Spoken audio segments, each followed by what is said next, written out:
For anybody who's not watching this live, check the comment section. There'll be a timestamp pinned where you can jump straight to where the game starts. I'll be getting going pretty soon here for anybody who is live.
Trust me, it's gonna be legendary.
powers call forth, from the barrel of muskets to flowers of fire in the sky.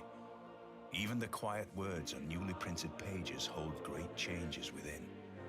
The world, once so vast and mysterious, has grown smaller and more familiar. Yet, there are always...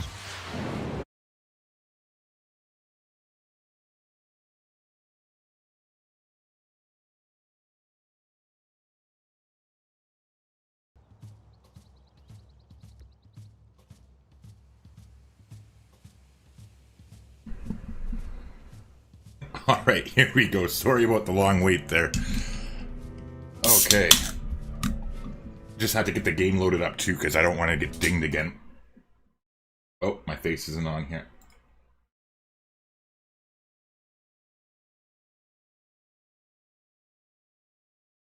There we go. Still ugly. Yep. All right, here we go. Sorry about the wait there.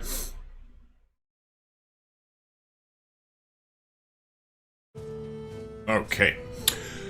So, for any of you that weren't here last night, or even those that were, I'm going to go over a quick recap of what's been happening, because this is technically our third session of the live stream game. If you did just stumble across here randomly, I'll put a link in the top right hand corner if you want, or there'll also be a link in the description down below, or sorry, in the pinned at the top of the comment sections, where you can catch up on the start of the game if you're interested in doing so. But other than that, let's go over a quick recap here. So, the game started out, we were trying to do a domination game with the Aztecs playing with vampires.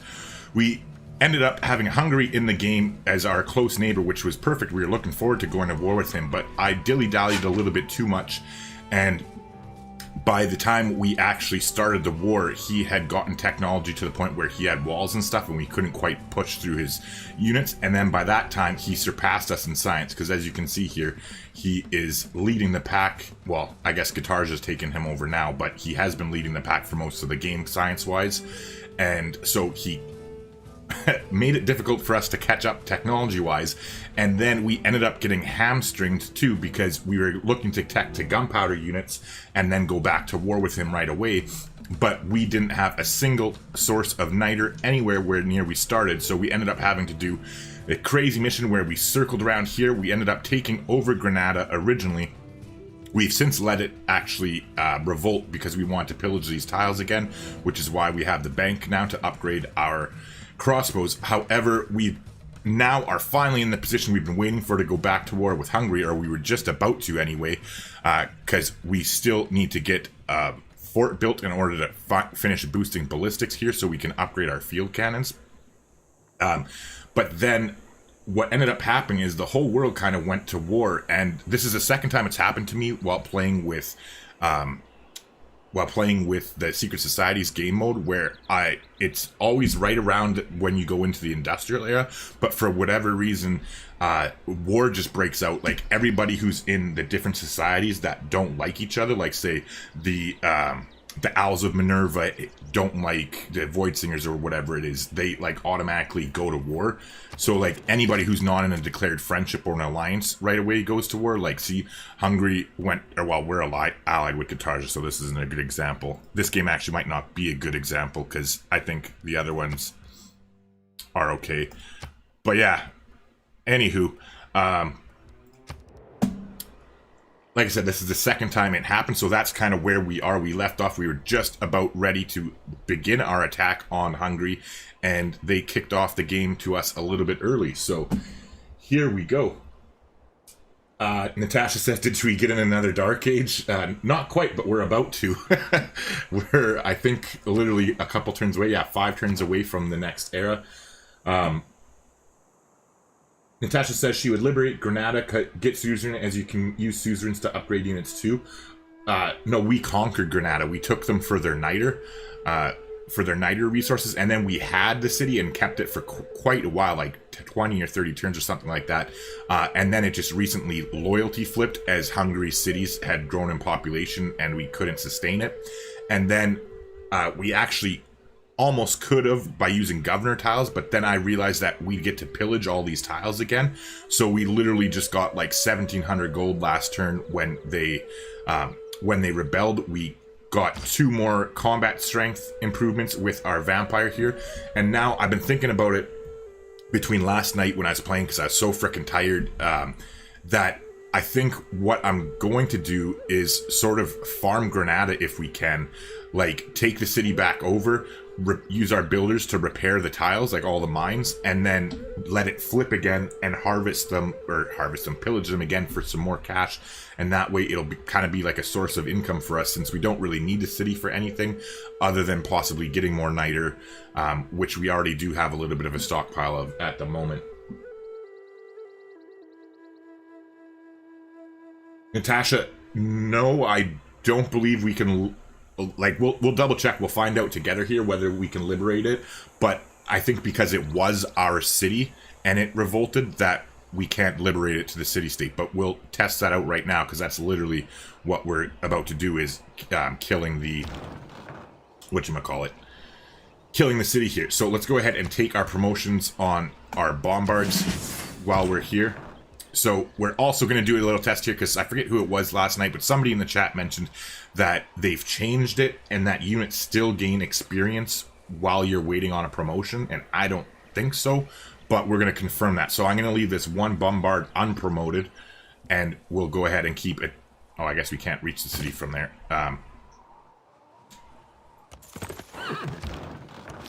And we'll come in and take a shot here. And then we'll promote him and see how that helps. But now here, let's go ahead and get a little bit of experience. And then... do we have another crossbow? Oh no, I forgot they killed our other... oh, I'm blind. Not a good way to start the night. Alright, so we're going to zip here and pillage, just to get back to full health. We're going to pillage here. And you, sir, can move there. You can move there and pillage back to your full health. And we've pillaged everything else, so let's take the city. Actually, might as well take it with the unit that has no experience. Oh, there you go. Natasha, you're right. You can liberate it back to Granada. So, I think that's what we'll do then, since we don't really need it. And besides, by liberating it to them, like I said, we become suzerain of them automatically, which is nice. Not to mention it being a military civ too. And then we can actually repair these tiles and get the niter online instead of pillaging them, so we won't be able to just milk them for gold, but we still can repair the 2 niter tiles, and then we'll still be improving those resources, even though whatchamacallit, sorry, I'm having a brain fart, even though we won't directly own it. But in the meantime, though, we definitely want to get out of the way of the encampment here. We got pushed back out of their borders, which is real unfortunate, because these units can't move this turn, and so hopefully with the Renaissance walls, they actually might be able to one-shot our crossbow or the knight, so time will tell, but we'll do what we can to avoid the situation with the ones that can. In the meantime, we're definitely going to have to be careful here, because we are at war with Hungary now. In uno momento here, I'm going to catch up with chat briefly.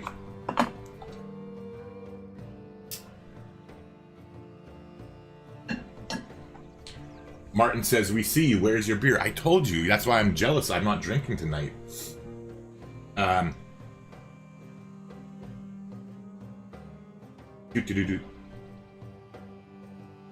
he says, also, what this I saw about space vampires. Ah, okay. So, there is, right now, if you go onto the community section of the main channel page or whatever, there's a vote that you can choose. So after this Aztec game, like not necessarily tonight or whatever, but just like whenever we're finished playing this game, whether we win or lose, the next live stream game series that we're going to be doing, there's a vote, so you can choose and control, like obviously the popular majority wins, but you can do your part to try and influence which game we're going to do next. So there's the one option is we're going to be doing a diplomatic victory playing with Mansa Musa. Or the other option is we're going to be doing space vampires with Ethiopia. And honestly, I was playing this game last night in the stream, and anybody who was here could tell I was so fucking overtired and just like almost to the point where I was like punch drunk. But anywho, I had this crazy idea. I didn't even talk about it on stream. It was just in my head floating around. And then when I finished the stream, I was like so just caught up in the moment where I'm like, fuck, that's not just a crazy idea. That's a good idea. It sounds fun. And so what I was thinking was that how our frickin' capital here has such ridiculously high production, like, well, 82, it's not the craziest for 162 turns in the game, but you get that a lot earlier, right? Like, because you can get your second vampire castle in the medieval era. But anyways, I was thinking, how crazy would it be to use that to help power you getting to space faster? And then I was like, okay, well, frickin',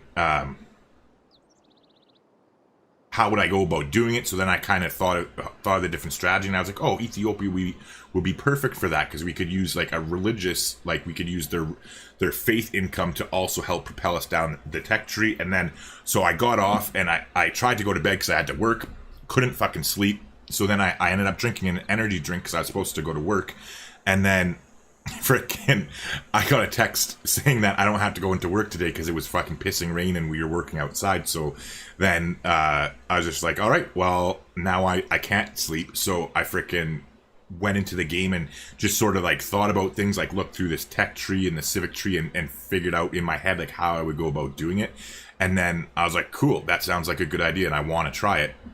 So I have like this whole plan in my head, and frickin' yeah, it just, to me, it sounds like a bunch of fun. I can't wait to do it. I actually started trying it out in a separate game. Like I started the game.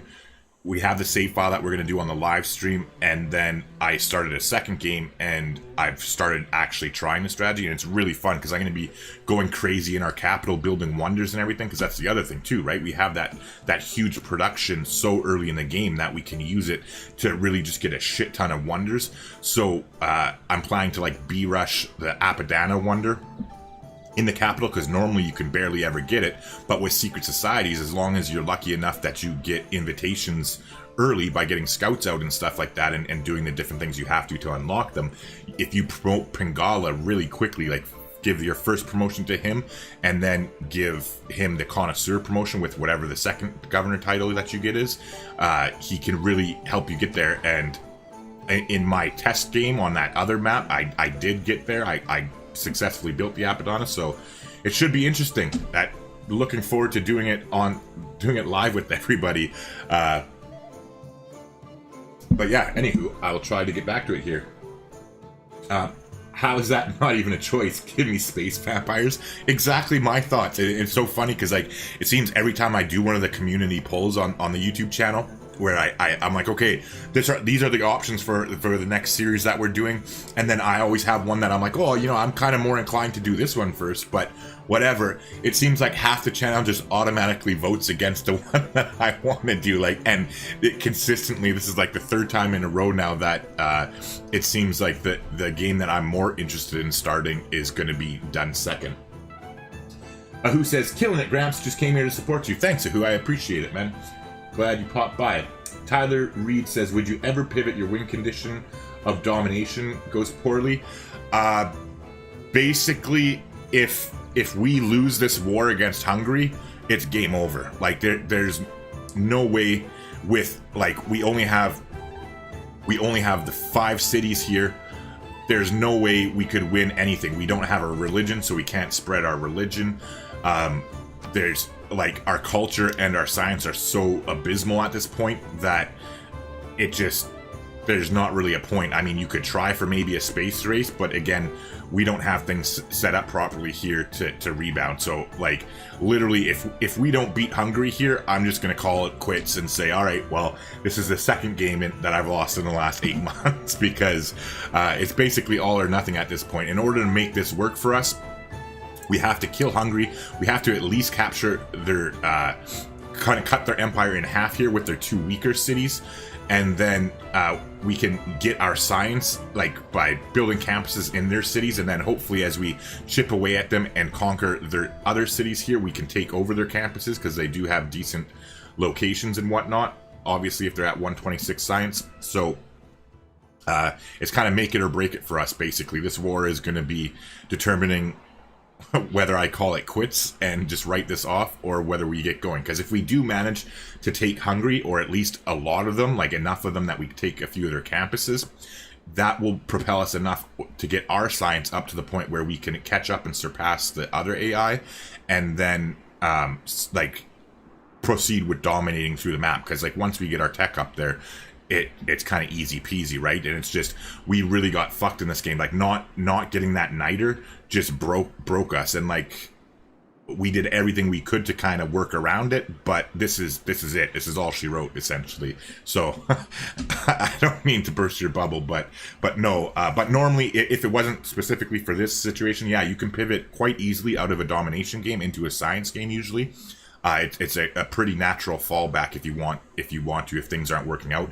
But you need to basically at least kill one other civilization in order to make your production worth it, right? Because you've invested so much into your military units in the early game instead of expanding, that you need to conquer them in order to expand and get the right number of cities that you need in order to propel yourself to a fast enough win. Hassan, hey man. Good to see it. He says, Space Vampires, sign me up in the next COD games. Yeah, so if you guys do care about whether we do the Space Vampires with Ethiopia or the diplomatic game with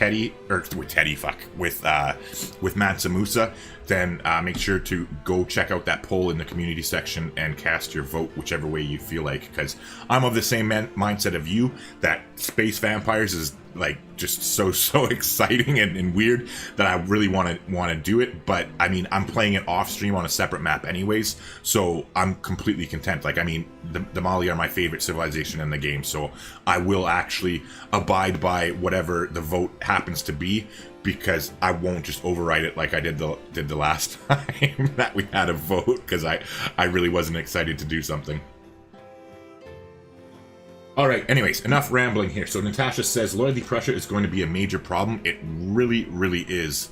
Like, our only hope, I think, is that, depending on whether he gets a golden age or not, but if we take Gior, it's very close to our city here, which is pretty big, and then we also have Garrison Commander in the promotion in Victor, so we actually get plus 12, like once we put a governor in Gior, we actually get plus 12 loyalty right there, and then we're definitely going to have to put policy cards in that are going to help us with loyalty as well.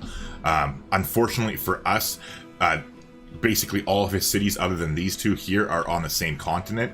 However, when and if we do get lucky enough to take these two cities, there's also another loyalty card we can put on that gives us like plus loyalty or plus 3 loyalty. But by that point, if we do get there, it should be fine anyways. Like if we take this city and kind of have the left side of his empire, it should be okay. But if not, I don't want to burn his cities to the ground, but I'm tempted to. Because, I mean, I can be a sore loser. If I'm going to lose the game, I might as well fuck him up in the process. Okay, anywho.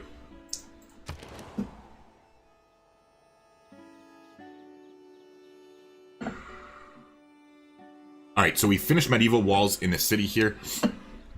I think, yeah, we need to clear out this tile first before we can do that, and we have our builder coming over just for that exact thing. Actually, I think what I'll do is just to make it quicker. Hold on. How long would you take to get there? 3 turns to get there, or the builder will take 3 turns to get there. We already have the vampire fort here, so I think I will do it this way. We'll pop over here and clear the tile. I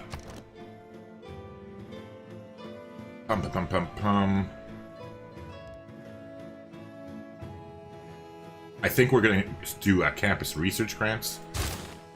And so it's not much production, but we'll go ahead and chop that into it. And there, that tile's ready for us, so we'll zoom over there. As soon as this engineer gets there, we'll have ballistics and can start upgrading our units. Meanwhile, I just want to double check we still have... Yeah, we do have the discount on, so we're good to go as far as that goes. Yeah, some policy cards can add loyalty, Natasha says. Yeah, that's totally right. We're planning to do. The grievances with Hungary aren't that bad, I do believe. Yeah, just 50 because they declared war on us. So that really is going to help us out with the loyalty too, because in case anybody else doesn't know, like Natasha mentioned it there in chat, but like if you're watching this full screen, I'm sure you can't see it, obviously. So what she said was grievances affect loyalty a lot, and they do. Like the more grievances you have against a civilization, the harder it is to maintain the loyalty, because their citizens are just that much more angry with you. So when you take a city and try and keep it, it's harder to control them, and it causes more loyalty issues for you. Alright, in the meantime here, we definitely want to bring our great general. Oh yeah, he can't go on. Oh yeah, shit. And we can't move our builder out of the way either. Alright, so we'll head down yonder, I guess.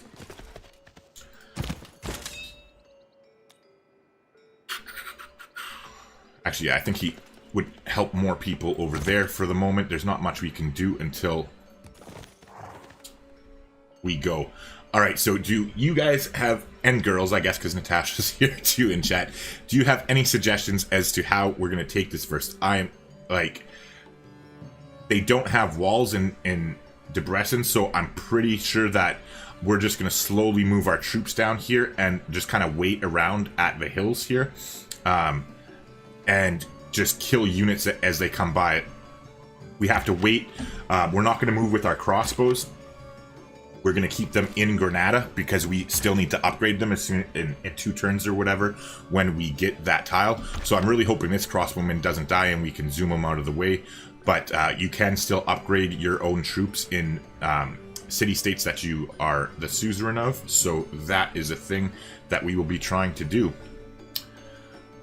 Other than that here, again, like I said, if you have any suggestions for troop controls or different strategic ideas, feel free to mention it. I'm more than happy to take suggestions, as domination is the playstyle that I am the worst at by far. Yeah, it definitely does help that they started the war, Natasha. And Hassan says, whenever I play the game, what does this amenities mean?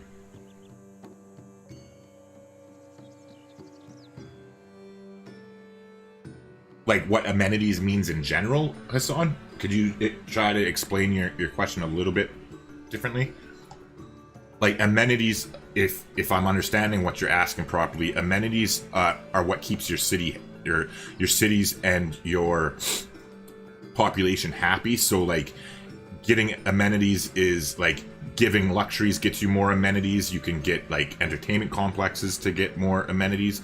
They're just like basically like privileges your people have, essentially, is I guess sort of a way to explain it.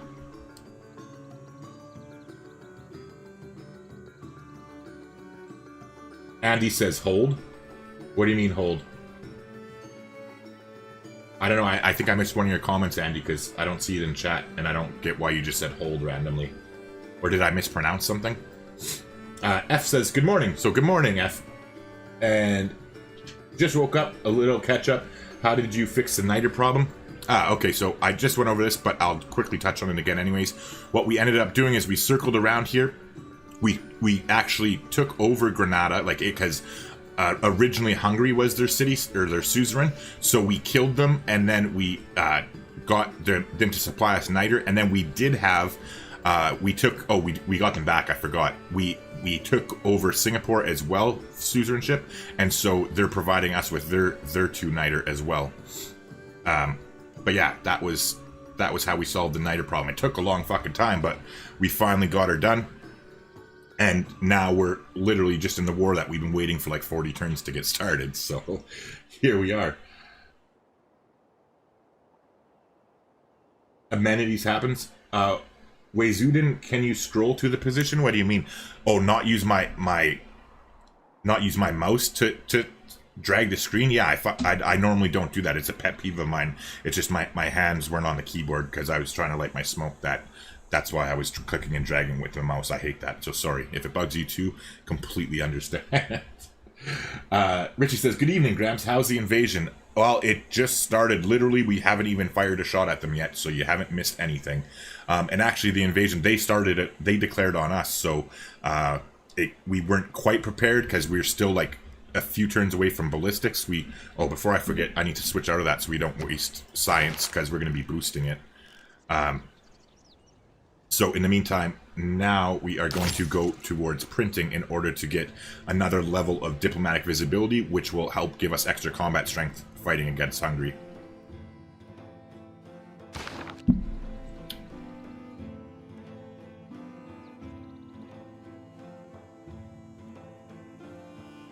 Oh, Andy says, play D like you said, hold on to your balls and pray. Yeah.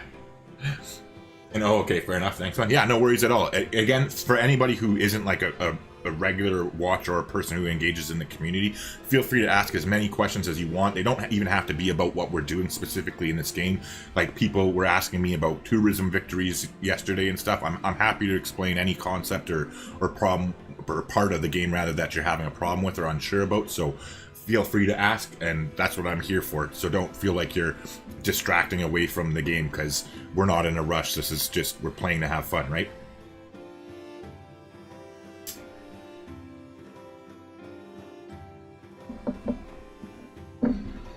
So Hassan says, that's what amenities mean in the game. So, sorry, I should clarify it more because the amenities always pop up in the capital or other city centers. Always worries me what I should do to keep them at bay.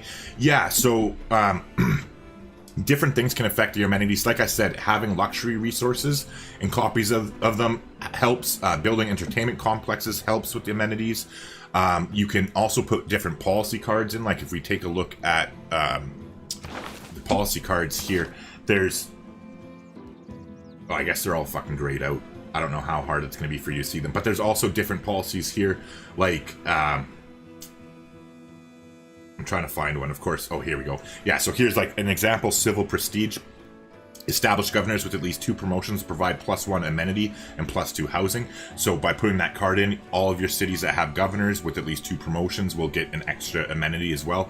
Then there's other cards, like I love this one. Normally if I'm playing a peaceful game, I almost always have retainers slotted in for like the first like 3/4 of the game until it gets replaced, because you get +1 amenity for cities with a garrison unit.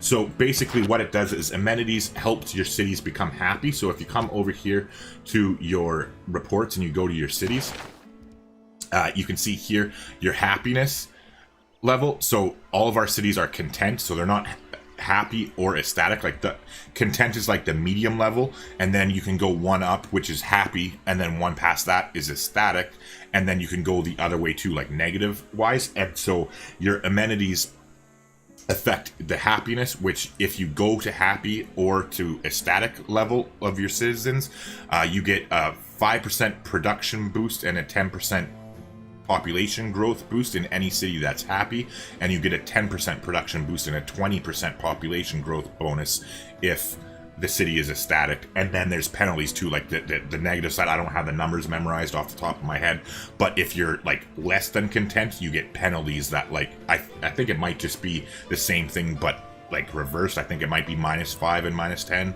and then -10 and -20, but I'm not 100% sure on that, to be completely honest. But yeah, so hopefully that explains it a little bit for you, Hassan. Like, again, if you need a little bit more clarification, let me know. I'm happy to help. But other than that, I need to think about this for a quick second, because like I said, military or domination games aren't my forefront, especially while we're so behind on tech. So Georg doesn't have... they don't have the bombard. There was a bombard here, though. So what we're going to do is we're going to scoot up with our galley. And there it is. All right, so we at least know where it is. So if we move our bombard here, we'll still be able... Or no, we can't move and shoot because it's... I think this one we will be able to because of the road. Oh, no. Bombards can't move and shoot until you promote them. I'm a tool. Alright, so we're going to take a hit from their bombard. However, we do have... Oh, wait, where's our Great General? Am I just blind? Oh, I am just blind. Oh, special. All right, so, anywho... oh, yeah, and this guy only works on industrial era units. So he's not even going to help until we get our crossbows. So, but he does help a little bit with movement, I suppose. Anywho, so we are going to move into position. We're actually going to move here with our galley as well, so that we are, and we're just going to go to sleep there, so that we can get a proper siege on the city. It's really not going to take much to get the city down. So let's go ahead and take the worker here with our vampire. This is Louis. He's our least experienced vampire. So we'll have to try and be careful with him. However, there's so much to pillage here that I think we should be okay.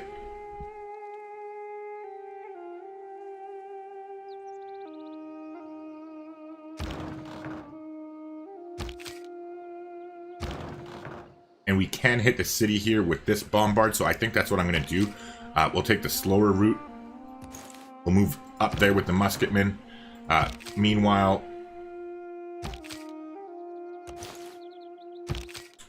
there's not really a whole lot we can do with these guys. But we will move this bombard a little bit closer. And then, like I said, let's go ahead and start taking a shot at the city. It doesn't have walls, so this should go fairly smooth. Cotton's throwing the unicorns up in chat. What did I fuck something up already? Okay, fair enough. Richie says the rewards for positive amenities should be bigger. Yeah, like, Richie, that's 100% I agree with you. Like, they recently, this is just in the patch that came out last week or whatever, they overhauled the amenities system, and now they've increased, like, before it used to be, they've increased the number of amenities by 2. Like, so in order to have your city happy, you need to have either 3 or 4 amenities in the city. And then in order to get it ecstatic, you have to have 5 or more. And before, it used to be between 1 and 2 amenities and they'd be happy. And between, or wait, it was 2, right? So between 3 and 5 would now between 1. Yeah, I'm pretty sure it was 1 and 3 before. And then 4, anything over 4 was ecstatic, but I'm not 100% positive. It was pretty close to that anyway. Regardless, but now that they've like made it harder to make your cities happy, they need to increase the bonus because it's just not worth it at all. To the amount of production you'd have to invest in order to make all your citizens happy, I don't think it's gonna, like, it's not worth the investment to try and get the population growth and the production boost because it just takes too much effort. But I mean, with that being said, I haven't really. This is the first game I played with the new patch. And so clearly I don't have that much of experience with it. However, we did notice last night while we were streaming too, that they made it a lot, the AI will pay you a lot less for your extra copies of luxuries. And so they've always been cheap to buy from the AI to begin with, but I think they're even cheaper now, which might make it easier. So like I have to play around, but my initial impression is that I'm less than impressed.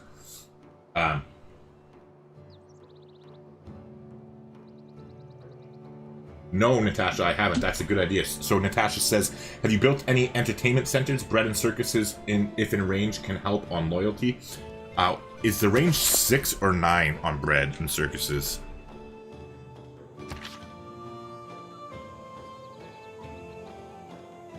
Within 9 tiles. Okay, nice. And I've actually been meaning to get an entertainment complex anyway. I think... Or no, I think I placed a campus instead. Yeah, so we unfortunately don't have the population.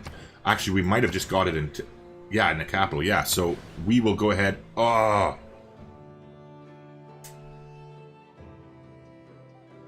Actually, we'll put that here. We'll put that there, and then we'll get the builder to come here and remove the farm tile, and it'll actually work out in our favor because the military engineer will be able to get there next turn, and I think the builder will be able to as well because we still do have the golden age in right now.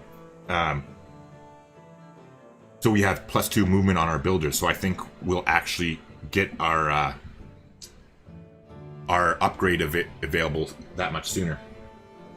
And then Richie says, also I have a question. Do you think it's good or bad to go for an early religion? I personally, if you're comfortable defending yourself, like depending on whatever difficulty level you play, like I'm just going to talk about Deity because like that's what I'm used to, so it does make things a little bit harder if you're not comfortable there. But realistically, if you're comfortable with defending yourself early in the game, I would highly recommend it. Religious science is one of my favorite ways to play science. Like you can literally use a religion in every single victory condition in the game, like every single one. And it's important in diplomatic victories because you need to have a religion founded in order to get the Mohobadi Temple, which is a wonder that gives you +2 diplomatic points, or it might be +1, but I think it's +2. But anyway, you need to have a religion to do that, and then just faith in general is such a good resource to have throughout the game because you can spend it to buy citizens and stuff. If you get golden ages with monumentality, you can use it to buy units. You can use it for all sorts of stuff. So I would I almost always play with a religion these days. Like it's actually more rare that I don't start a religion than I do start one. Yeah, that makes sense. Richie says, I always play D. Okay, yeah, man, exactly. Like, I'm not judging anybody. Like, it doesn't matter what fucking difficulty level you play at. Like, you could be on freaking Settler, and it doesn't matter. Like, if you're having fun and that's where you're at, who cares, right? But for you specifically, since you said you do play on DD, yeah, as long as you're comfortable defending yourself early against aggression from the AI, like, I'm comfortable doing it with, like, 2 or 3 slingers at the most, as far as like investing in my defense goes, and I can almost always use diplomacy to make peace with my neighbors. But there is the odd exception. Actually, oh wait, I can't. Yeah, I can. Hold on. We're gonna quick save this here. Just 1 second. Bear with me. I'm gonna turn my music off so I don't get fucking copyrighted struck. Oh my god! Like I literally. I'm so bitter about that. So like the past 2 live streams, yesterday's and Fridays rather. See, this is the game that I'm playing off screen. I'm actually like doing saves every few turns because I'm gonna do like a whole summary video. I'm gonna like put a whole game into one video. So I'm just trying to find it here. Yeah, look at this fucking Petra City. I don't want to spoil it whether we actually get it or not, but look at this Petra City. I randomly thought of it because of your comment, and this was the occasion where I'm like, oh, I like always like to play peaceful unless I'm playing domination, blah blah blah. This was like the one exception to the rule where I'm like, if they fucking ruin my Petra City, I will burn their fucking cities to the ground. I was like, oh, so. Anyways, I'll show you this quickly. We'll pop right back to the game, but it was like just a like freaking mouth-watering Petra City, and then we settled right close to the Mapuche. Like we started right close to them, and they were gonna fucking settle and ruin my tile. Like you can't see it here yet. This is before it started happening in the game, but yeah, look at this. It's a +13 freaking Petra, and then on top of that, we're playing with. Well, not we're playing, but I'm playing as the Ethiopian vampire doing a space race strategy. And, like, look at these freaking sick vampire tiles. Like, it's going to be a +13 Petra City. And then these vampire tiles, like, all these are going to be Petra mines when we build the castles. So the capital's going to get, like, a fucking fuck ton of gold. Like, the capital is also going to be a freaking Petra City. So you get like 2 crazy Petra cities in one because we're going to have 3 vampire cities all throughout the Petra City. And yeah, it's crazy. But anyways, freaking douchebag McGee over here, he starts coming down here with the settler. So I freaking start blocking him with my scouts. And I literally blocked his settle like from where he was trying to come down to ruin the Petra. And freaking we've pushed him now like all the way back up here. And now we get the Petra City. But it was like just by the hair on a freaking yeah, just by a sea hair we got that. But yeah, this is the game that I'm playing off screen. You can see that I've been busy planning an interesting game here. But this whole freaking idea of the space vampires is fucking crazy fun to play, and I can't wait to do it. Like live on stream. This is a different map completely, so like I'm not ruining anything for you, don't worry. But anywho, enough about that. I'm sorry I went off on the tangent. Let's jump back to the game here and get back to things. Yeah, Natasha says spend all your faith on civilians before the golden age ends. I will double check that, but I don't think we have enough I don't think we have enough faith to buy a builder, but I don't think we're going to be able to get one either, because I think we need 155 faith or 165 to get a builder, because we've gotten so many of them already, and I don't think we'll get there, but I'll double check though just to be sure. Oh, I forgot, we pillaged, so we got faith from pillaging, so thank you for actually bringing that up, because frickin' with all the frickin' tangent I went off on and then talking and being distracted, I would have definitely messed that up. Richie says, cool, thanks. I normally go for religion, but I find it also typically slows down games for a bit. Just wanted some of your insights on this. Yeah, Richie, it definitely does slow you down. Don't get me wrong, but because you can almost always guarantee yourself a golden age. Like if you don't guarantee it in the classical era, you're doing something wrong if you don't get one in the medieval era. Like, there is no reason whatsoever that you should ever not have a golden age in the medieval era under any circumstances and under any games. And if you do, or if you do miss out on that, you are definitely like need to kind of reevaluate how you're like trying to achieve your golden ages, because they're like super easy to get. I don't think I can even remember the last time I didn't get a golden age for the medieval era, at least, just because between like getting districts with +3 adjacency, like the +3 air score there is so easy. Most civilizations have like some sort of unit or a tile improvement or a building or whatever that's achievable somewhere in the classical era. Like, not all of them, don't get me wrong, but still, like, there's just, I mean, meeting all the different civilizations, as long as you're scouting properly, that's +5 air score. Circumnavigating the world, that's +5 air score. Like, it's really easy to accumulate air score in the medieval era. And so, or in the classical era, rather.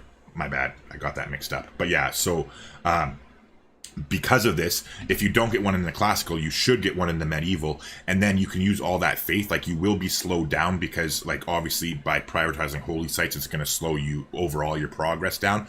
But then you turn that faith generation into buying settlers and buying builders, and you chop out your cities and settle them so quickly that you kind of rebound, and then it basically, you just use the faith to springboard yourself, and that's how you catch up. Like, but it definitely will put you behind a little bit compared to if you were just go do a straight science game or whatever. Like, but in the long run, I say that faith-based science is better than science-based science. I'm pretty comfortable saying that. But anyway, Hassan says, I'm more focusing on religion victory, but due to AI rushing on Stonehenge, you have to build it quick. Hassan, actually, lately, the AI, like, I've been finding it a lot easier to get religions, like, where I don't even necessarily beeline for them like I used to. I used to always have to, like, get holy sites right away and get, like, shrines or do holy site prayers, and lately I've been finding that it's much, much easier, because they tweaked the AI, where now, like, AIs that are going for culture games are actually better at winning culture games, and they prioritize their technologies and their districts and their buildings better. And the same thing for, like, whatever victory type, like domination civs don't necessarily waste their time with holy sites and vice versa. So, like, other than the Stonehenge, you're really only competing against civilizations who, like, are actually religiously oriented civilizations, generally speaking. And the ones that aren't religiously oriented, if they do go for holy sites or whatever, usually, or not holy sites, but the only time you have to compete against them is if they get a golden age. Richie says, Jesus, that's an amazing Petra. Yeah, I know, it's fucking crazy. I can't wait to play. Mapuche is the worst neighbor ever. His bonus against civs in golden ages actually makes it bad to go into golden ages. Yes, especially if you're going to fight him. If you're not a declared friend, it really is bad. Natasha says, typically when I do a religion, I start with just one city or two holy site cities, and not until much later do I crank out mass holy sites. Okay, yeah, that's a good way to do it. Again, there's different ways to play the game, right? Like, myself, I generally will go for holy sites first in my first, like, in most of my first 5 cities. The exception is if I'm, like, trying to do a science thing, I'll usually get a I'll usually get a campus in my a campus first in my third city or fourth, and then in my fourth or fifth city, I usually try and go for a theater square first, or an industrial zone first, or like one and then the other. But then the holy site is generally the second district I build, other than wherever I build my government plaza or whatever. But now that diplomatic quarters are in the game, it's kind of changed things, and I haven't really experimented that much, so that's sort of going to switch how I do things, but I got to figure that out more. Then I'll figure that out after playing the game. Hey, Brendan, how's it going? Not too bad, man. Pretty good. Better tonight than last night. I'm fucking actually awake and alert and thinking coherently so far, so it's much better than last night. Cotton says, show him the UI mod under reports. Oh, yeah, too, by the way, good idea there, Cotton. If you're, like, you use mods or whatever, like one of my mods that I use is, it's called the Better Report screen mod. And if you come to the reports here, this one's called the Real Era Tracker. But if you click on it, if you're struggling getting golden ages or whatever, you can load this up, and you come to your civilization. It shows you all the different all the different achievements you can get for era scores here, and this is specific to you, and like which ones you've already gotten and which ones you still can get.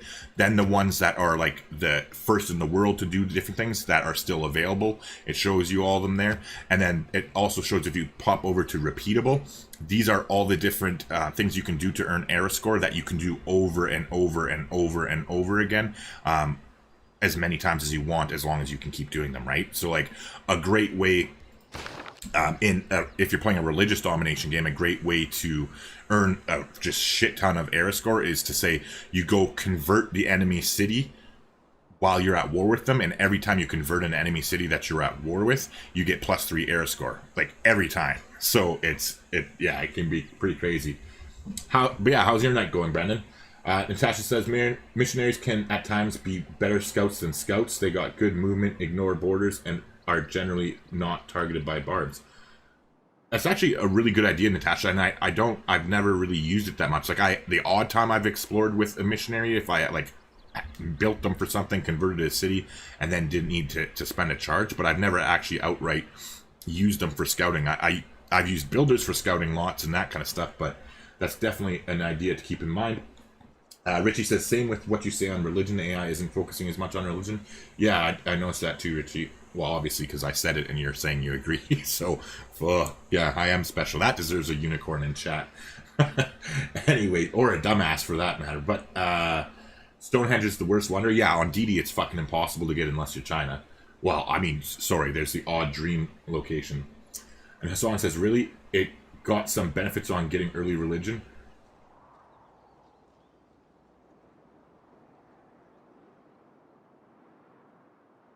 Yeah, it's just Hassan, because it's fucking impossible to get on DD. I'm pretty sure that's what she's talking about, but I'll let Natasha talk for herself. Okay, anyway. So sorry. Been rambling a lot more today because I'm actually coherent and talking, but I'm in a good mood as well, because I'm actually like, that Space Vampire Games has me like a little fucking kid. I swear to Christ, I'm like giddy. Not even joking. I can't wait to play it. Like, I can't wait to finish this stream and just play my game off stream again, to be completely honest. But first things first. All right, unit needs orders. So all of our traders got taken care of. We can send them down this way though to avoid the war, because we're no longer invulnerable. Like right now we are for 4 more turns or whatever it is, but that's not going to be the case. So what we're going to do is prioritize them by gold, and then we will start by sending them down yonder.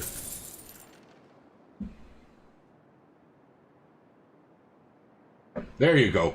Cotton gave me a dumbass emoji in chat. Alright, raise some hell! Oh, hey, thanks, Andy. You know a musician who wouldn't give you a hassle about copyright nonsense? Teddy Pendergrass. I'm sorry. If for anybody who's not aware, Andy was telling me last night that my voice reminds him of Teddy Pendergrass, and he asked me if I was his illegitimate love child, so that's what he's joking about. I had to go Google it afterwards, like Google him and listen to his song. Oh yeah, speaking of which, Andy, who was that other Who is that other one that you said your friend reminded me of or whatever? Because that's another one I'm going to have to Google after this stream. Just to find out, because I have no fucking clue who that is.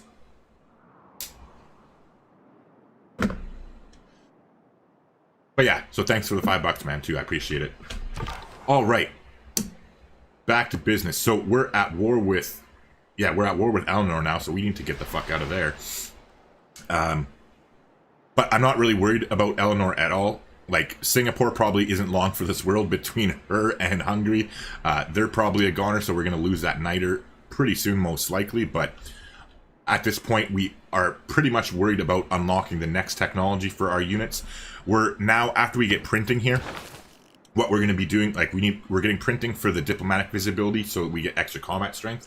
And then we are literally just beelining flight because we want to get observation balloons here for the +1 range to siege units.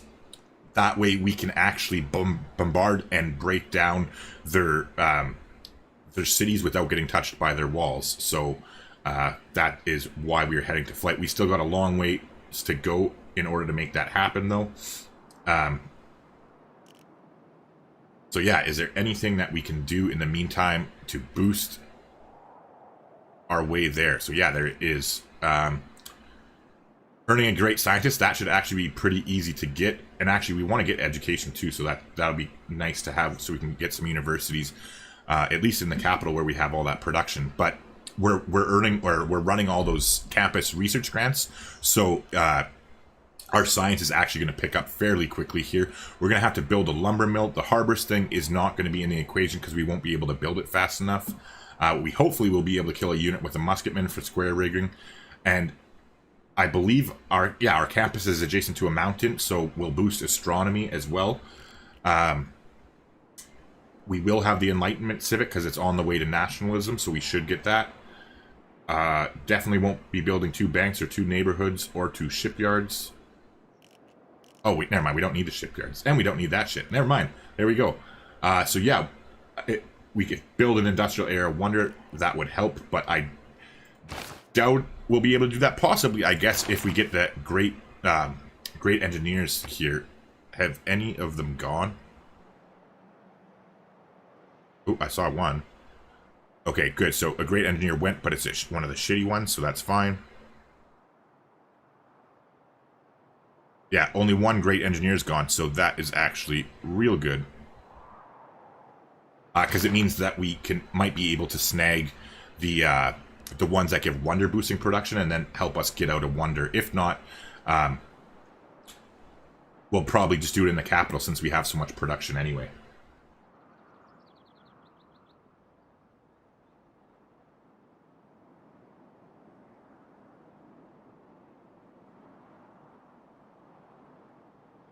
Billy's own Bill Paul. Okay, yeah, the guy who sings Mrs. Jones. Like that song, like Mrs. Jones, Mrs. Jones. Or am I just completely out to lunch?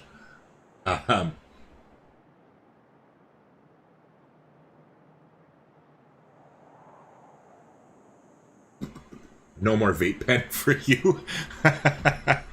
Yeah, I'm definitely going to be freaking smoking a joint after tonight because I got to get to sleep for work tomorrow. And this time I don't want to be up all night. Like, that was freaking stupid last night. Not that I was streaming late, but that I couldn't sleep afterwards. What about printing for Forbidden City? That's a great wonder. It is, but I'm pretty sure it already went already. Like, I'm like 99% sure. We'll find out.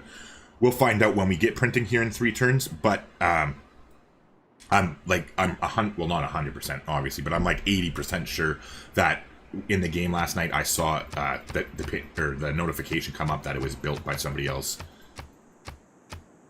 All right. Anywho, I'm gonna do my best to shut up and stop rambling. Oh, speaking of which, I can put the music back on.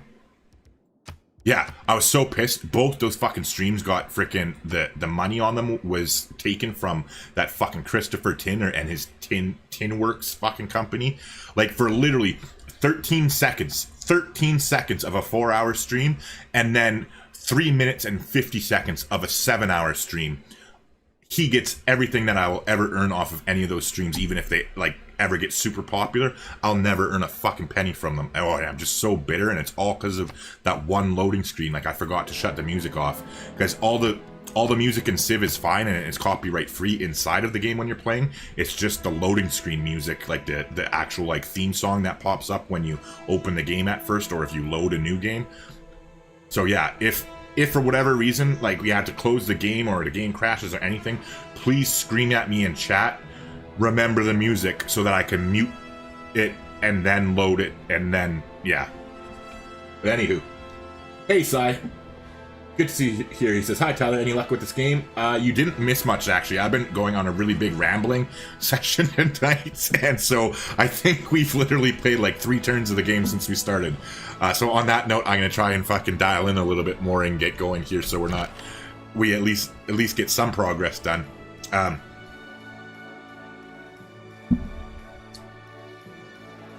And okay, so yeah, we're keeping our crossbows inside of the territory here, so that we can upgrade them when we get that fort built next turn. Like I said, hopefully we're not going to get one-shotted from this encampment here. Time will tell. We'll have to freaking play it by ear. Meanwhile,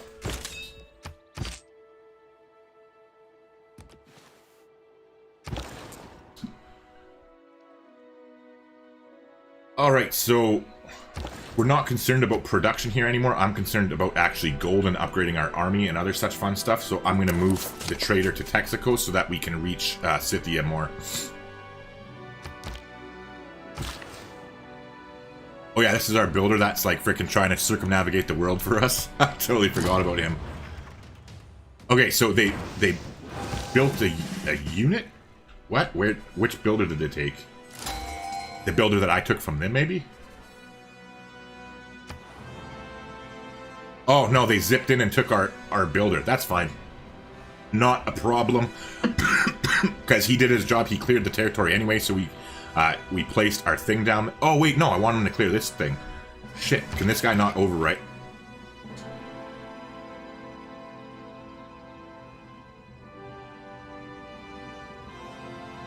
Okay.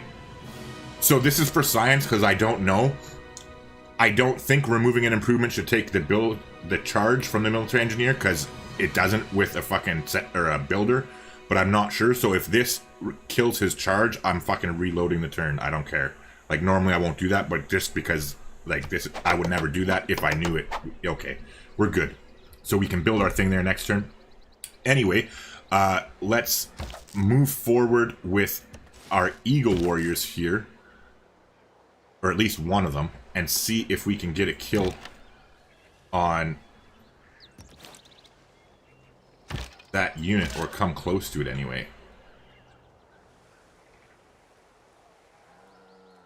Alright, so that's flatland, so they can hit us if we go there.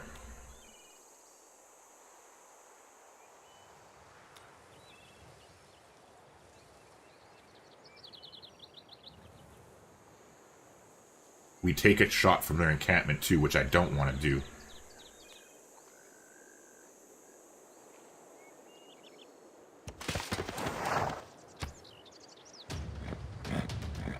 So I'm not really worried about losing the builder, to be completely honest, because like I said, it cleared that out, and we can build that there. I'm just more worried about protecting ourselves here, so we're just going to retreat until next turn when we build that fort, and then we'll be in a better position to kill them, as we'll have, like, we have the cash that we're basically going to upgrade every single one of our crossbows to field cannons, and then wreck their face. I will move the bombard up closer here, though. Oh, we got... Oh, shit. Okay, so we got a great engineer. So let's go here before we take this one, because this is a freaking stupid waste of an engineer. Actually, I don't even... Oh, hold on. The only reason I wouldn't pass them is if other people are slow. But no, good. Okay, so England's really close. I forget... Was it you, Andy, last night, or was it somebody else who was asking about, excuse me, passing up great people? This is a perfect reason here. So if it was you, this is an actual example. This great engineer sucks completely. Like, what a dumpster fire great engineer. Culture bomb adjacent tiles when completing an industrial zone in any city.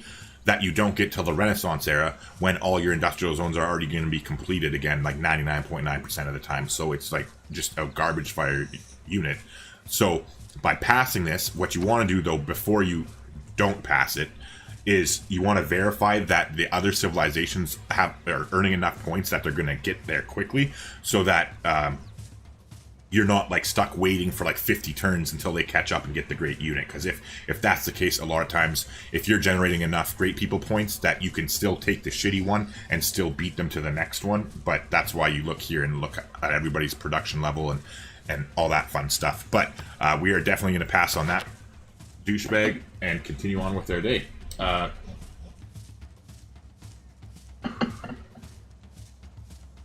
Natasha says, can opening screen music be turned off in settings? I don't think so.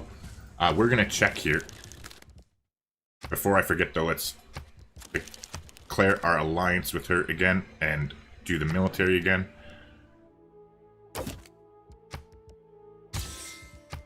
But I will take a quick look, because if it could be, and I never have to worry about that ever again, that would be the dream.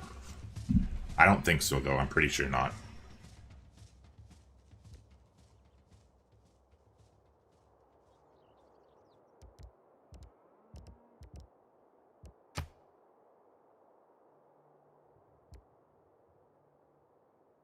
Yeah, doesn't look like it.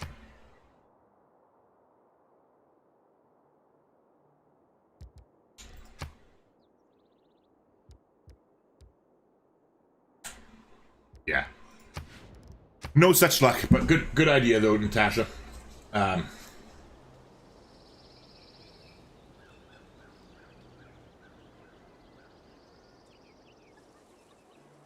Ooh, Hassan just came back after paying college fees. Yeah, that's gotta hurt. We're at war with Eleanor too, because whatchamacallit, her Hermetic Order, and I'm pretty sure he's Hermetic Order too. Oh, Al's a Minerva. Yeah. Or maybe they have a military alliance. No, he's allied. He only has an alliance with her. So yeah, it's just, like I said, it's the second time this has happened to me. For whatever reason, in the industrial era, when you're playing Secret Societies, everybody goes to war who doesn't like each other. It's fucked. Like, because if you look at Eleanor, she's at war with Katarja, but that's only because of our military alliances. But Katarja herself is the Void Singers. I don't know. But yeah, this happened to me the first time I was playing with it, where like literally everybody that I wasn't allied with just declared war on me for no reason. Like, and you don't even get a message saying they declared war on you. It's just they automatically declare war, and it randomly happened right around the industrial era. So I'm not sure if it if it's a glitch or if it's intended to just be chaotic and fun or something. Like, I don't know. But this is the second time it happened to me, because if anybody caught the end of the stream, you can even go back and watch the footage. He didn't declare on us. There was no message about him like going to war. It was just like all of a sudden I looked and I was like, what the fuck, we're at war with both of them? So yeah. Yeah, Natasha. So Natasha says culture bombs can be good. You can use them to get an encampment in range of an enemy city center for an easy win. Yeah, like, don't get me wrong, culture bombs are good. However, because that great engineer doesn't come around to the Renaissance era, like it's turn 163. If you don't have all of your industrial zones already built before 100 turn 63, like you're not. Yeah, I don't know. Yeah. I'm trying to say it in play. If like, it's very, very rare that you would ever build an industrial zone after turn 163 that like place one. Like, by this time you're usually building workshops or freaking even further. Like, if you're playing science games, by this time you can be done the game. Like, so that's why I just think that specific great engineer is shitty. But culture bombs in general are great. Not only can you take other people's territory, like you mentioned there, but also just the fact of the money it saves you. Like, if you build a district and it culture bombs all the adjacent tiles, think of all the tile yields, or all the money that you'd have to spend to buy those tiles. So it like, yeah, I completely agree. Culture bombs in general are freaking wonderful. All right, so perfect. They actually made the unfortunate mistake of going into the city, which is even better for us.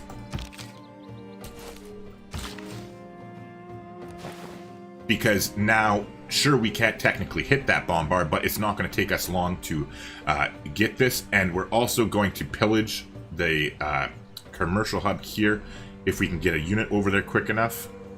But we might not be able to because we're probably going to take the city too soon. Because I don't want to lose units, so I'm sure we can tank one shot or so from the bombard. So we'll see here. But anywho, all right, you go there, you go there. Skip the turn, skip the turn.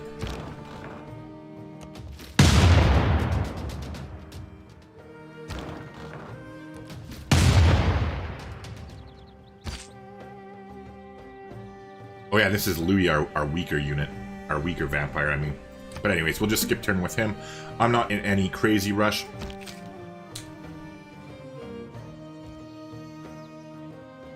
So again, I'm not going to bleed our units. I'll just freaking wait and let our bombards do their work. And put that work in. Alright, meanwhile, let's get back into the territory of our unit. Ooh, the crossbow did survive, but unfortunately not for next turn.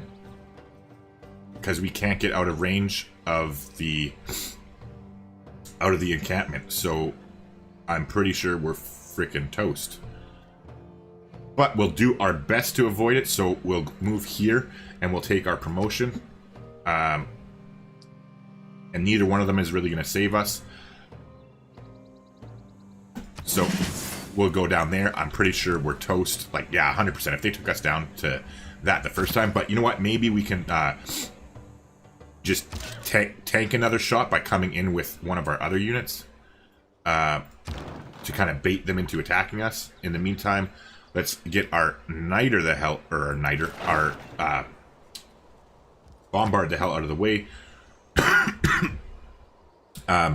I think I'm going to take Grape Shot on one of them. I don't normally take Grape Shot ever. I always go down the left side of the tech tree. But I think I'm going to do it a little bit differently just for shits and giggles, basically. Alright, meanwhile, let's continue getting... Hold on. Let's get our Great General over here so that the crossbow is under the bonus from them. Let's keep moving our... Hold on, let's get this builder going. Yeah, you go here and repair.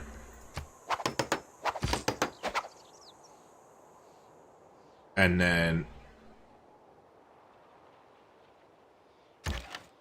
I guess we'll pull back one, move him there, so that he's kind of out in the front, because we want him to soak up when the combat strength when we murder them. Meanwhile, you get this repaired, and you offer yourself up as bait.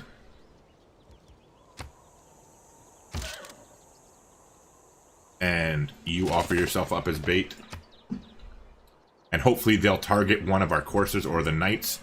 And then that way we can use our extra mobility to get out, and with any luck we'll be able to save the crossbow by moving out of range next turn. In the meantime, with this courser, let's just bring them forward and heal them up. Same thing with our knights. Oh, so Sai says, what are you drinking? Yes, I completely agree. It sucks when you pass up on somebody and they suck and you have to take a crappy one. Sai asked, what am I drinking? I'm just drinking an energy drink, Monster Energy Drink. It's actually my favorite kind of energy drink. Well, I have two favorites. Both of them are from the same company, but this Monster, this Dragon Tea, it's so freaking good. It's green tea based or whatever. I don't know if you can see that on the screen, but it's like iced tea. Actually no, it's like green tea, but cold green tea. It's really good, and yeah, I love it. And the other one, I like the orange one from them too, because it tastes like orange pop. But yeah. Anywho, I see Potala being built. I think it was Petra, not Potala, or no. You're right. I'm wrong. Is that from Debrecen? Yeah, Debrecen. So you know what? I think we're gonna let them build it and then take it over. I think we'll keep our forces back here so we're not threatening their city. And like they look pretty damn close to being finished here. So let's try and see if they can finish it, because if we start pressing our units all up in their business, they'll pivot away from that. But in the meantime, they're building walls too. So we'll have to play it by ear. We got our alliance back up. Okay, so that's old news. Old news, old news. And Congress is about to meet. Good to know. Alright, so in the capital, we just finished our entertainment complex. Or no. Oh, they're standing on our entertainment complex. So... yeah, this is still the same turn, right? We can't attack them again? Yeah. So, in that case... hold on, what's the boost for... 1 second, I just want to... is it a modern era wonder for flight? I just want to double check. Industrial era or later. Alright, so what can we choose? Oxford. Ruhr. Do we have a spot for Ruhr Valley this game? Where's our industrial zone? I think it's right... no, that's the dam. Ugh. Right here. No.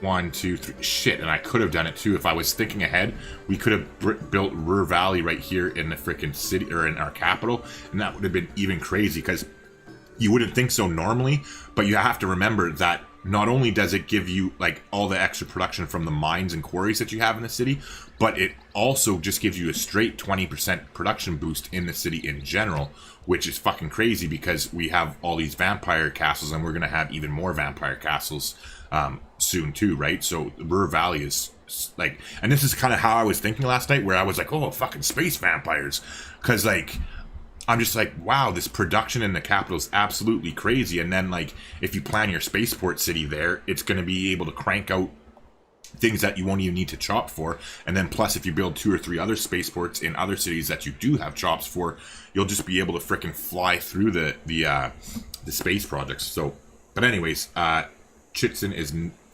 not an industrial era, so we'll wait. Maybe we can get a random one over there. I don't know. In the meantime, I guess back to campus research grants for now, and hopefully this douchebag moves and we can deal with him accordingly. Oh, meanwhile, I guess I should technically fortify you. Actually, I'll promote you. I'm gonna save this Eagle Warrior, and hold on, do you still have movement left? No. Okay. And I'm gonna bring this one down here because maybe we can steal a builder. Like, obviously we want to take that builder back, but maybe when we kill him with our units, we can actually convert him by a builder by using our Eagle Warriors. Oh, I thought they were building something there. Sorry, I got distracted. Sai says, oh, you like orange pop? You're one of those, I see. Yes, I do, but no, I don't, technically. I like the taste of it, but I don't drink pop. Like, I literally, I don't know, I have no sweet tooth whatsoever. Like, I don't eat any desserts. The only exception to the rule is cheesecake. And that's, like, very few and far between when I'll actually buy a cheesecake. But, I'll, like, if I do, I'll eat, like, ugh, so much of it, because I'm a sucker for it. But anyways, I have, like, no sweet tooth. And then as far as drinks go, like, energy drinks are my only thing that I drink that's really bad. Other than that, I, like, drink water almost all the time and milk the odd time here and there. But I don't know, I've never been a fan of pop. Like, I like orange pop and I like root beer, but I never have them. I never buy them at the store or freaking or anything like that. The only time I ever actually do use them is if I order pizza or something like that and it comes with the pop, then I'll have it. I'm going to make Ruhr in my vanilla DD Germany game. Yeah, Ruhr is a pretty cool wonder if you plan things out properly and have the right location for it. Oh yeah, meanwhile, I almost completely fucking forgot because I've been so distracted talking here. We got 4 turns left. Jesus, what? Uh-oh.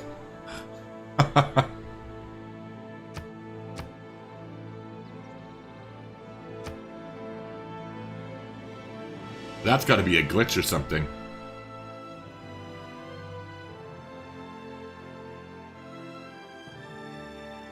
Because why would we be able to see their spies there?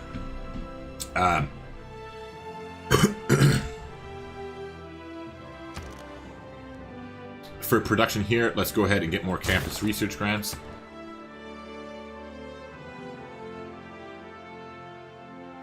What is this pop you mad men speak of? Like soda pop. I don't know if you're joking and I'm just not getting it because I'm reading text instead of, you know, it's sometimes hard to discern like the context of something when you're reading it instead of like hearing somebody talk about it. But yeah, we're just talking about like soda pop, like Mountain Dew and orange pop. Because he was asking me about my energy drink in case you were like away from the keyboard or whatever. I didn't see that. Okay, anywho. I know I keep saying it, but I really do fucking mean it this time. I'm going to try and dial in and let's get going here. Alright, meanwhile, let's get away from Eleanor as quickly as we can. We might be able to actually survive, and maybe that freaking guy can actually get us the circumnavigation boost. It won't be in this era by any means, but yeah. Our little builders going for the gusto. I still can't believe this builder, in case you missed it last stream, this was a barbarian builder. They had captured a barbarian from somebody else, and we found it at sea over here, randomly floating in the water. So we captured it and then zoomed across here, and freaking we're using it to circumnavigate the world. All right, yeah. Meanwhile, 1 gold or 1 production and 15 gold sounds good to me.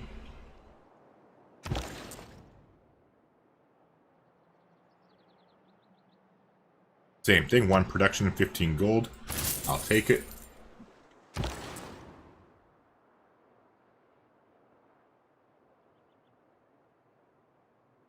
It might be a pop versus soda soft drinks semantics. Yes, side, probably. Daniel saying maybe because of diplomatic. Yeah, oh, okay, so sorry, in Canada we say pop. I don't know, like I know in the States, you guys say soda, I think, right? So that, yeah, we're talking about soda. Sorry.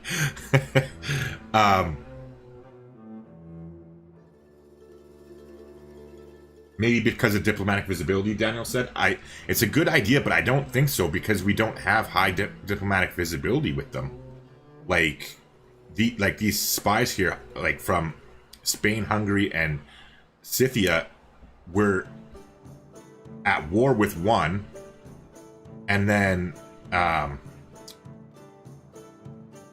Spain we're just completely neutral at.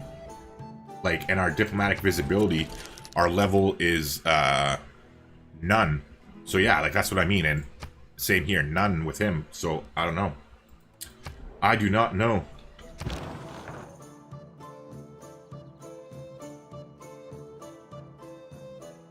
And oh, sorry, Natasha said, can you get a city put into the left of those pyramids?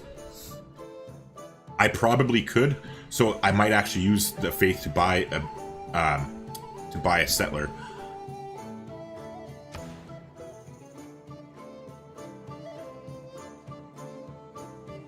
Yeah, because we'd still be on fresh water and we could chop some stuff out.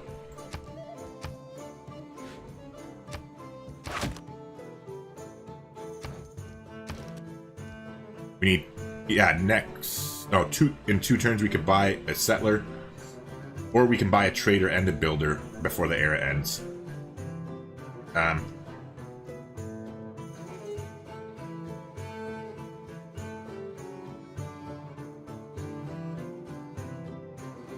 Yeah, I'll wait for the settler, because maybe we can get a settler and a trader.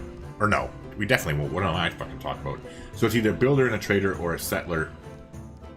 I'll think about that. What do you guys suggest? A settler for here, or getting a trader and a builder? Oh, maybe?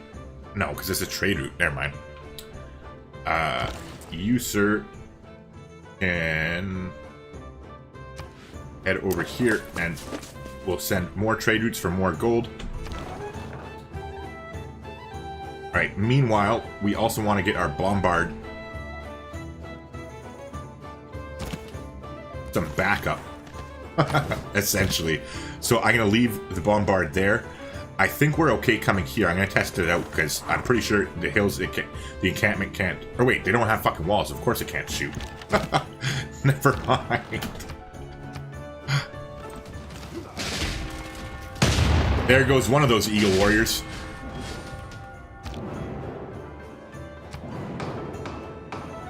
Philip was ravaged by a natural disaster. No, I don't give a shit.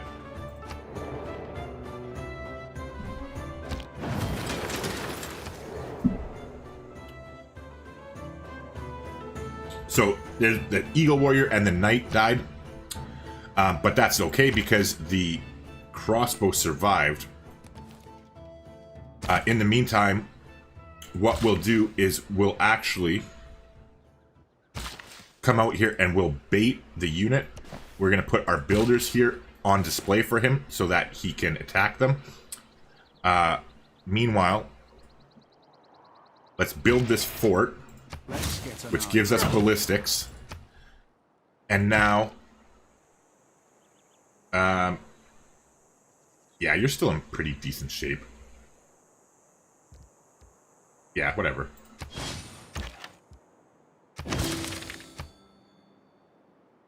We'll go ahead and hit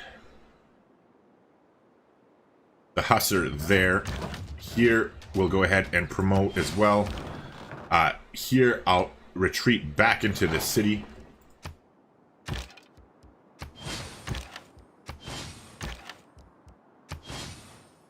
Okay, so field cannon, field cannon, field cannon. We'll actually promote our knight here as well. We'll move closer. We'll move into the city to increase its combat strength and upgrade there as well. We'll hit the weaker one. Just stay fortified for now. Next turn, we'll run the injured field cannon into the encampment so it's safe. And in the meantime, I'll just throw him out here as... Oh. I was going to put him there as a sacrificial land. I don't know why he couldn't walk through there. But anyways, let's switch back to that entertainment complex. So that we can get those theater, or the Bread and Circuits festivals going when we get into our Dark Age.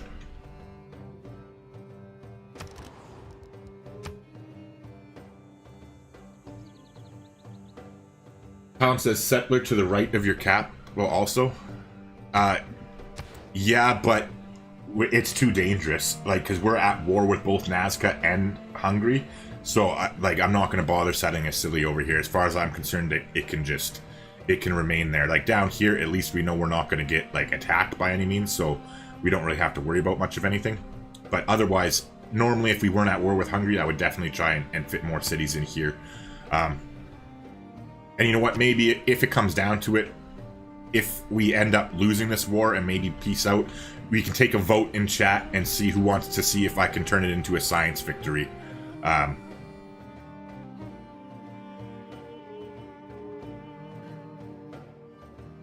But it's going to be awfully hard to do because we're so behind. But yeah, I'll vote, or I'll let you guys vote if we lose the war, whether we just quit the game and I start the next kind of game, or whether we try and salvage it and get some other win condition.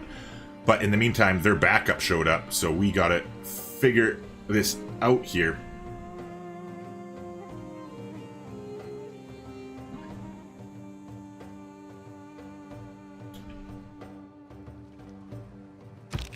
Alright, so we're gonna move forward here. Fortify.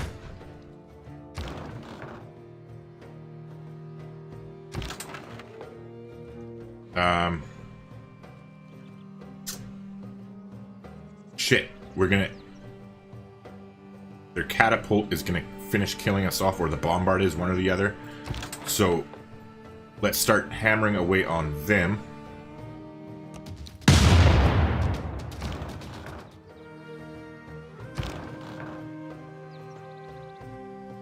We have our other bombard here. Let's hit the city. I'm going to shift this bombard up onto the hill so that it can shoot over here next turn.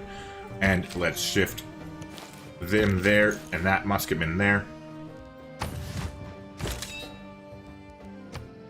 And then with Lestat, we're going to pillage here to get our health back up.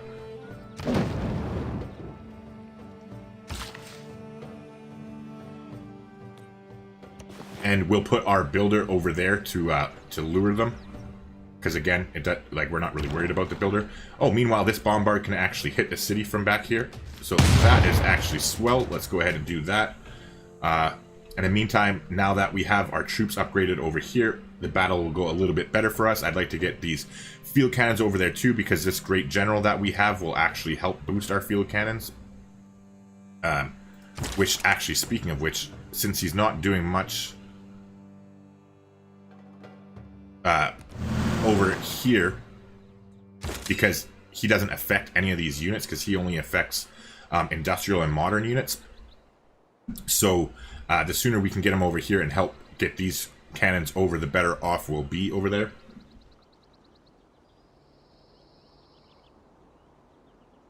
I always vote up the natural disaster stuff, then send 1 gold. Why bother, Natasha? I can't pull it up here to see, but like I thought you barely get anything for the last place or whatever.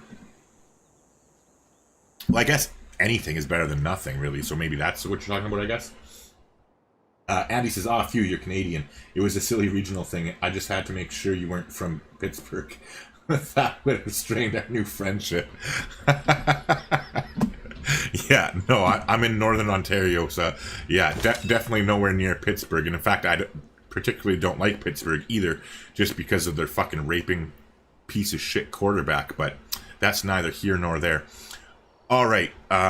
Anyway, so this guy is an issue. So we saved our crossbowmen for now. Let's move our general forward here so that everybody is covered.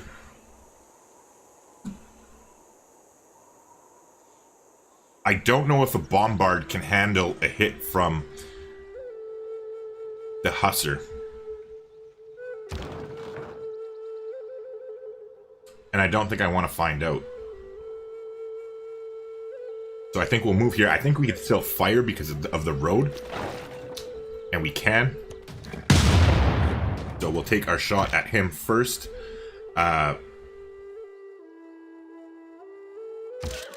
Oh shit, the knight can't quite make it there, unfortunately. Because I would have loved to move him there and then promote him. However, now with our Hussar here, who does have a promotion, I don't think it can be one shot, so let's definitely zoom in here, and we'll fortify up. I'm pretty sure they'll target one of our builders, most likely anyway. In the meantime,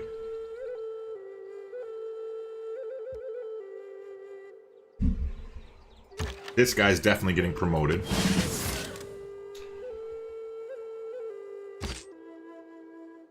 I'm gonna shimmy with our vampire.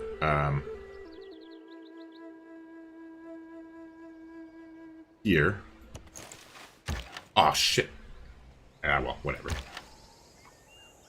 I want to upgrade them, but whatever. We got 1 field cannon for now. Let's get the knight to move in closer so that it will be able to actually do something next turn, and then we'll promote them as well. And then, yeah, he's good for where he is right now. We'll just fortify him. And then here, actually, since they are building walls in that city. Or wait, maybe they're not, because this looks more finished. Is it just me? Or does that look more finished than when we first saw it? Not 100% sure, though. I might just be imagining things.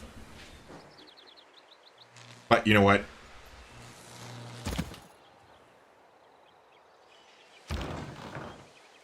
Let's move forward. And we'll bring in cavalry in order to put a zone of control in there, so they can't just flank and smash our little faces. All right, so let's move here for, again, the same reason, just for zone of controlling and protecting our bombard. And then here, we'll move them there to fortify and hold. And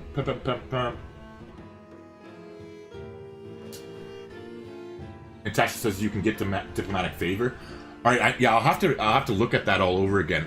Oh, why is that fucking showing? Hold on 1 second. Sorry, I just looked over and realized that maybe it's not, you guys aren't seeing it, but I'm seeing it on my screen. Just 1 second. Webcam. There. Sorry. There we go. All right. I'll have to pay attention. Oh, hey, Callum. Thanks for the $5, man. Loving the live stream, man. How often do you think you're going to be streaming from now on? And are you going to start playing Horizon anytime soon?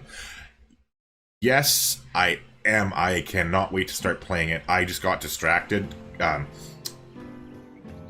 Yeah, I basically just got distracted. So what the plan is, for any of you who do care, like obviously Callum does because he's asking me about it, but I'm going to be starting to stream on Twitch regularly starting in September. I'm just not sure exactly what week. I have to figure out how things work with my work schedule, because I need to be able to make sure that I can have a consistent schedule that I follow. The plan is I'm going to be doing streams 3 times a week on Twitch, where I'll be streaming Civilization, and always Civilization on Twitch, only Civilization. So Monday, Wednesdays, and Fridays I'm going to be doing those. I just need to figure out a time slot. Like, I want to have a minimum of 4 hours on each of those 3 days. That I can allot to it no matter what, so I need to make sure it works and whatnot, like for my life schedule wise. But that's going to be starting in September. So in the meantime, right now, like, I'm just sporadically streaming here on the channel right now. But then when I do start streaming on Twitch regularly, I'm going to start streaming the other games on the channel. But like in the meantime, I might stream Horizon first, like just because we've been doing Civilization.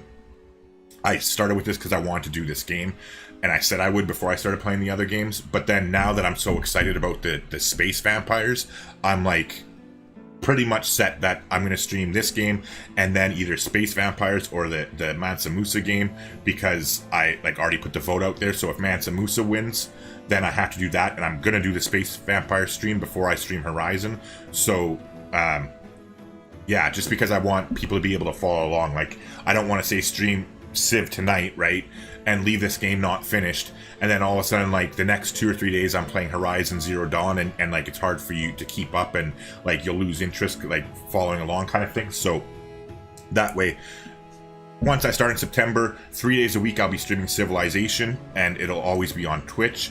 And then on the channel, I'll be streaming the other games that I'm more interested in. And the reason I'm doing it that way is because I'm gonna be pivoting. Like, don't worry, I'm always going to be doing Civilization content. It's what this channel is always going to be based around. However, in November, I'm going to be focusing on Cyberpunk 2077. Like, as of right now, this instant, The Witcher 3 is my favorite game in the entire world. Like, hands down, beats the shit out of anything else I've ever played. And so, like, I've been drooling, waiting for Cyberpunk. It was supposed to be out in April originally. And so what I'm planning, like, I'll be streaming that, like, the whole game on the channel here. But then I'm also going to be starting to do content on Cyberpunk. Like, I'll be streaming Horizon Zero Dawn, but I probably won't do actual videos about it, like tutorial videos or like build videos or that kind of shit. Like, nothing like that, most likely. It'll just be like streaming for fun, hanging out, that sort of thing. But then the reason I'm experimenting with those other games, like playing Horizon or like Mafia 1 remake, that's coming out now. It was supposed to be out last Friday. It got delayed till the end of September, so I'll be streaming that on the channel, and then I'll be streaming the Assassin's Creed Valhalla game when that comes out as well, all leading up to Cyberpunk, because I just want to get people used to the fact that I'm not always playing Civilization necessarily. And then I'll be when Cyberpunk comes out, I'll be just like buried balls deep in that game for quite some time. Like, I'm going to have a bunch of Civ content built up so that when I do start focusing on Cyberpunk, there'll still be regular Civ content on the channel. And it's the same thing here, why I'm streaming Civilization on Twitch and just doing the other game here is because that way I'm going to keep all of the videos. Like, I'm still going to be making like regular Civ 6 videos all the time on the channel, but just the streams themselves will be of other games. Like, if that makes sense. Hopefully I answered your question.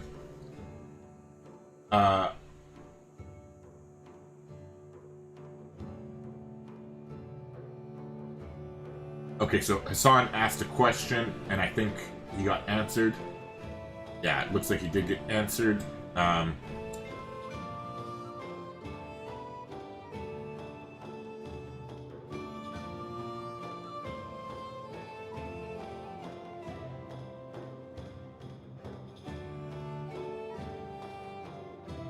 It looks more finished.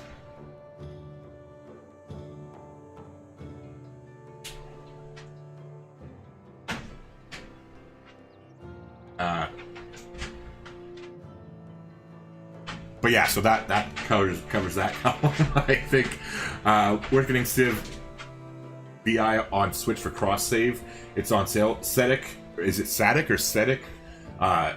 It would be completely up to you whether you think it's worth the investment and whether you play enough Civ. Like, for me, I'm a fucking PC boy at heart. Like, I'm a diehard fanboy. Like, I've owned a computer since my dad bought me one when I was 11, and I have always owned a computer ever since. And I haven't owned a console. Well, sorry. The last console I owned for a long time was the PlayStation 2, to put that in perspective, how long ago that was. And then since then, I bought an Xbox One X like last year or the year before, literally just when Red Dead Redemption 2 came out, because it didn't get released on the PC right away. So I bought the Xbox, bought the game, played the game, and then was like, all right, I'm done, and just sold the Xbox and went back to my computer. Like, there's just no comparison for me, so I wouldn't personally do it. But Zach says, or should I just get the Frontier Pass on PC? I would personally get the Frontier Pass if you don't have it already. I fucking love it, but I'm not one to tell people how to spend their money. If you do decide to get it on PC, though, to consider, there is links down in the description where you can buy the Steam keys from fanatical.com, and I actually get a commission of your purchase. If you want to do that, that would be cool, but no worries, no pressure or anything like that by any means. Sai says the only wonders you should focus on is Urkel and Pyramids, and after you have at least 4 or 5 cities. In the early game, yeah, on Deity, because I love like going for Apadana, but it's fucking so hard to get. Like, it's almost impossible. Like, almost impossible now. Like, it used to be attainable, and it was an awesome wonder, but they changed the scripting like 6 months ago, a year ago, whatever it was, where it just all of a sudden they tweaked the AI somehow where it's just like always gone, like usually between turns 40 and 50, and like you have to have like the perfect setup to be able to get it now. I did actually in that Space Vampires game I'm playing like off screen, I did get it. So Leo says, same here, Witcher 3 is the best ever for me too. Yeah, it's just such a phenomenal game. Like, oh, I could go on and on and on about it. Callum says, sounds good. So excited for Cyberpunk as well. Yeah, like fucking, I'm okay with them delaying it. I was a little bit bitter at first, but overall, the game's going to come out polished. Like, it's going to be beautiful. Whereas, like, now you get games like Horizon Zero Dawn. I bought the game because I was so excited it got ported to the PC, and then it was fucking so glitched that I couldn't even play it for a week because it only worked on 1080p, and even then there were certain glitches. But if you used 1440p or 4K like I do, there were so many visual glitches. The characters were like lines that were like moving like this. It's just stupid. And like, don't release a fucking game until it's ready. It's just my biggest pet peeve. I'll never buy a game from them again until like a month or two after. I'll just wait till it goes on sale. But sorry, I'm so bitter about that. Yeah, Sai says Epidemic is way too hard. Exactly. Hanging Gardens can be great. That's actually one that I don't ever build, Natasha. I gotta look at that again because I don't know. I've never really. I don't even think I've ever built it, to be completely honest. Maybe once when I first started playing the game, but I just got away from it, so I'll have to look at that again. It's almost gone as soon as Stonehenge and Great Bath. Not that bad size. Hanging Gardens is in that range, but it's attainable for sure. Like if I wanted to build it, I could. Like probably 100% of the time, because they don't build it that fast. But it usually does go like Stonehenge, Great Bath, Stonehenge, or Stonehenge, Great Bath, and then Hanging Gardens is usually the next one off the list. But they're slow enough that you can still grab it. Leo says, love GOW2, but I think Geralt, best video game character, in my opinion. Oh my god, I'm so jealous, Leo. That's what I'm talking about. That's my one thing that I'm so, like, the only reason now I'm considering buying a console.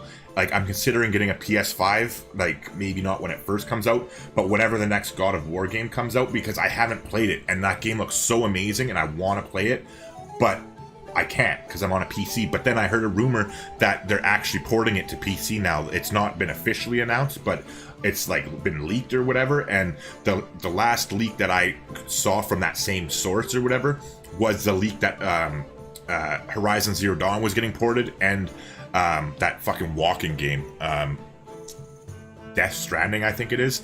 But those leaks from the same source, and they are both like actually happened. So like, oh fuck, I would lose my mind if God of War came to the PC.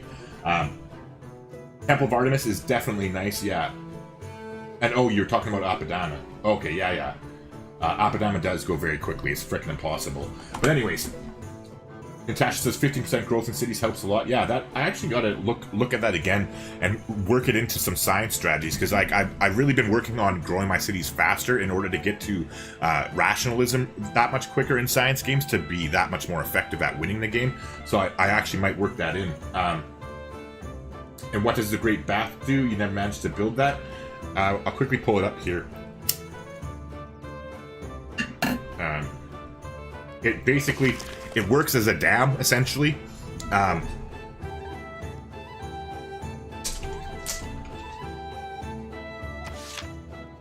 Fuck's sakes.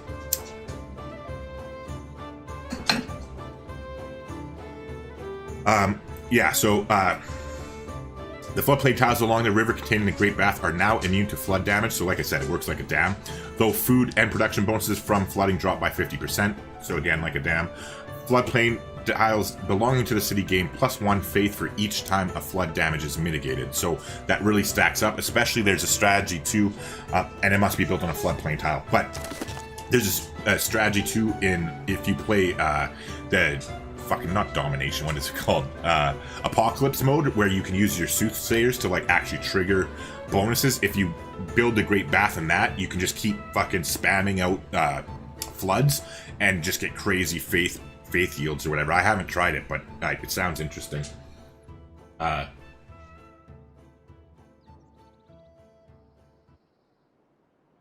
yeah, the AI does prioritize it. It's fucking hard to get on DD difficulty anyways. Alright, we finished campus research grants somewhere. So we're immediately going right back into campus research grants. That's literally all we're going to be doing now in all of our cities until we need to produce units. Like, the capital might be the exception, depending on how this war starts to go. We'll kind of play it by ear there, but we really need to get our tech game going, and so we're at least catching up now. We're at 105 science per turn as we're doing these different things, so so far so good. Oh yeah, and you know what? I will build the frickin', I'll buy this settler next turn, and not go with the builder and trader, because I'll be able to chop out another campus here. It'll be a shitty campus, but we can at least buy libraries and universities and shit like that in it, and to make it actually not a completely dumpster fire. And the science alone is just worth it because we're struggling so much. But I'm sorry guys, I know I've been rambling lots. I'm gonna actually have to take a break here. My dog's, I don't know if you can hear it on the mic or not, but my dog's whining beside me. She needs to go out. She so my one dog, Shadow, he's the husky, is the fucking smartest dog I've ever been exposed to. He's so smart. He opens cupboards like by himself and goes into them. So I had to get like child locks on all my fucking cupboards. But then he learned how to open the fridge.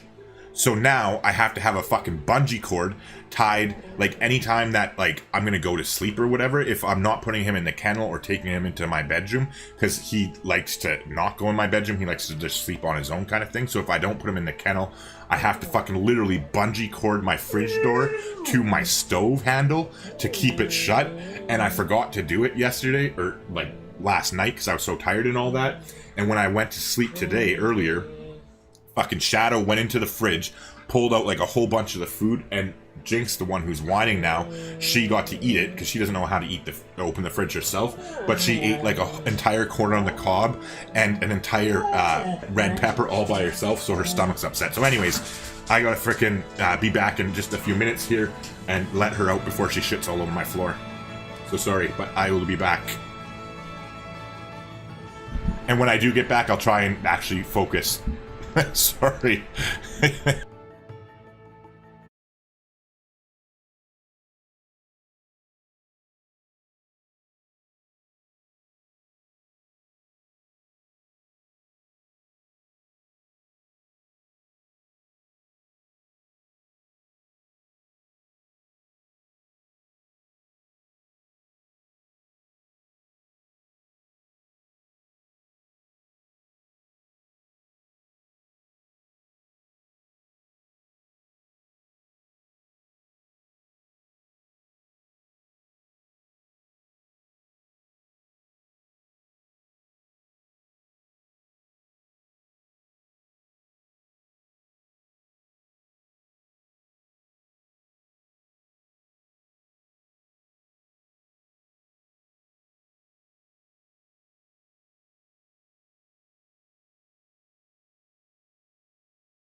Alright, sorry about the hold up there. Let's get back into this.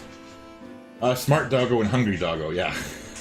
Yeah, Shadow's a pain in the ass how smart. Like, he's so freaking smart that this dog figured out how to get out of the gate in the backyard. So I had to like lock the gate with an actual lock. And then I actually have like a car that's not on the road right now. That's at the back of my backyard. Or no, before that, sorry. From the gate, then he discovered in the wintertime, my neighbor on my one side was snowblowing at the back lane area because they have their cars back there.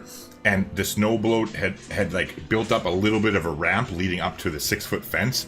And he just freaking went up the snow hill and jumped over and escaped. And then, so I figured that out, shoveled the snow out of the way.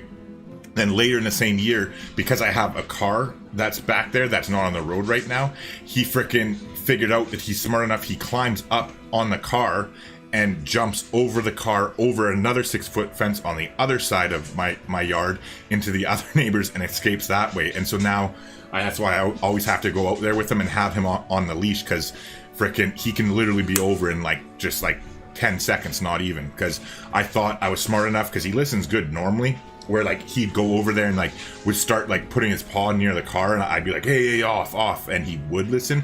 But then one day he was just like, fuck you, and like literally by the time I was right there watching him, by the time he was up on top of the roof and I was like, Shadow, no, he was already over the fence and gone. So yeah, smart dogs is good in one way but bad in the other. Natasha says holding the loyalty is going to be harder than taking the cities. I agree, it definitely is. But like I said, I think with Victor here and a governor in there, that's 12 loyalty. And then with your good idea there, with the entertainment complex, we'll be able to run the bread and circuses, so that will be more loyalty as well. So hopefully we'll be able to do it, or whatever. Time will tell. But if it comes down to it, I'll just burn their cities out of spite. I know that's not the most efficient thing to do, but if I'm going to lose the game, I'm going to cry like a baby. Alright, meanwhile, we have an envoy. I'm just going to hold on to it here, because I really don't want to lose Granada. And meanwhile, let's keep our builder going on his journey to circumnavigate the world for us. Let's get some more gold by trading with Scythia.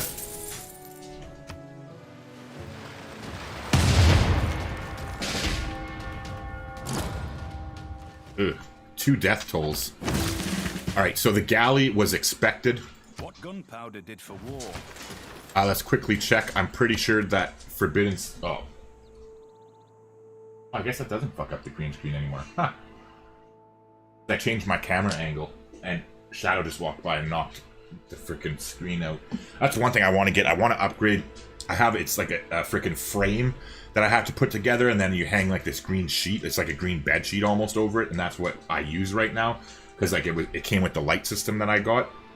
But I want to get, there's this cool like Elgato one that it's like a projector screen sort of, that you just pull it up behind you, because this one takes me like 10 minutes to set everything up, and it's freaking irritating, especially with the dogs if they knock it around, especially if I don't notice it. Like I've done videos where my green screen's been fucked up for like the whole video if I didn't catch them doing it. But yeah, there's this cool one. It's like a freaking a big projector screen, like those big white ones that you could like use in school in the old days or whatever, but it's a green screen that you just pull up and it sets in place, and then you just fold it right back down. And yeah, I'm gonna upgrade that once at some point sooner or later here. But toys are expensive. Oh yeah, okay, hold on, I wanted to check about Forbidden City, because like I said, I'm pretty sure it was gone. Yeah, it is gone, just to confirm that. I think it was Natasha who asked that earlier. What was the other unit? We knew the galley was going to die, and that's actually good because it tanked the shot from their bombard, which is the most dangerous unit they have. But okay, our Corsair was destroyed here. All right, so we are going to run our ass away, basically. This is Lestat. He's our strongest vampire, so I'm going to bring him forward and fortify there. We're going to bring the Great General. We're going to get this crossbow into friendly territory and upgrade to a field cannon. We got our cuirassier, but they're a ways away and aren't going to be able to help immediately. So definitely are wanting to retreat with our bombard here. Why can't I get there?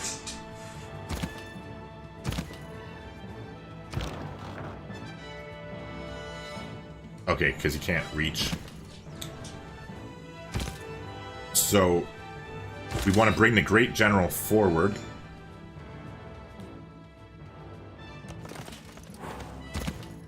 And we're going to offer our builder up as a sacrifice.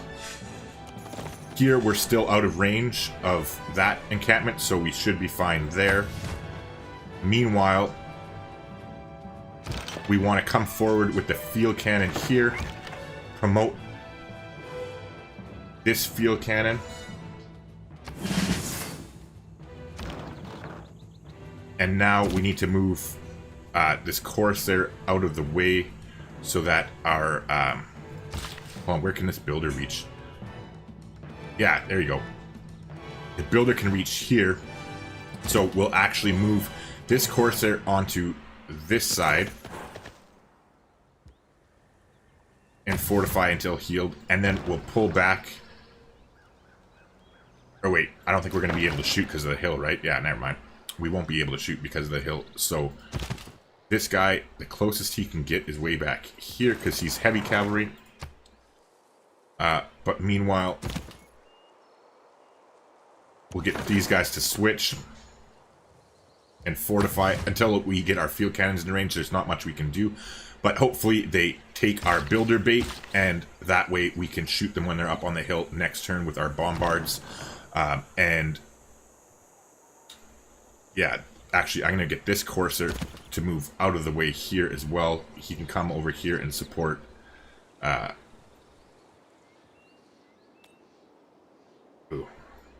Un momento. Yeah, we'll pull this guy back since he's not promoted anyway.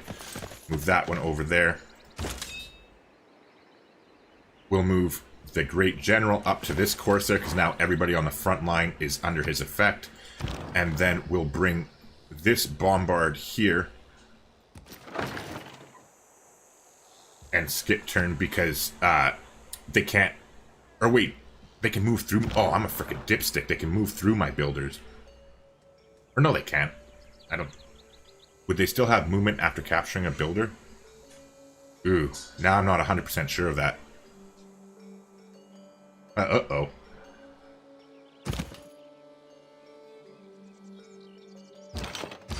So...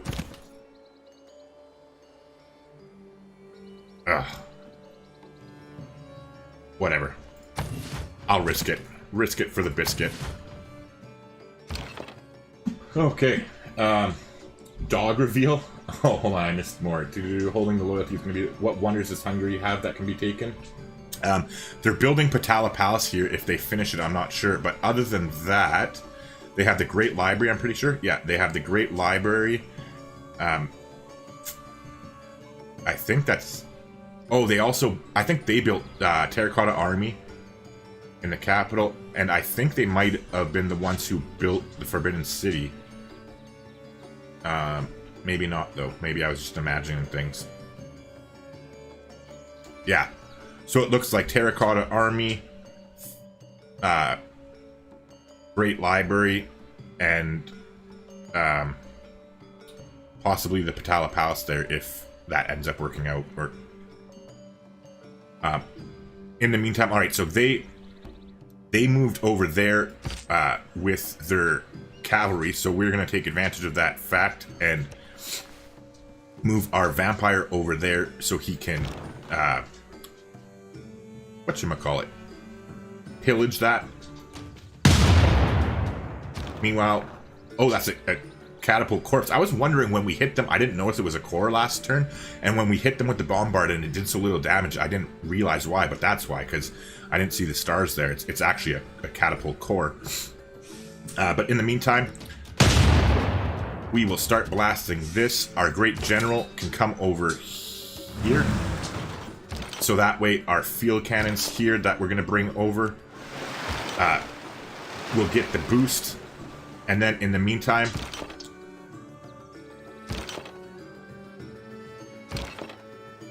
let's just go ahead and shift the field cannons over here a little bit, and let's... Do I want to bring a bombard over? Not really. Yeah, not really. Okay, so he is out of range of their walls, so we can kill this unit. Oh, I didn't even realize he came all the way over here. Yeah, so never mind. Let's go ahead and hit him there. We'll hit that guy there.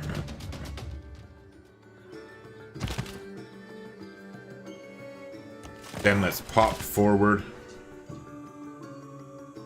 with our cuirassiers. I want to be on the same side of the river as him. And then we can get over here for a flanking bonus as well. And let's move the injured field cannon into our city. And move the healthy one. Oh, shit. I should have looked at that first. I assumed because of the road it would be able to make it, but it can't quite. Actually, this is our only field cannon over here, but so far, so good. I'm going to risk it and bring it by. And let's frickin' start hammering this guy here.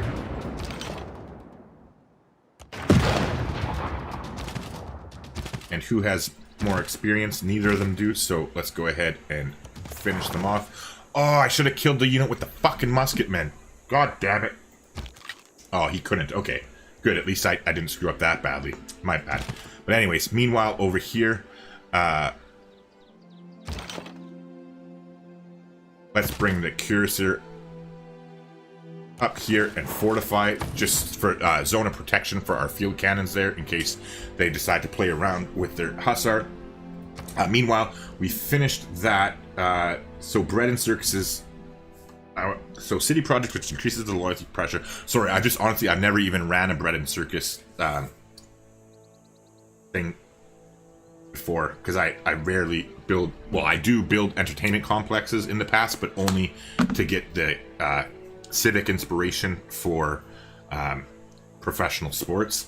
But now that they've changed it, I will be building more entertainment complexes. That's a fucking cool improvement, by the way. Like that, they now give the +2 adjacency bonuses to culture or to theater squares. Love it. But anyways, okay. So a city project which increases the loyalty pressure that the city exerts on itself and other nearby cities. Shit. So well, yeah, but it's within 9 tiles. Are we within 9 tiles? I don't think so, right? Shit. And this city's. Can we buy them a granary or something? Hold on. Well, the lighthouse, I guess, would improve food. +1 food on all coast tiles. What do I want? The campus first? Or just buy the lighthouse? What am I talking about? So 480 for the lighthouse. So we're going to keep that in mind. Because I think we're done promoting now, right? Unless I'm mistaken, we have all of our units promoted. Yeah. Yeah, everybody other than the Eagle Warrior. Speaking of which, let's not just lose a unit. Clearly, he's not going to be converting any builders, so let's go ahead and do that. But yeah, back to the bread and circuses. Sorry, I'm just freaking. Okay, so while active, each of your citizens exerts +0.5 loyalty pressure to this city. This pressure also affects other cities within 9 tiles, but is 10% less effective per tile. Once completed, instantly gain +20 loyalty in the city. So ideally, if they had entertainment districts, I don't think they do, but let's just double check here. Hungary Entertainment Complex. 2 results. I see one of them. Where's the second one?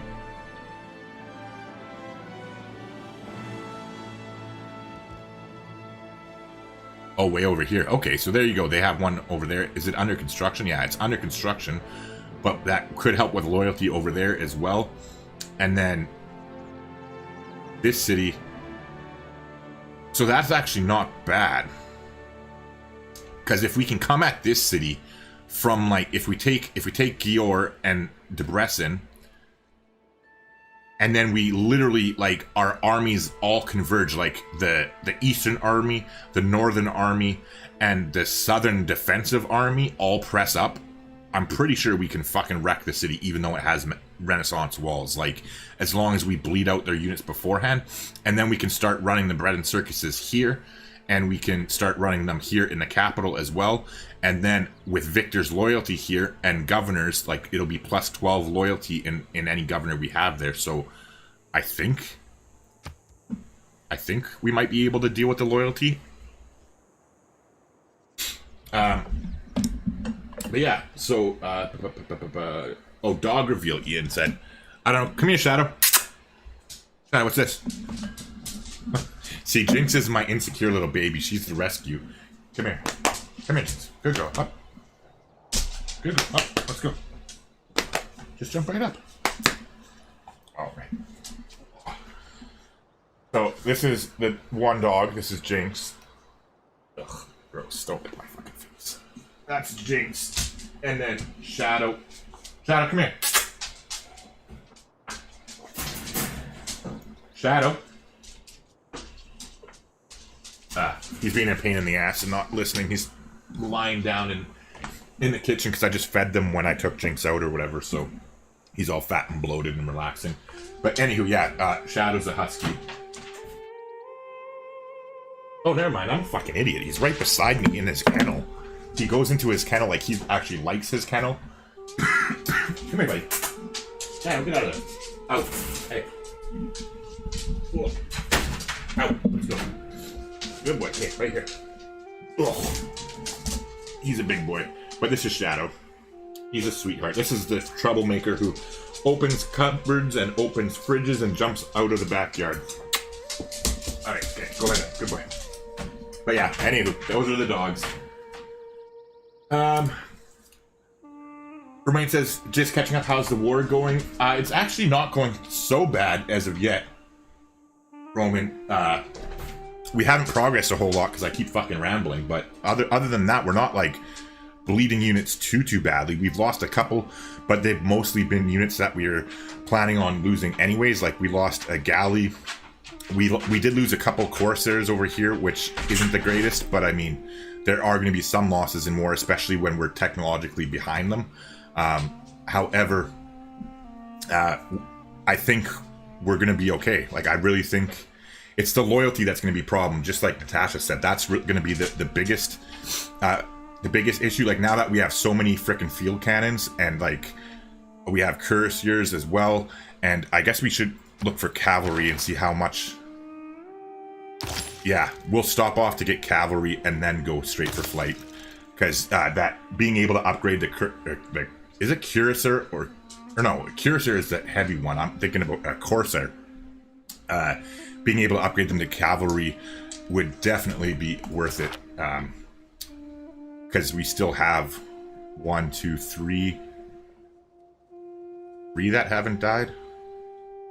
And actually, what I might do is, where did we have Victor? Oh, I need to, before I forget, I need to buy the, I need to buy the Settler with Faith. Okay, so got that taken care of before I forget. Where do I have Magnus? Oh, I don't even have him established. He's just sitting there waiting because we were gonna, I think he was in Granada originally. Alright, so yeah, what I'm gonna do then is we will move him there when we settle that city, but first, actually no, we'll just move him there when we settle that city. I wanted to move him to this city here to chop out some Corsairs, but I'm worried about removing Victor. Actually, Victor only takes 3 turns to establish. How many turns do we have? We have 2 turns until the era ends. We'll see here how long it takes us to actually take this city.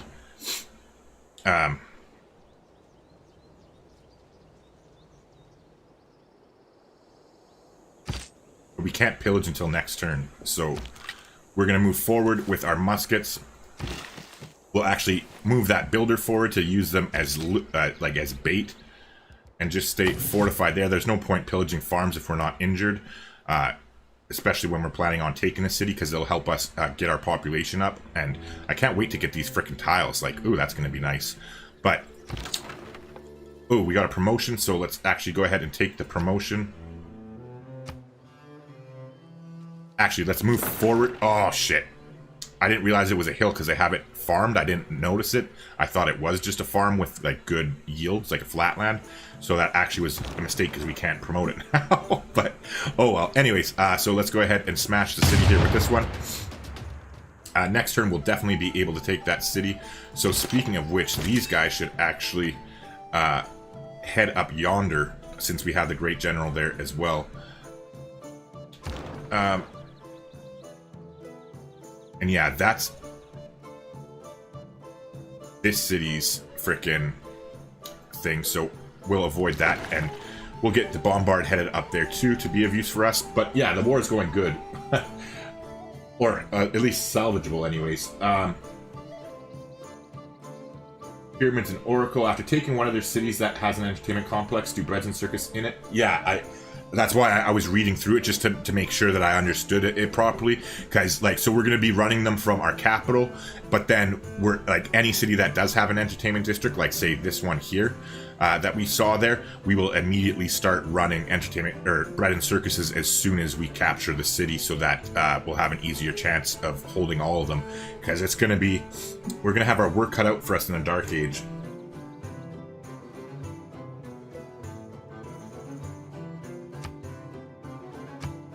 Hagia Sophia's gone.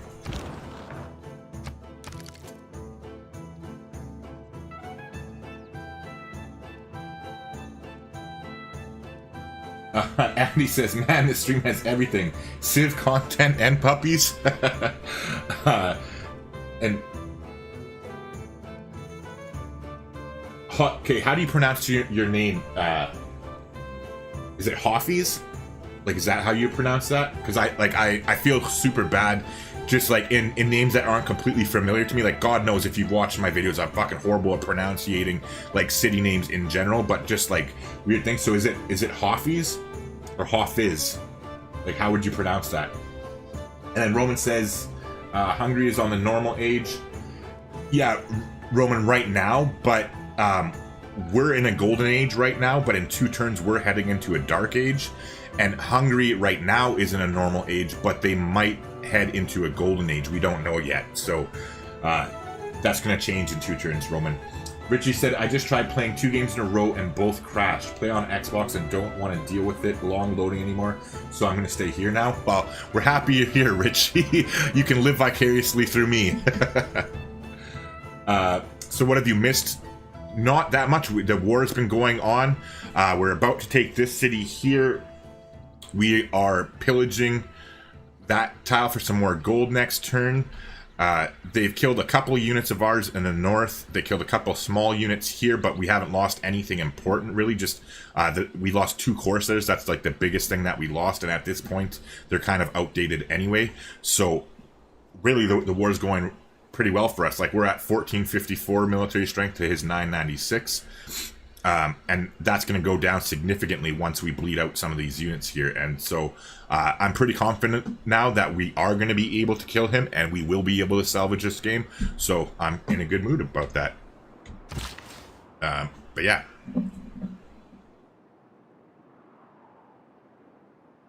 And then Hassan says, I need to buy the DLC for Rise and Fall if I want the combo of Oracle and Pingala. Is Oracle from Rise and Fall? Really? I thought Oracle was in the base game. Or Hassan, do you mean you don't have? Do you mean you don't have Gathering Storm either? Is that what you mean? Like you just have vanilla?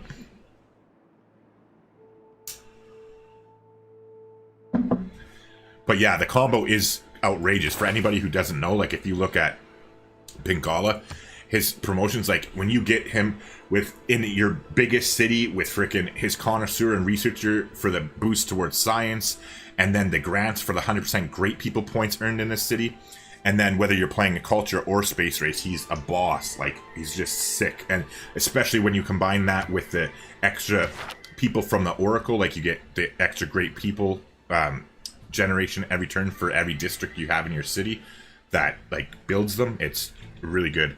Ooh, Buenos Aires is getting their ass kicked over there. How is our old friend Singapore doing? Not too bad, actually. They're still surviving. I thought they were going to be toast. Ooh, that they have a core of those frickin' Hussars there, so hopefully they take their time getting over to us. This is so frickin' hilarious. I don't want to jinx it, but I'm pretty sure that this builder is going to circumnavigate the globe for us. As long as I take my time with him and move him one tile at a time so I don't get sniped by a barbarian, I'm pretty sure we're going to circumnavigate the globe and get the era score. Like, it won't be in this era, but it'll be next era, but still.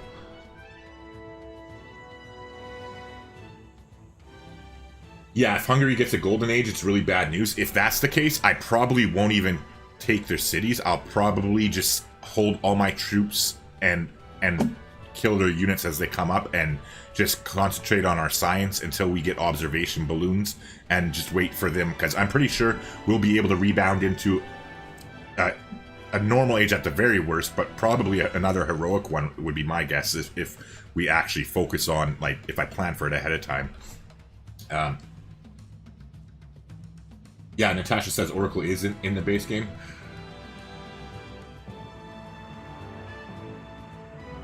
So Richie says, play on vanilla is so much different from Rise and Fall. Domination on vanilla is laughably easy compared to Rise and Fall, for example. I don't know. I see what you mean, Richie, about like domination being easy. But if anything, I think it's easier in Rise and Fall. Because loyalty isn't usually a problem. Like, it really, like, once you know how to manage it properly, and especially with your governors, like the promotions like Victor here, with that promotion where he's going to have plus 12 loyalty in any city within 9 tiles, it's really easy to keep cities if you're not in a Dark Age, which you normally wouldn't be in most situations. And, like, the boosts that the governors give you is just outrageously powerful to, like, making your domination game go that much easier and that much quicker. So it takes a little bit of adjustment, but once you learn the techniques and get used to Rise and Fall, you'll fucking crush a lot easier on Rise and Fall than vanilla, in my opinion, anyway. Alright. Fingers crossed, no death bells. Nice, they took no death bells. Sweet.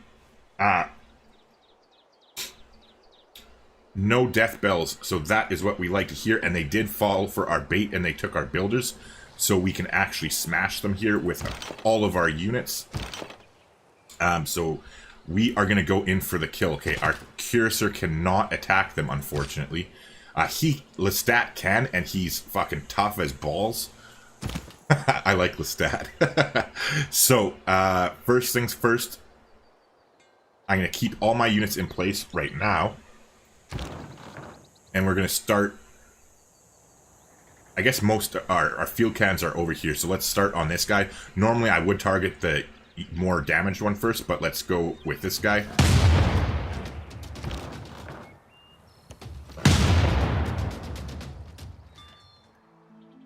Alright, so you can't attack, but you can move here, but I don't really want you to necessarily. I'll move you here, and then to the back of them. Oh, fuck's sakes. I'm just an idiot. I freaking didn't even, I was thinking it was just a regular district. I was like, oh, I'll just move on top of it, and I'm going to completely surround them. But anyway, the reason I moved, hopefully we can kill them. We should be able to, so he should still be safe unless something pops out of the winds here. But meanwhile, before we go any further, with this bombard here, okay, with the one that's back here, okay, first, before I forget, let's move the Great General. Yeah, no, we're not doing an amphibious assault. Are you Looney Tunes? Alright, so we'll move there. We got our promotion.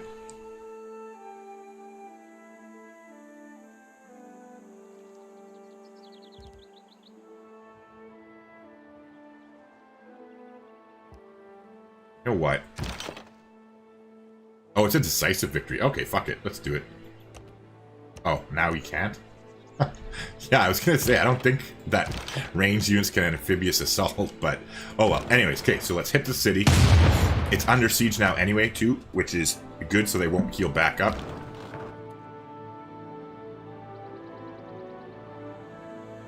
I want to pillage with Lestat.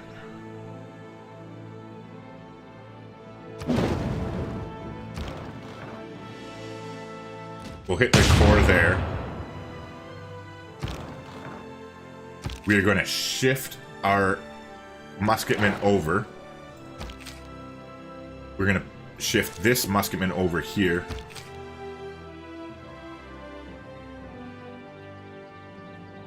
And this one over here.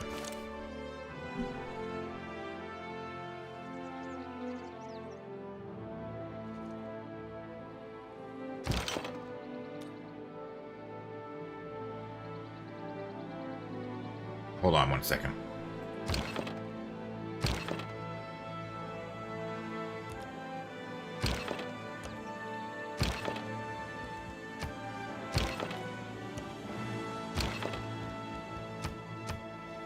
Anyways, sorry. I'm imagining because I was looking like I could hit them there, I thought for a second, but that's fine. So we'll keep our builder as bait over here to keep this passageway blocked from their units. In the meantime, they still got 13 turns on this field cannon, so we're going to have to do our best to deal with it.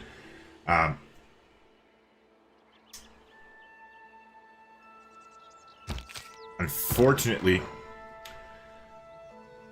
actually, they can't. Yeah, never mind. I take that back. Oh, no. I'll just risk it. We're at full health anyway. We'll take the shot there. Next time, we'll retreat there and move our musketmen up there. Meanwhile, here we are going to take a promotion, and we'll go up for crew weapons.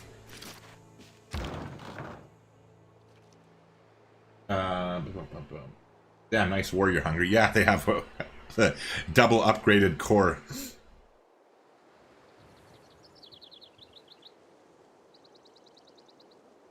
Alright, so this builder can just hang out. You can just hang out because you can't do anything. Alright, in the capital we finished campus research grants. We don't have to run those circuses yet, so let's just start on another campus research grant. Alright, and is this the industrial era that we're heading into? Yeah, it is. Yeah, that's why I was saving the governor title. Okay, good. Yeah, we were saving the governor title for our next promotion to get a new vampire and to be able to build a third vampire city. And then also our vampires are also going to intimidate enemy units, reducing their combat strength by 5 and only take 1 movement for pillaging. So I'm glad I didn't forget and spend that. Meanwhile, let's get our settler headed down yonder. And then here we have our cuirassiers. You need to heal. So let's actually pull the musketman back since it's injured so much. Let's move the healthy field cannon up and leave that on alert. And let's start moving them over there. We don't need so many field cannons defending here. I think we've kind of fended off the majority of their big part of the push down in this part of the region anyway. And in the meantime, let's start getting our troops to kind of head up yonder so that we can kind of figure it out when we need to. But we want to keep our cavalry by. These are heavy cavalry, so they are slower as well. Let's kind of poke forward here.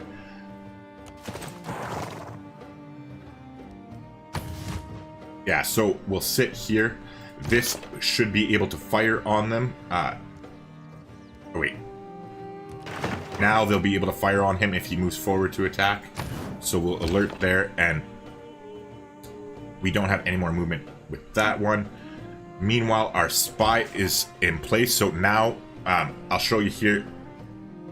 This is listening post is what we're going to be doing here. So it increases diplomatic visibility by 1 level, or 2 if the spy is already promoted to secret agent. So if we look here on, say, Lestat, right?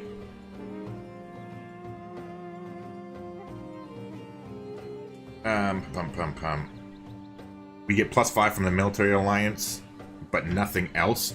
And now, if we establish our spy as a listening post... Ah, fuck, it's glitched. Just give me 1 second. I gotta turn something off I forgot to in my mod. I'm gonna... Okay, so now I'm gonna remember that I'm gonna mute this fucking stupid music.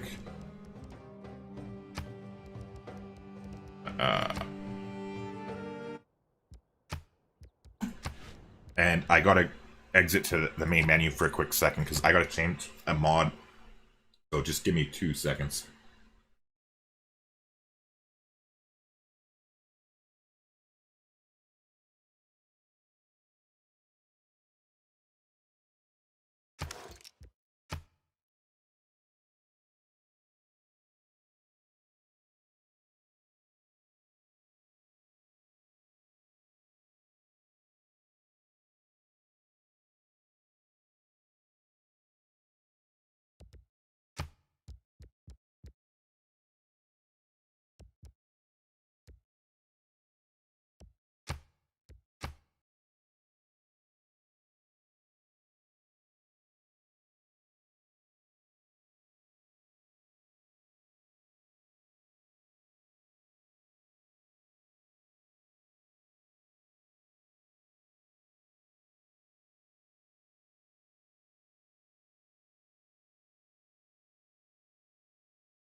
Trust me, it's gonna be legendary.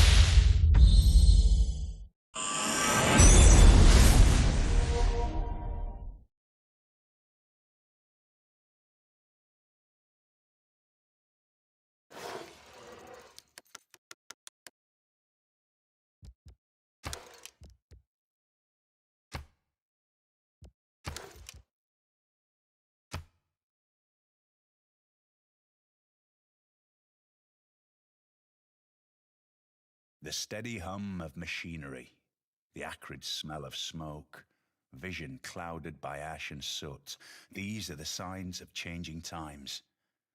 The lure of scientific and cultural advancement is the engine driving your realm forward. Now your challenge is to maintain the delicate balance between Earth and man.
The steady hum of machinery, the acrid smell of smoke, vision clouded by ash and soot, these are the signs of changing times. The lure of scientific and cultural advancement is the engine driving your realm forward. Now your challenge is to maintain the delicate balance between Earth and man, between peace and war.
All right, problem solved. Sorry about the delay there. There's just in this mod that I use, there's two different folders that have to do with spies, and there's one that has the glitch on it, and there's the other that doesn't, but I couldn't remember which folder caused that little visual screw up.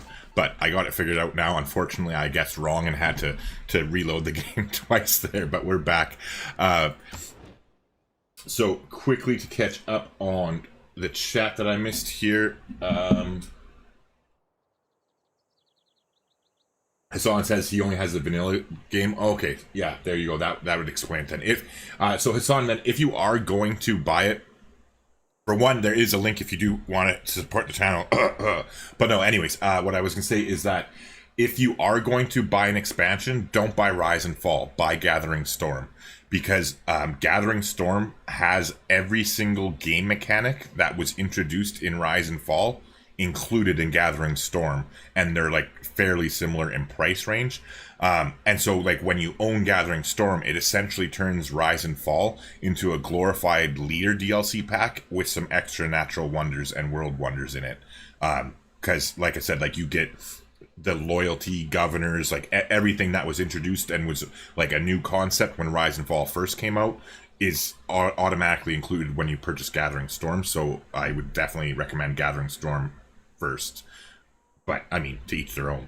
Anywho, so Miguel asked, how does the vampire castle works? When I place mine in my city, they are not available as a workable tile. Yeah, they don't, they're not a workable tile at all. You don't touch them. What they do is, so you can actually build them. They don't even have to be in your cities. They don't have to be in your territory. You can build them in neutral territory as well. So for instance, what I'm going to do is we're going to come over here with our vampire. Actually, yeah, just give me a second, Miguel. When we, like, literally next fucking turn, we're going to be in our new era, and we're going to get a third vampire, and we're going to build a vampire castle over here, so I'll explain everything, and then you'll be able to actually physically see it, like, happen in real time, so, it'll be, I think, easier for you to understand that way, probably. And then...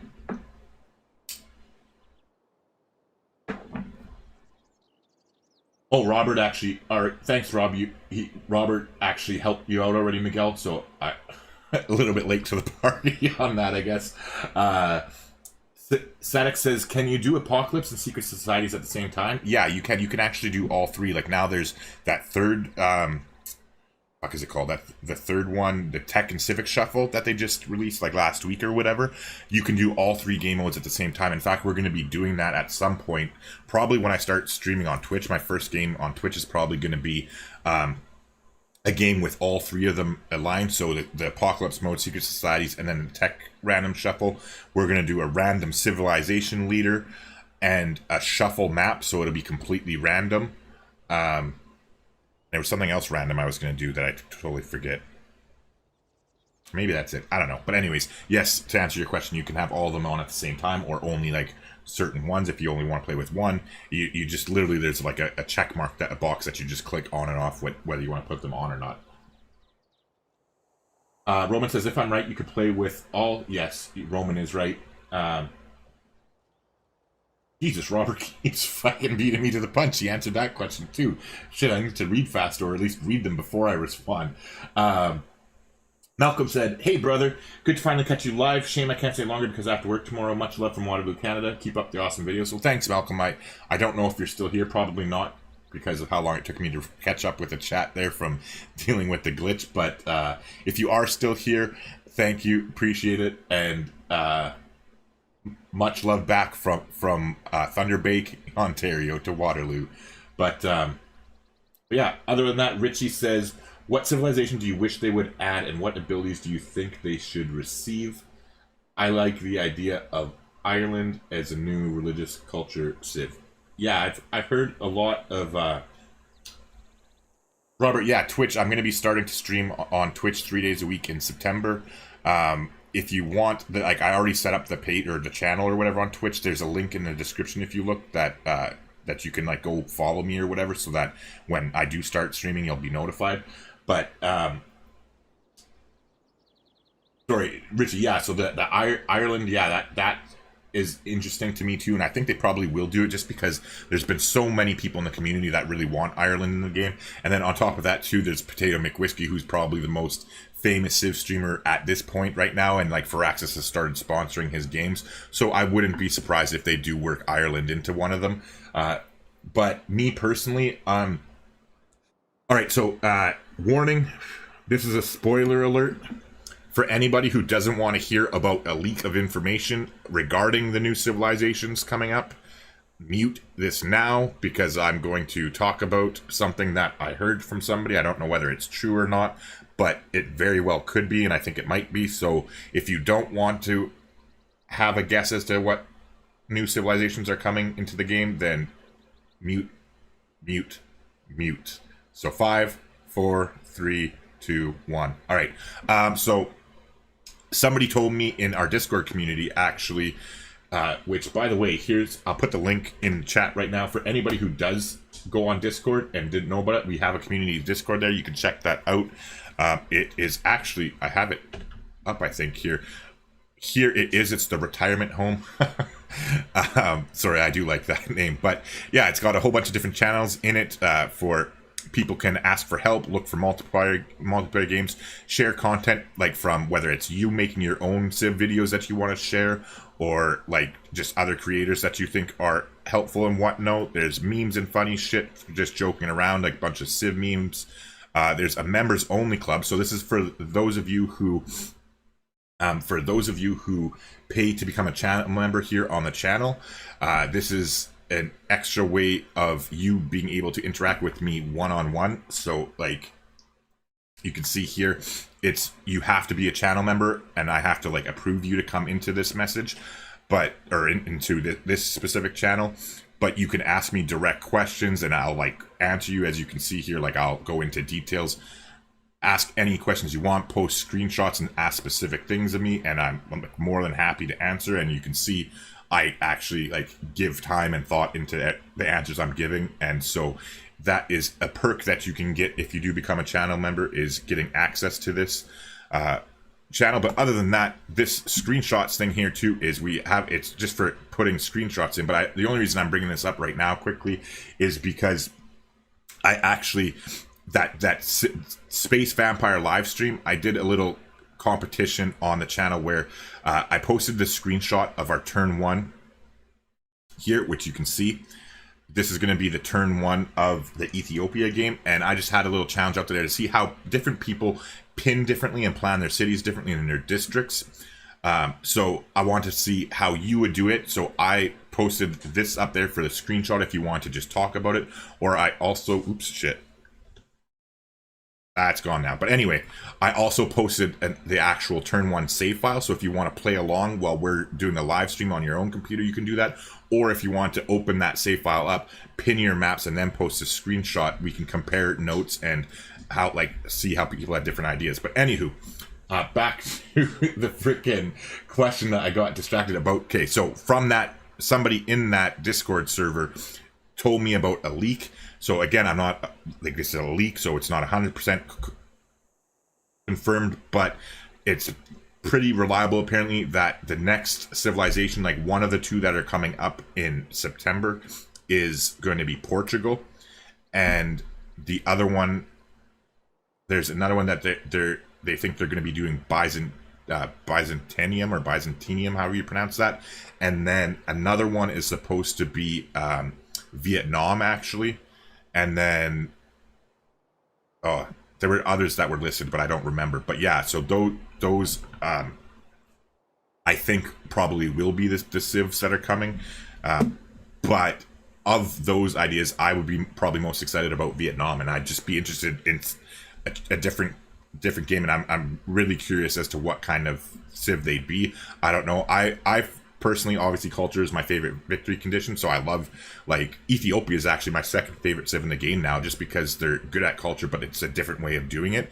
And so that's what I love, like, all the civilizations that they came out with in Gathering Storm are my favorite civs in the game, basically, for the most part, just because they're so unique compared to all the other civilizations from vanilla, that, like, and even Rise and Fall too, like, there's very few in Rise and Fall that were that, like, original, whereas, like, the gameplay mechanics, like say Mansa Musa and the Mali, like that's why they're my favorite, is just because they're not the best civilization in the game, but their gameplay is so unique compared to every other civilization that it's like a different experience every time you play with that civilization compared to like 90% of the civilizations in the game from vanilla and Rise and Fall. They just seem kind of like they do their own things, but they don't do that unique, sort of, if that matters. So I'm not really interested in what civilizations they add coming up here. I'm just more interested in how unique they're going to be, and I'm looking forward to it, because I've loved every civilization in New Frontier Pass so far. Like the Maya are fun, they're different, like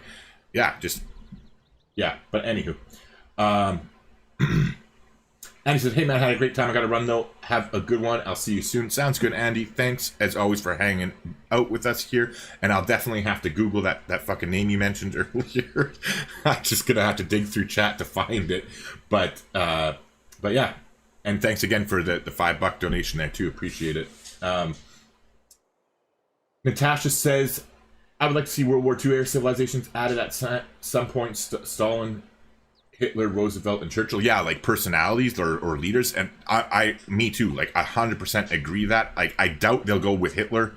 I would like if they did, to be completely honest. Like just because I don't know, maybe it's insensitive of me, but really, like I don't see the difference between fucking Hitler and Genghis Khan. Like I see zero difference personally. It's just that it's new and fresh. Like everybody's like, oh, it's the next Hitler, da-da-da. When meanwhile, there's been worse atrocities committed throughout the course of mankind's history. It's just, like, Hitler is so fresh, right? But even look at Stalin compared to Hitler. Stalin killed way fucking more people than Hitler. Like, millions and millions and millions compared to Hitler. But yet, you only talk about Hitler, right? So, I don't know. Whatever. Anyway. But yeah, I would love that as to see new leaders into the game, and I'm actually hoping some of the new leaders, because like some of the different months aren't like new civilizations, or it's like one civilization and 2 leaders. So I'm hoping it's something like that, because it would be interesting to play like a real cool like World War II scenario. Like my favorite, like for nostalgic reasons, Civ 2 was my first game I ever like played of Civilization, and I've been a fan since, but I still have like these fond memories of playing like the World War II scenario in Civilization 2, and just I love that. I played it for days and days.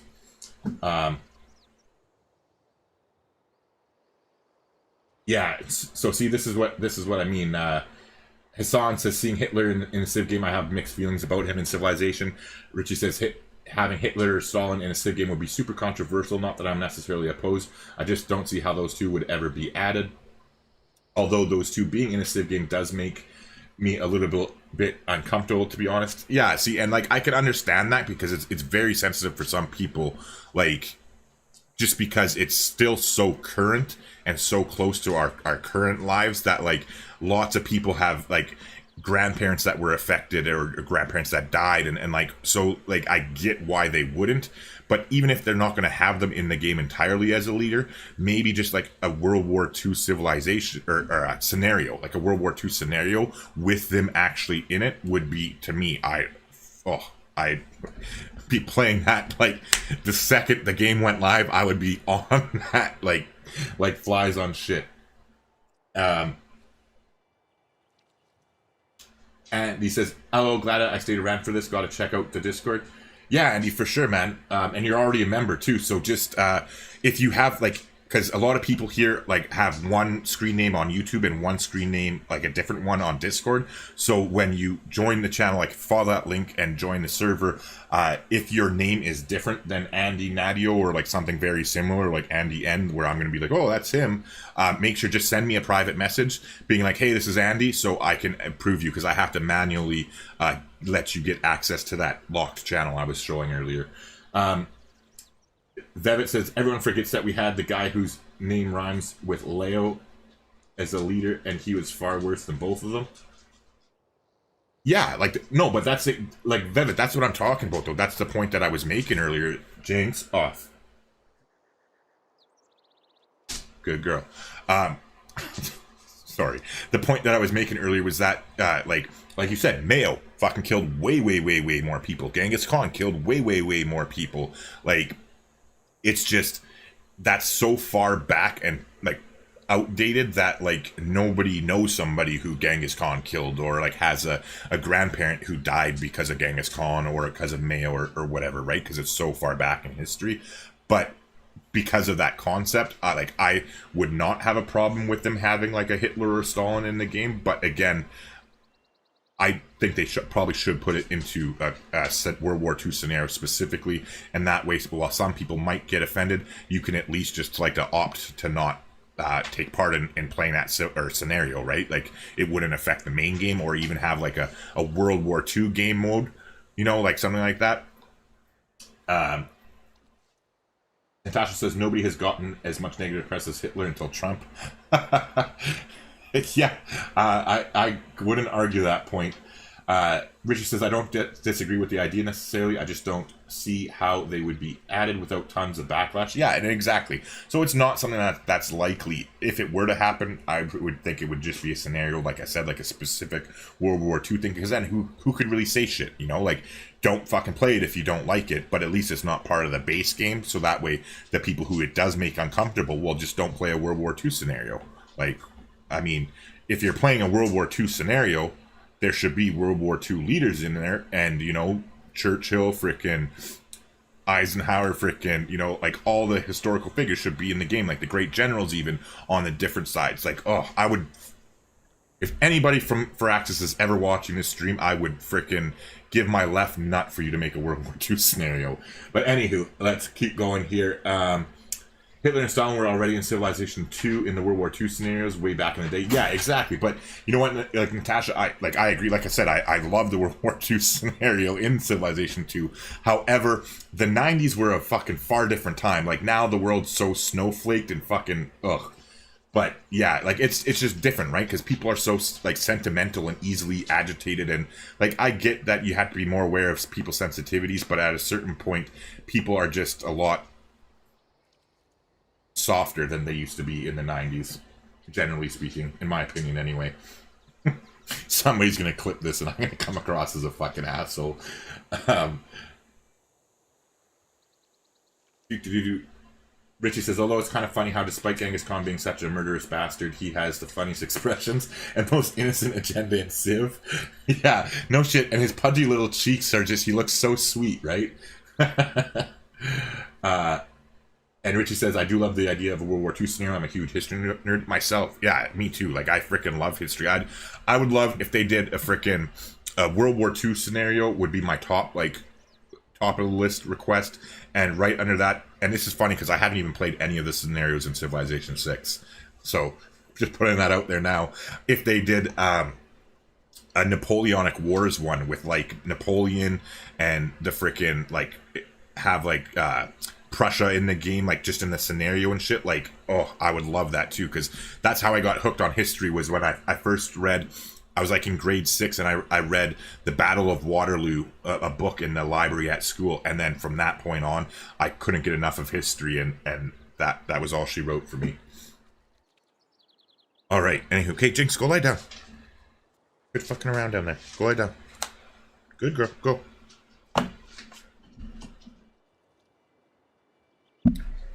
Damn, I keep bouncing around. Alright, let's try and get back to the game.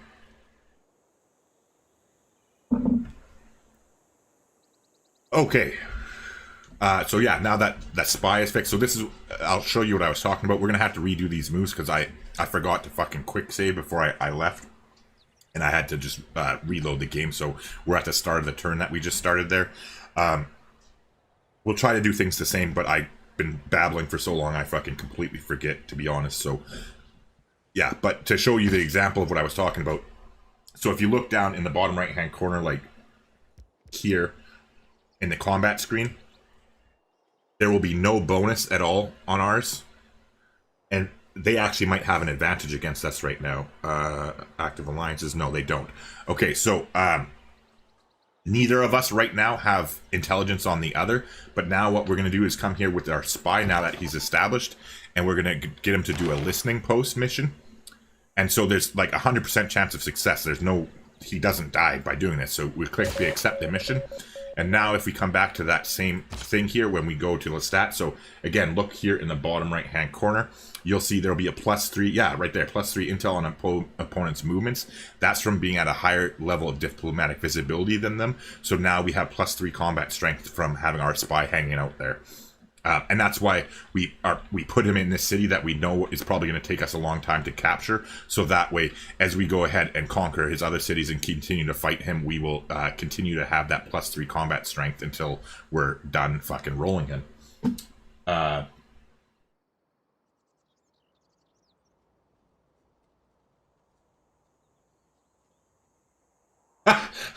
So Hassan says, so Genghis Khan is the original Rough Rider of Teddy Roosevelt. Natasha says the problem is politeness was replaced with political correctness. Exactly. Like, I legitimately 100%, I try to be a very polite person. Like, don't get me wrong, I'm a fucking asshole. Like, I really am. Like, I can I have a temper. Like, I'm a very nice person and I'm very polite, but like, I'm one of those people that, okay, you know, if you push a little bit, you're gonna get punched back. Like, not like, I'm grown up now, I don't mean physically, I'm not like I was when I was younger, but like, just generally speaking, like, I'm very nice to people. I go out of my way to be polite. I try to be polite and even, like, to a certain point, like, be understanding of people's ignorance. But then at a certain point, it's like, go fuck yourself and die. Like, I don't know how else to explain it. But yeah, that's the difference, because, like, now it's all about, like, worrying about it's so much, especially in the States. Anyways, let's not get into this, actually, because, like, yeah, with politicalness and fucking what's going on in the States and stuff, it was me who brought it up, so I'm sorry. But yeah, let's kind of move onward and forward here before I frickin' go on another tangent.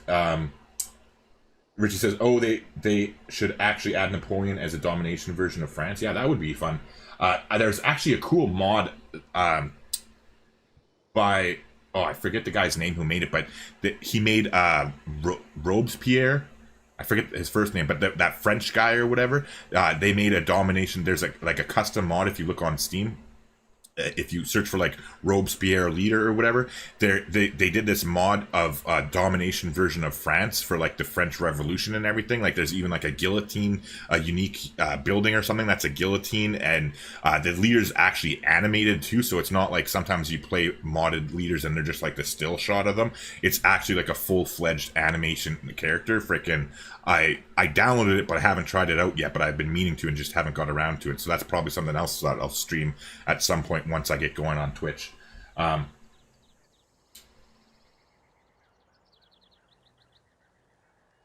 Richie says, like, I know he's a great general, but still, yeah, exactly. I 100% agree, because he was more than a fucking general. He was an emperor, so he would definitely be a good choice for a domination version of France. And the joke of him being shorty, yeah, like, freaking, yeah, like, I'm chuckling, because in my head I'm envisioning, like, because, like, you know how, like, Civ 5's leaders are, like, more realistic, like, the whole art style is more realistic and all that, and Civ 6 is, like, more, like, cartoony and whatnot, like, in both the game and the leader animations. I'm just chuckling, because in my head I'm envisioning, like, the new Civ 6 version of Napoleon, like, this fucking short fucking guy on a horse with chubby cheeks and, like, pale skin. And, anyways, okay, so let's try and get this going pretty similar to how I did it before. So I knew we were going to be targeting the horses here. We're going to be targeting them with our bombards, because I want to do the same stuff. I don't want to, like, change my mind. So I want to move this Corsair out of the way. I'll do the same mistake I made last time. So we'll bang him into the encampment there, just to not be save scummy. Fuck me, save scummy. Alright, but meanwhile, okay, let's go ahead. Oh wait, before we take the shot, I want to move Lestat here so that he's in range of both of them. So when both of them die, he'll get +2 combat strength. And then meanwhile, I want the cursor to come down there. This guy can stay on this side of the river and slowly make his way in there. You can come forward here. You can come forward there. And now, let's go about the business of killing them.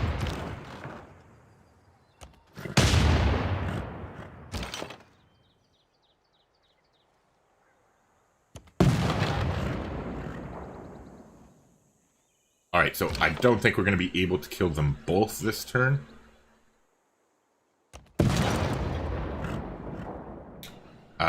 But we'll use Lestat to kill this one. We got our builder back there, and now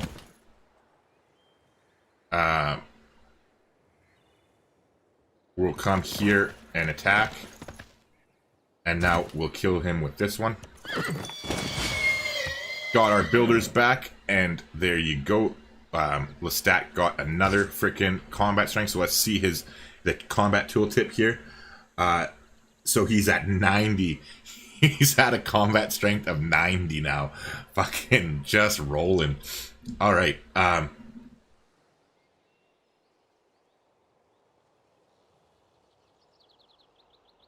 Richie says, Jesus, what would the guillotine even do as a special building in Civ? I forget exactly. You know what? Whatever. Hold on. I'm not going to forget it this time. Quick save. We'll pop to the main menu here, because I'm pretty sure I have it installed, so we can. I'll just activate it, and we can actually look at it. Pretty sure I didn't delete it.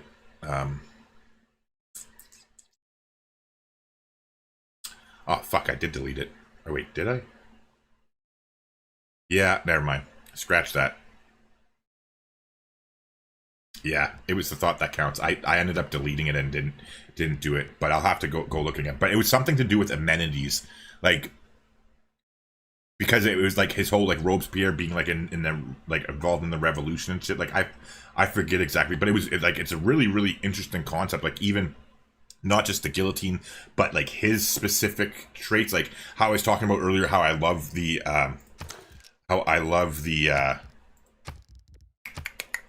whatchamacallit,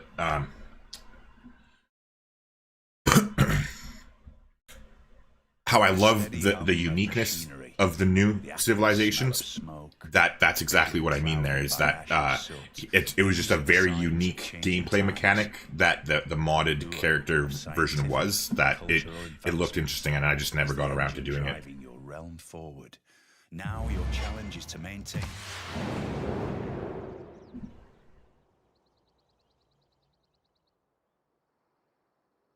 All right.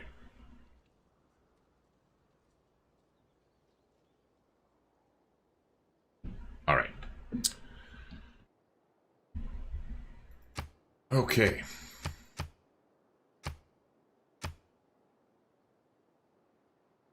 So he's down to 872 military strength now, while we're still at 1400. So far, so good. I am worried about this core. Yeah, that's coming our way, because remember, it was over here. They have a core of their unique unit, so that's going to be a tough nut for us to crack. But we'll do our best. Alright, so in the meantime here, if I remember right, we move the Great General.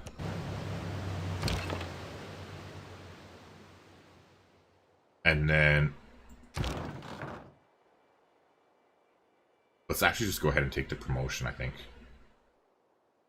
I'm pretty sure Lestat can just kill him on his own. Oh no, I want to pillage.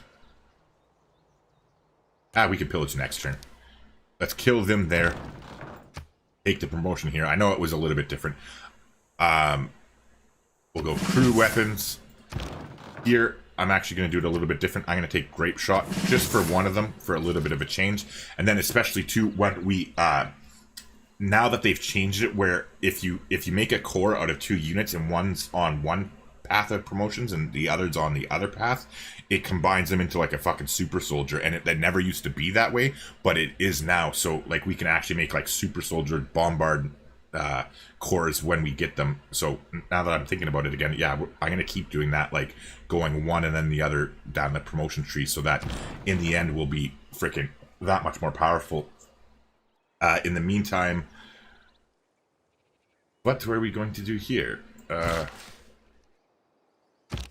I know we were putting that builder to sleep, so let's do that now. We'll move forward here.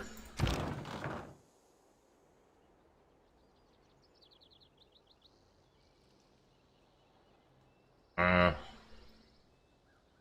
move there. And we'll move here.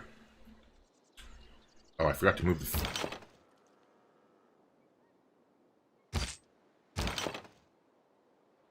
No, we're in range of that there. Never mind.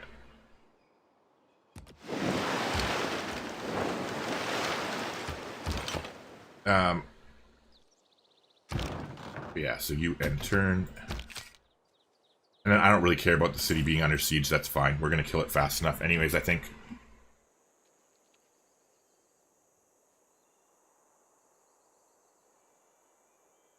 Oh, no worries. I was actually curious myself, Richie, when you asked that question. Yeah, like I normally, if I didn't really care about it, I probably would have just like done my best to explain it and say I couldn't exactly remember. But I thought I did have it installed, and I was curious too, because that's one of those things. Like if you're like, hey, guess what? And I'm like, what? And then you're like, oh, never mind. It'll fucking drive me nuts. Like it's just the way I'm built. So that's why like when you talked about it, and then it was bugging me too that I wanted to know. Otherwise, I wouldn't have gone that far. But you're welcome either way, though. Natasha says 90 combat strength now makes him like an early giant death robot. Yeah, exactly. And he's only going to get better like as we continue to get sacrifices on him. And then not to mention once we get out tougher units, like the next actually is what, 64 I think is our toughest combat strength. Yeah, because that's range strength. Yeah, so if we actually build a cuirassar, yeah, we'll switch into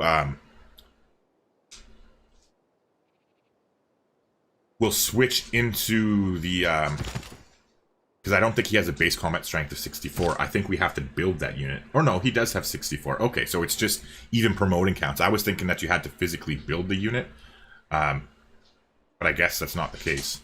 I could have swore it was though. I don't know. Anyways, campus research grants is done here. We're immediately going to go right back into it, like we said before, I think. Healing up that guy in the city. Pulling back that guy like we did. Leaving him to heal. Starting to get our troops to come up. We move forward this guy to here, I believe. Move that guy there. Started moving this guy over this way. I don't know. We'll move him there. And we're still out of range there, so we'll move here as well. Fortify them. We're putting a little bit pressure on there, but we're not going to go too crazy because of the Renaissance walls.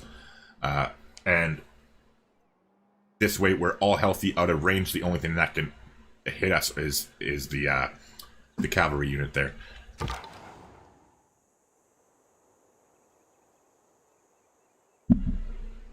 All right, let's continue on our merry way. I'm such a fan of this builder. He's like the hero unit of the game, in my opinion. All right, meanwhile, here we can hit the city, so let's go ahead and do that. Shebang. You head down yonder. You can, I guess, move up. Might as well let this guy heal up, but instead let's move him up to the encampment just so that he's closer, because they do have a shorter range because he's heavy cavalry, so at least they're in the vicinity if we ended up needing him for some reason.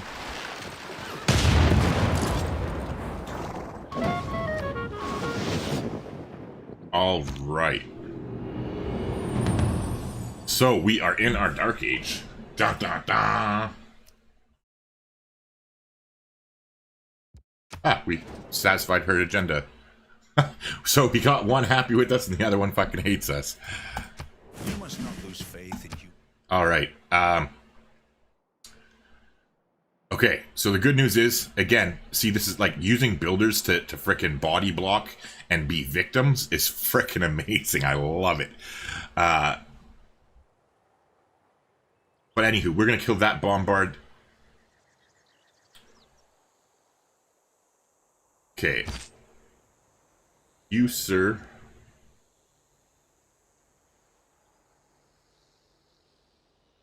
Should we even pillage it? It's only faith.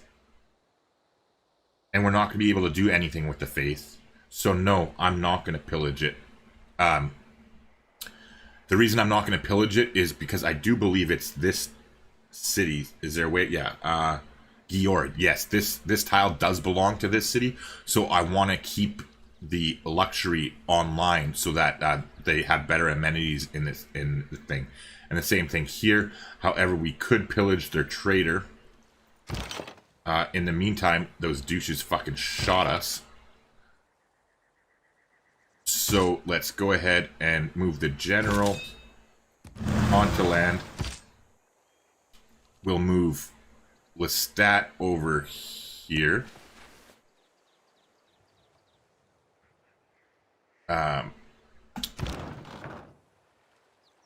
Shitballs. We actually might run into a bit of problems there. Meanwhile, over here, I'll land the healthier one. But actually, let's take this city, and then we can... See, because if we pillage... Fuck. If I pillage, I'm stuck there. But actually, if we take the city, it'll boot out this horseman. So then we can retreat here. And I can pull the musket back and body block. Yeah, that's the plan. Alright, so we'll go ahead and smash the rest of the city there. We'll take over that. And now we get to play with the loyalty. But let's make our dedication first here, so let's take a look.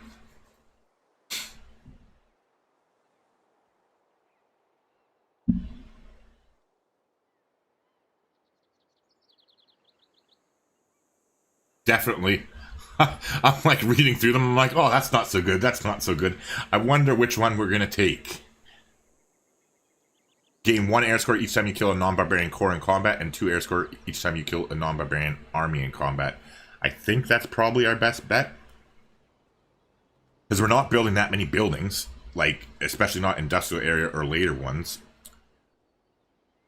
I consider reforming the coinage here for the +1 air score each time we successfully complete a trade route, but we only have 4 of 6. Well, we could get 6, so that would be like 6 air score. And then gain 3 air score each time you discover a new continent or natural wonder. Oh, this actually might be the one, now that I'm thinking about it more.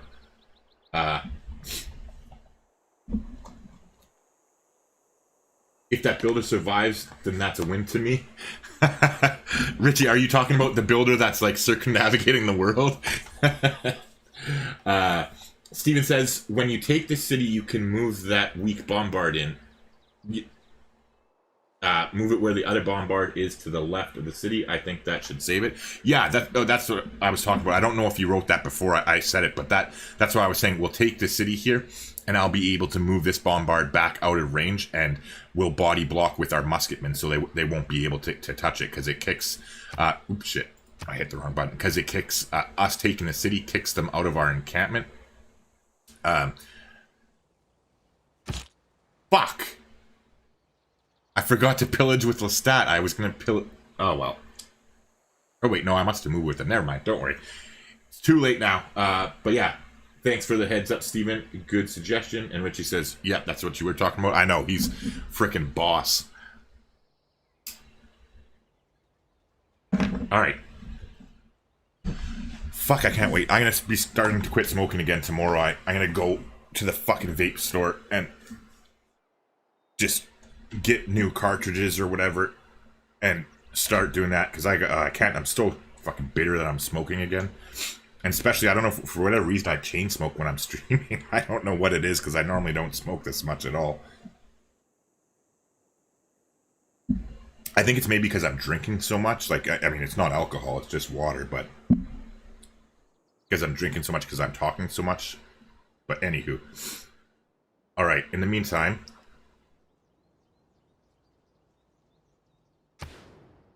we've only found 3 continents so far.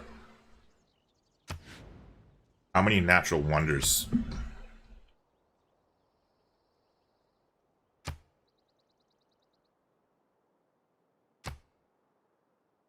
And we found 3 natural wonders. I think there's only 4 in the game. What size of game is this?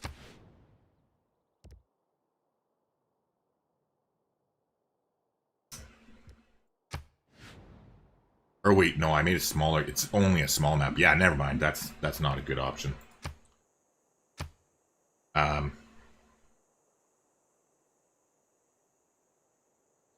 So we'd only be getting plus. He doesn't even have that many cores. Like, he has one core.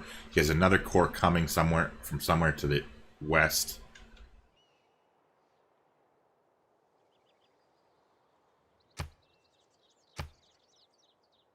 Yeah, I think Reform the Coinage is probably the best.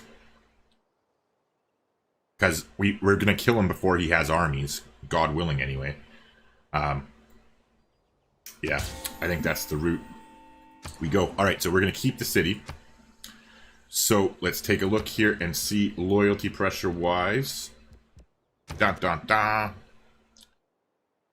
Loyalty and growth. So, it's only falling by minus 1.3 because we're occupying it at the moment. However, that's even without a governor in, so our governor is going to offset, like when we move our troops out or whatever, the governor will provide 8 loyalty there. So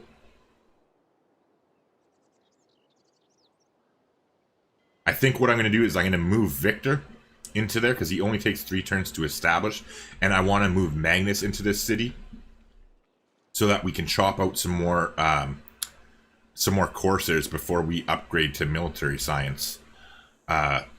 So yeah, I think that sounds like a good idea. But before we do that, we're going to go to the Sanguine Pact.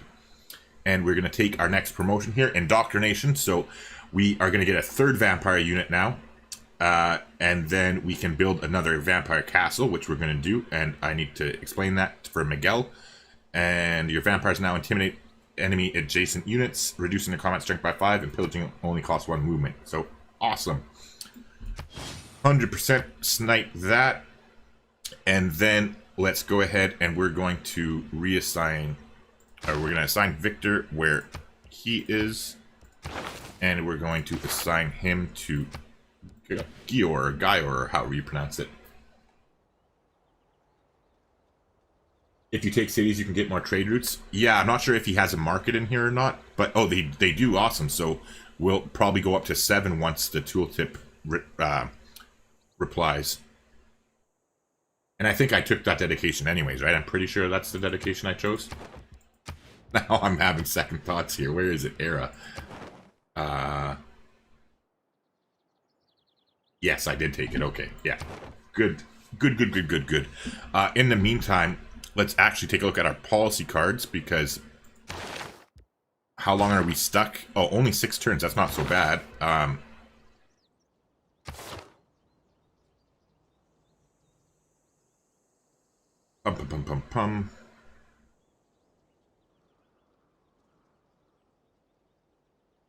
Alright, we don't need to upgrade units right now, because we don't have any to upgrade. We definitely are keeping conscription in, definitely are keeping raid in, definitely are keeping merchant confederation in. We only have the 1 spy, so, and he's only doing listing posts, so I don't care about Machiavellianism, because otherwise I would love to get that in. We are not allied. How's our relationship with her? She denounced us. When is the denouncement over? Because we actually just, if we check the relationship here, we positively triggered that, but we're a rival secret society.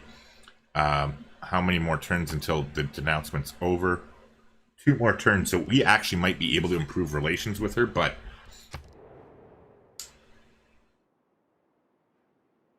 I don't want to do that because I want to kill her. Because if I remember right from yesterday, let's check the religion victory here. Oh, now Philip has 3. And he even converted one of the cities. He converted Eleanor, who has her own religion.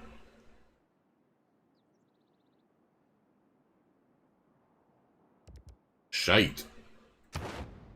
Well, he hasn't converted me yet, right? No. Yeah, so we're gonna go to war with Spain. If his units start... What's his religion? Yeah, Catholicism? Yeah, fuck him. We're gonna go to war with him, too. So that way we can kill any units. But, oh my god, that means the builder here has to get the hell out of Dodge. Yeah, okay, so we'll have to keep an eye on that, but definitely We're going to be doing that in the meantime. So then who's the next victim after him? I think Eleanor would probably be the easiest. And then that gives us options after that we can, like, when our armies and our technology is that good, that we can split our armies in two and come down and win faster. So I think we will try to improve our relationship with her. So let's actually make a deal right now, and let's just give her 150 gold.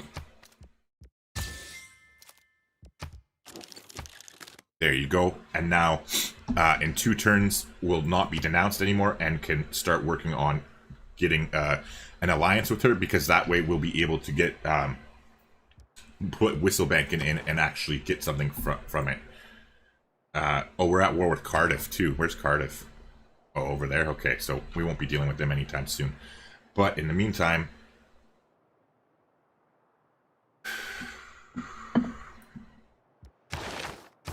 yeah, in the meantime, okay, so get rid of the professional army. Probably Praetorium for the governor loyalty.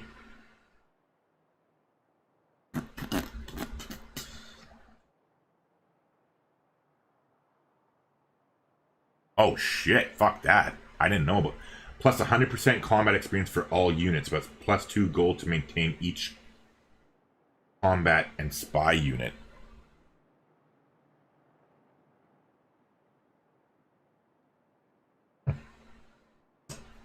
That actually sounds real good to me.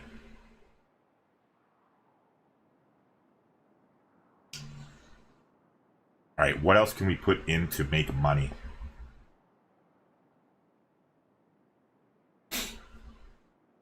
Or do I want to change my government type?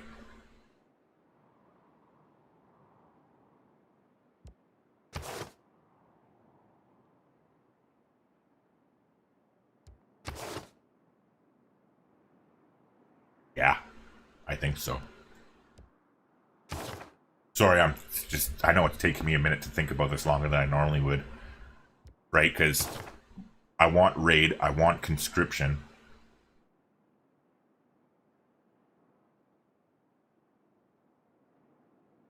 And then we can also take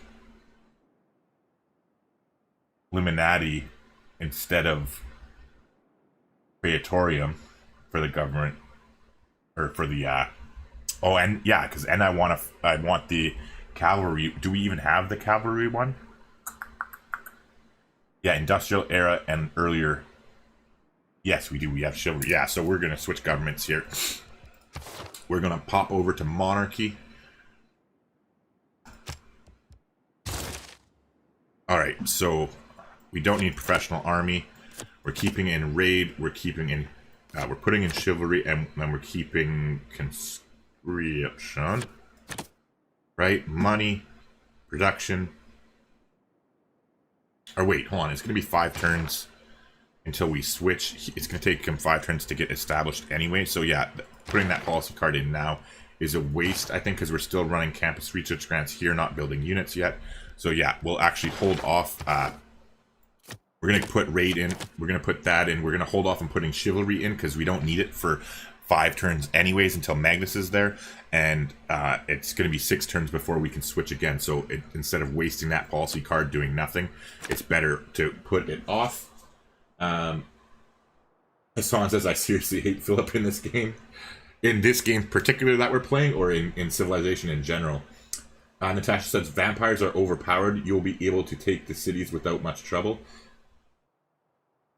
Yeah, I just don't know how... Yeah, I think actually you're right. If I combine our vampires, all 3 of them together, backed up by... like, being able to swarm the city and then pillage, too. Like, if we can avoid... Yeah, if we can avoid the encampment... Oh, wait, the encampment's here, so we can't avoid it. Because that one can hit us there. But we can take these 2 tiles... And then what's their combat strength? Like, let's check with where's the stat. He's their strongest one. Why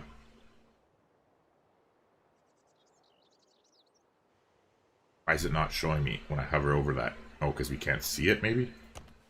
Oh, fuck's sakes. Oops. 85. And they have 84. So he's basically equal to them. And we can pillage to heal up as well. Well, we can't pillage that, I suppose, but we could pillage there. Yeah, if we come in from this side, if we... I guess we could frickin', like... team up on the encampment and destroy the encampment with our... well, with the Stat and Louis. Which reminds me, I gotta check one thing. This is literally gonna take, like, 10 seconds, so just forgive me for a second. I'll be right back.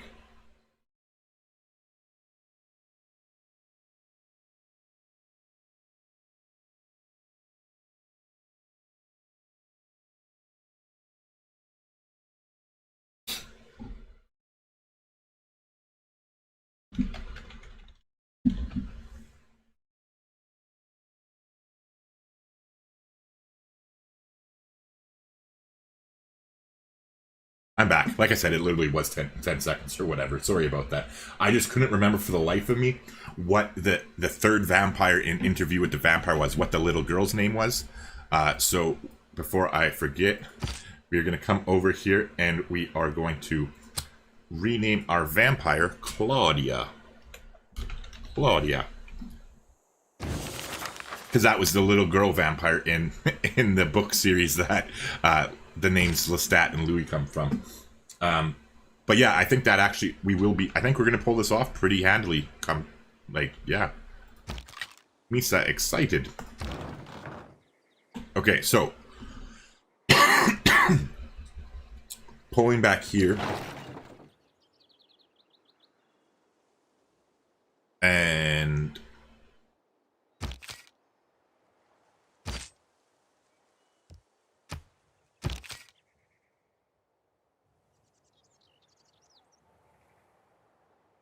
yeah, we can get you here and you here. And we'll fortify. And then we'll move this one up. Is this the one that I put grape shot on? Yeah, it is. Okay, so we'll move this one here. Meanwhile, Louis is going to come build us a vampire castle. Yeah, that would be good.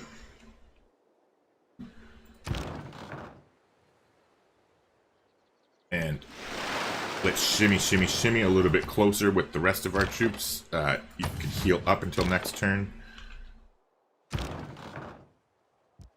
We have to wait to get into the city until the musketman can move out of it next turn. We got that taken care of, that taken care of.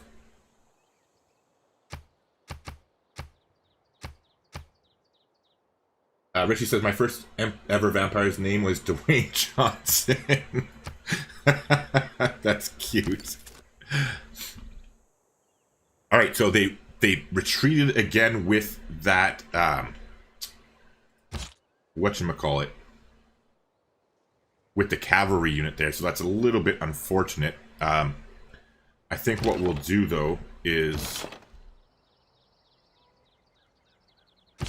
start getting Claudia to come up that way, and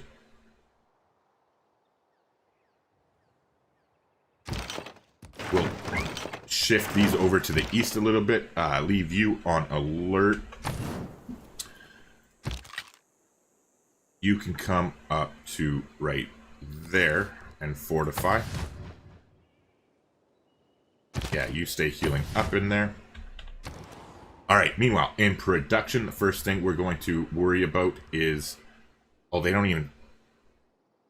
and we're losing 50 gold per turn. Why are we losing 50 gold per turn?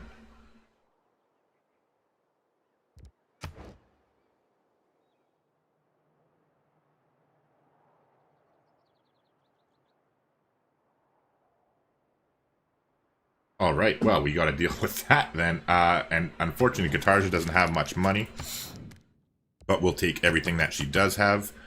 Do you want some horses, my lady? You do. You'll take... oh, wait. I forgot how poor she is. 15 horses, sure. We can only trade with Spain. If I remember, oh yeah, we should have been cleaning his clock a long time ago. I totally forgot that he was paying us a whole bunch for our diplomatic favor from last night. I totally forgot about that. So we will definitely start milking him for everything he's worth. Especially that'll make it easier for us to go to war with him once our builder completes his amazing adventure and gets out to safety. Meanwhile, I don't really care about the scout. We'll just kind of explore a little bit and then head up to the north to look through Guitar's territory. Oh yeah, and I didn't set my thing. Alright, so I'm definitely not putting that policy card in. If we're already losing 50 gold per turn, I'd like... Did we drop that much because I switched the government? I guess so.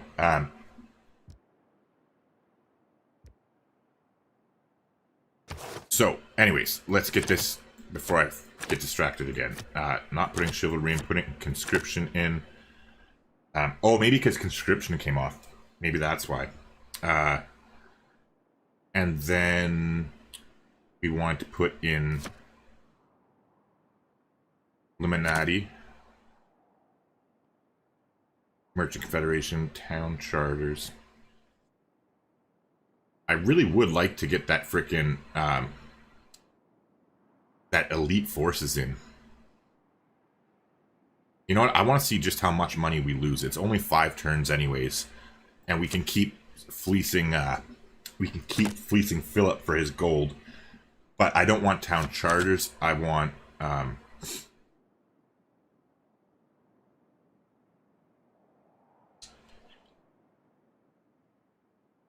What am I looking for? Oh, natural philosophy. That's right. Okay. Raid, yes. Conscription, yes. Yes, yes, yes, yes. Yes. Alright, that's not bad. Minus 52 per turn, I can deal with that. And then in 2 turns we'll be able to trade with Scythia as well. So I think we can handle the minus 50 upkeep cost temporarily. Like in order to double the experience that we gain with our units. That's freaking crazy. Alright, so Lestat is here. There's not much we can do there. Meanwhile, is that the entertainment? No, it's an industrial zone. And it's built too. Alright, cool. So we'll get some money here. But I'd rather do it with a unit that isn't so damaged. Yeah, so we'll pillage for science next turn. So then, before we pillage that, we're definitely going to switch out of military science because I want to crank out those Corsairs before we unlock the cavalry technology. Meanwhile, let's head down here and plunder said trade route.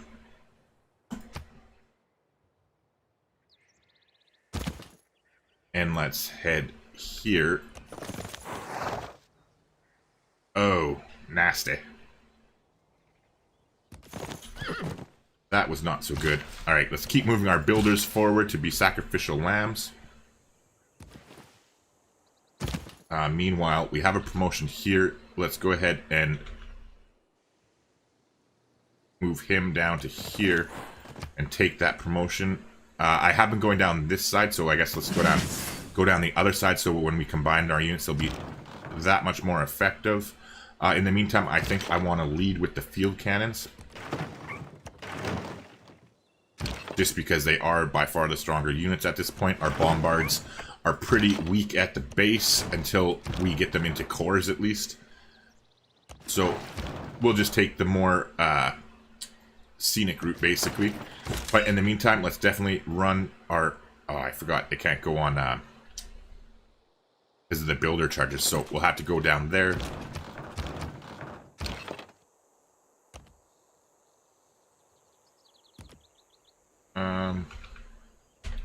Yeah, okay, so production. I think we can afford it, and it's worth it. I'll buy them a monument, and then get them to repair their granary. And then we'll kind of go from there, and take it one step at a time. They do have 8 population too. How many districts do we have? 2. The commercial hub and the encampment. I actually wouldn't mind getting a campus there.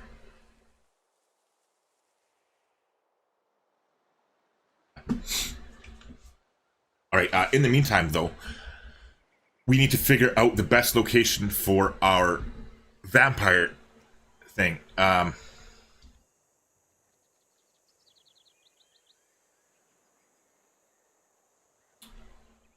Probably right here. Yeah. Right here. Or the vampire castle. Why am I not seeing it? I just swear to God it was on this side.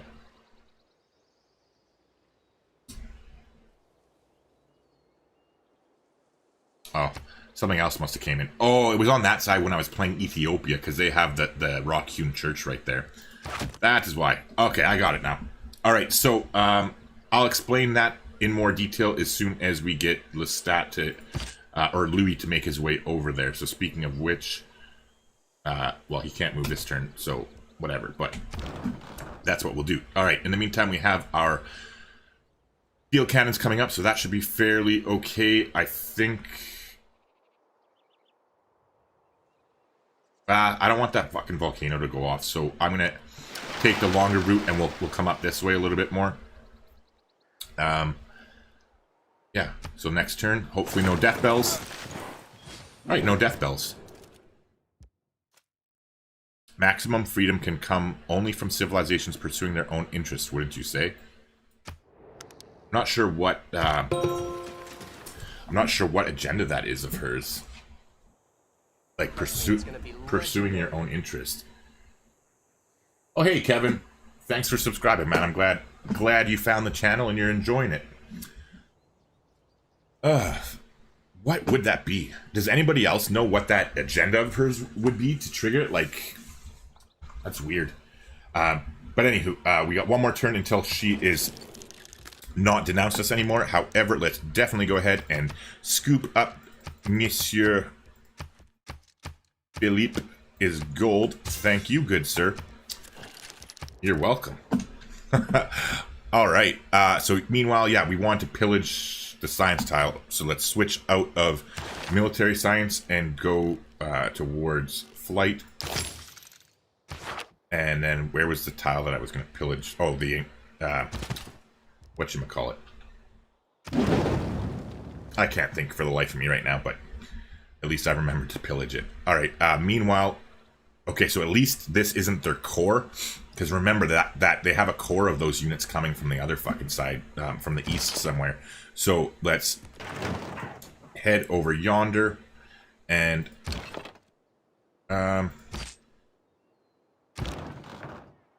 pew pew pew pew pew.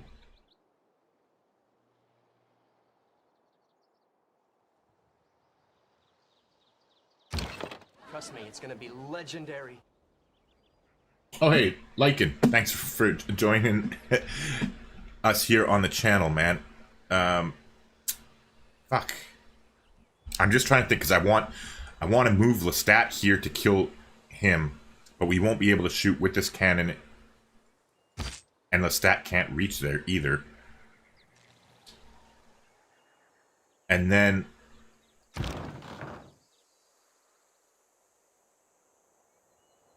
I think we go back, forward,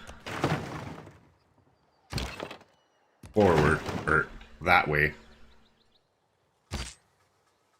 Swap those two, and now Lestat can, so that is good. Oh, and they can, I thought they couldn't hit because of the mountain, but I guess because they're on the hill, it offsets that, so let's go ahead and start giving him a taste of our medicine.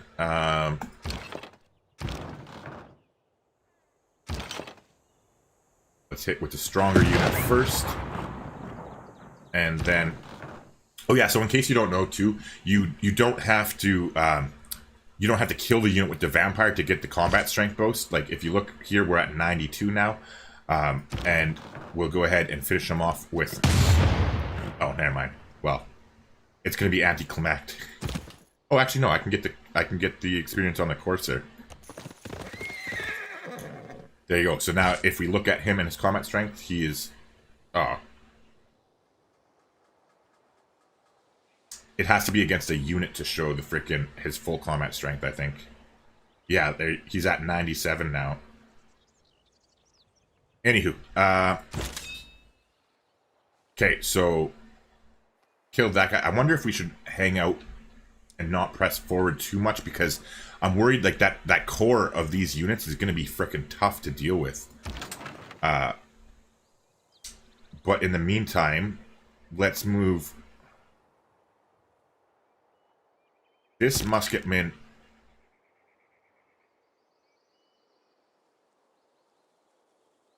over. Get our wounded bombard into the city. Although we could shoot from here, but no. Let's move them into the city and heal up, since they're so injured anyways, they wouldn't be doing much damage. Let's move. Oh.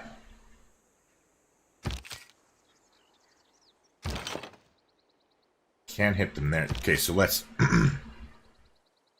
move our musketman here. Move Lestat up, so he is now adjacent to both of them. Or move Louis. I keep calling him Lestat. Getting them confused. Alright, and then our field cannon can come up, and because of the Great General's extra movement, we can attack. I'm probably more concerned with this one. Oh, maybe I shouldn't be. Maybe I should be concerned with this one, because our coursers are kind of weak.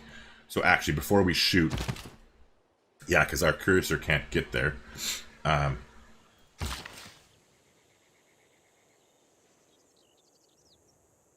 So let's prioritize this one first.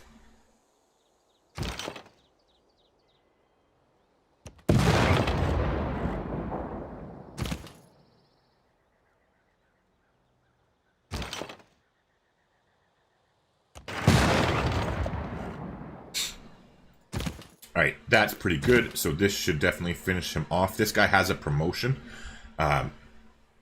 So we'll let this guy go ahead and get the kill. We'll get our unit back. We'll go ahead and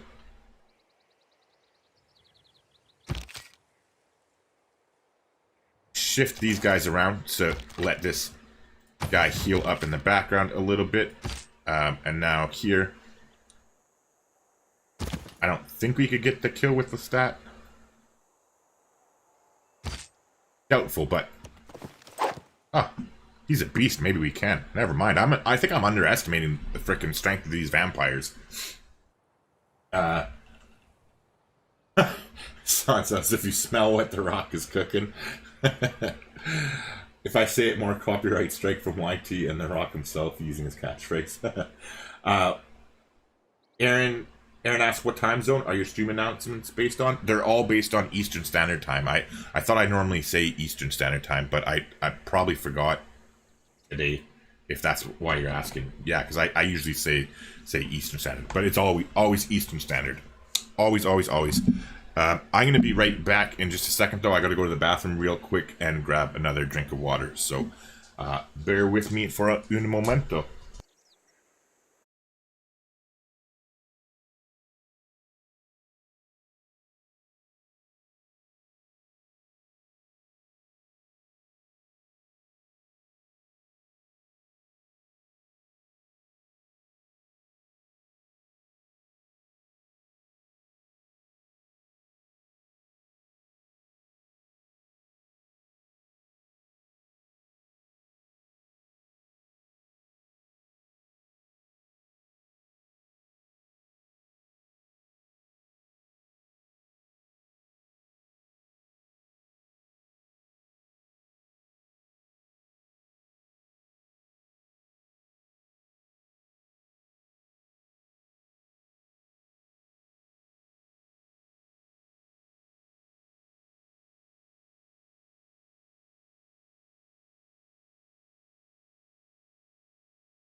All right, sorry about that.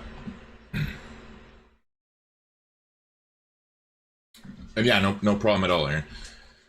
All right, so now just to give you guys a heads up, or you guys and girls, if Natasha's still around, it's funny. I have like it's down now. It's like 97.9% of my audience is male, so I do say guys a lot, but I mean everybody.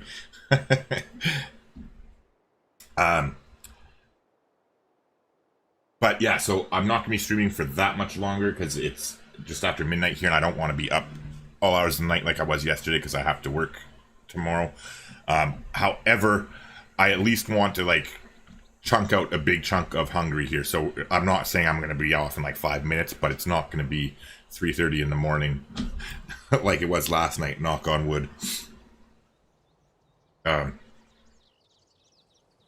right, meanwhile,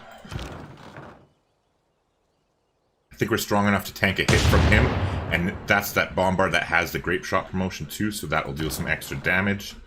I thought I already moved you into the water. Am I just crazy? Like, I could have sworn that I moved it into the water. Oh, maybe it was that one. Oh, hey, Nemesis.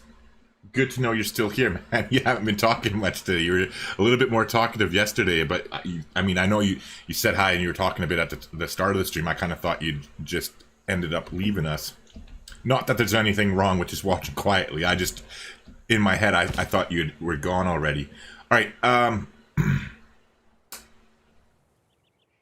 so we have the promotion with our friend here.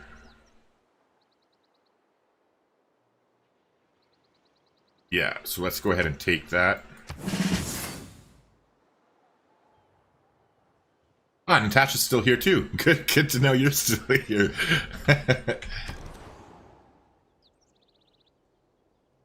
Well, it's just funny. Like, I know it's not really that big of a deal, but remember how I said I try to be polite? There is a little bit of Canadian in me.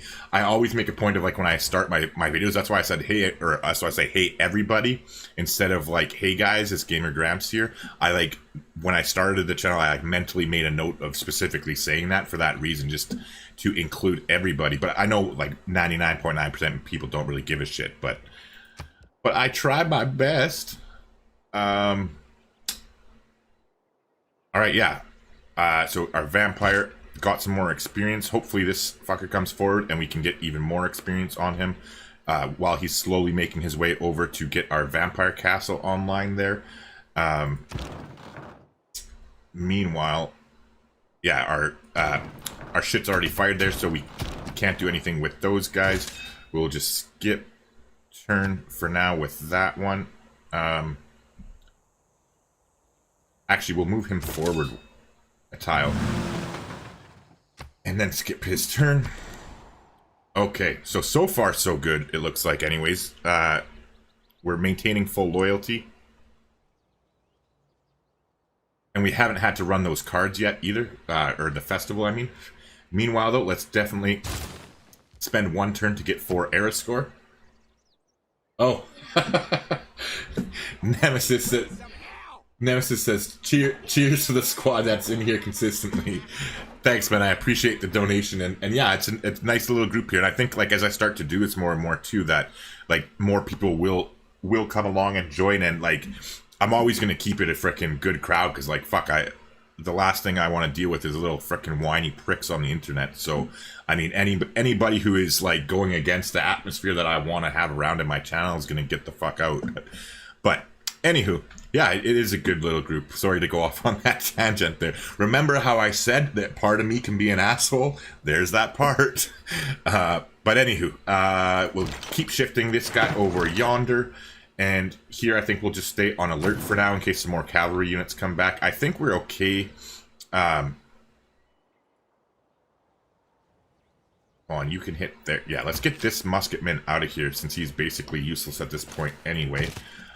And let's move the cursor up there and we'll just set them on alert again. But this way, I'm really thinking that we're going to make the push on this city. And in fact,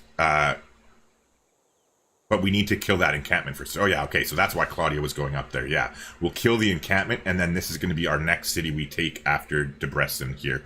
And then we basically, I think that's going to be the toughest nut to crack, and population shouldn't be that much of an issue after that. And we can definitely go after Buddha shortly thereafter. Because that'll be nice too to get Terracotta Army. For real though, yeah, exactly, Nemesis. I 100% agree with you, man. Richie says, how dare you attack the whiny snowflakes of the internet? Hungary will fall. I got this. Yeah, like, this is actually going surprisingly easy. I thought we were, like, heading into the Dark Age, and then with their tech advantage, I thought this is going to be a struggle, but they're fucking melting like ice cream. Alright, meanwhile, just, fuck, I keep forgetting to do this. Stop bothering me. Ugh. Oh yeah, same here, too. This is the other city that's doing it. Alright, problem solved. Meanwhile, Settler's still making his merry way over there. And Magnus is going there. Meanwhile, Lestat can't move, so we'll end his turn. Our builders can move though, so let's keep moving our sacrificial lambs to the forefront. We pillaged, but we don't have enough movements because we already pillaged again. I'll happily pillage that. I really, again, for the added science, I really don't care. Oh, but meanwhile, now that we're not pillaging, we can switch back to military science. So that we finish our turn of science goes into that technology rather than the other ones there. Meanwhile, how far away are we from nationalism? It's got to be coming up fairly soon, right? Ugh, Jesus, our culture is fucking abysmal. Oh, I wonder if... Do we have a Cassius Belli against...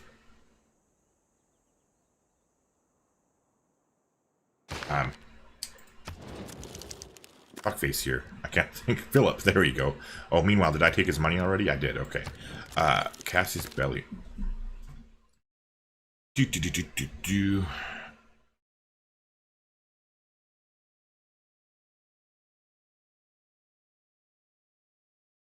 we declare a holy war because they're a different religion? Does anybody know off the top of your head if that works? If it's like, because he's like Catholicism and is spreading his shit, and it's not our religion, but we're whichever one, whoever it was, spread to us. Like, could we use the holy war still?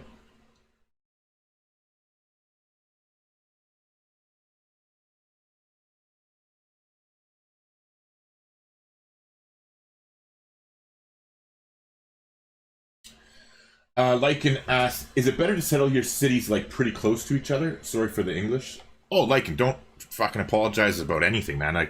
You asked your question completely perfectly. Like, if I wouldn't know if English is, I'm assuming because of like what you said there, that English isn't your first language, but yeah, it's perfectly understandable the way you asked it. Yes, it is. Unless you're playing, like, there is exceptions to the rule. Like, off the top of my head, the Inca are an exception to the rule because they're a very good civilization to play tall, which means, like, you settle your cities farther apart but build these huge, massive-ass cities. And so the Inca are good for that. The Khmer are really, really good for that. Shit, there's others too. Just none are coming up to the top of my head. But other than those few exceptions, like, there's very few civilizations in the game. The Mayans would be another one that's good to go tall with. But anyway, other than that, you want to always settle your cities 4 tiles apart maximum. So there has to be three tiles separating them, and I think I broke my own rule here. The exception is if a city is very, very good, you can go the extra little bit there, whatever, and we chose to settle this city over here because in domination games it's differently. You only build like 2 or 3 cities usually in a domination game, and so you build them further apart and you place them down based on the amount of chops that you can chop into your armies or the amount of production that they'll get for you. Like here, we're settling this city right here for the sole purpose of chopping this stone and chopping these 4 rainforest tiles and turning that into a campus, and that way this city's literally only purpose is to build a campus and get us science, and it's going to be a piece of shit city. It always will, but it will at least get us some science. But other than that, you always basically want to settle 3 tiles or 4 tiles apart. So it has to be 3 tiles, and then you can settle on the 4th one. And that's because, like, if you think of here, this will be a better way to show it in in a strategic view. Okay, so here, this city is a good example, sort of. If you look, right, so your city has the city itself, and then there's 6 tiles that surround the city, right? Then you go out to your second ring, and that's 12 around that ring, and then it's 18 around the furthest ring, right? 18 and 12 is 30 and 6. Yeah, because it's 36 total. So in the perfect, like, crazy world, you have a maximum of 36 tiles you can work in a single city, right? And so the amount of food that it would take to get a city to 36 population is just fucking crazy. Like, it's thousands and thousands and thousands of food. Like, you're never going to get a city to 36 population, or, like, yeah, like, I don't think I've gone over 25 ever. But anyways, okay, so, like, just think of the amount of food that it would take to grow the population big enough to support all those tiles. Well, meanwhile, if you build a city here, so 1, 2, 3, 4. If you were to build a city here, and then 1, 2, 3, 4, build a city here. Wait, 1, 2, 3, 4. Okay. So then this city now works like this range of tiles, right? So, like, the overlapping ones,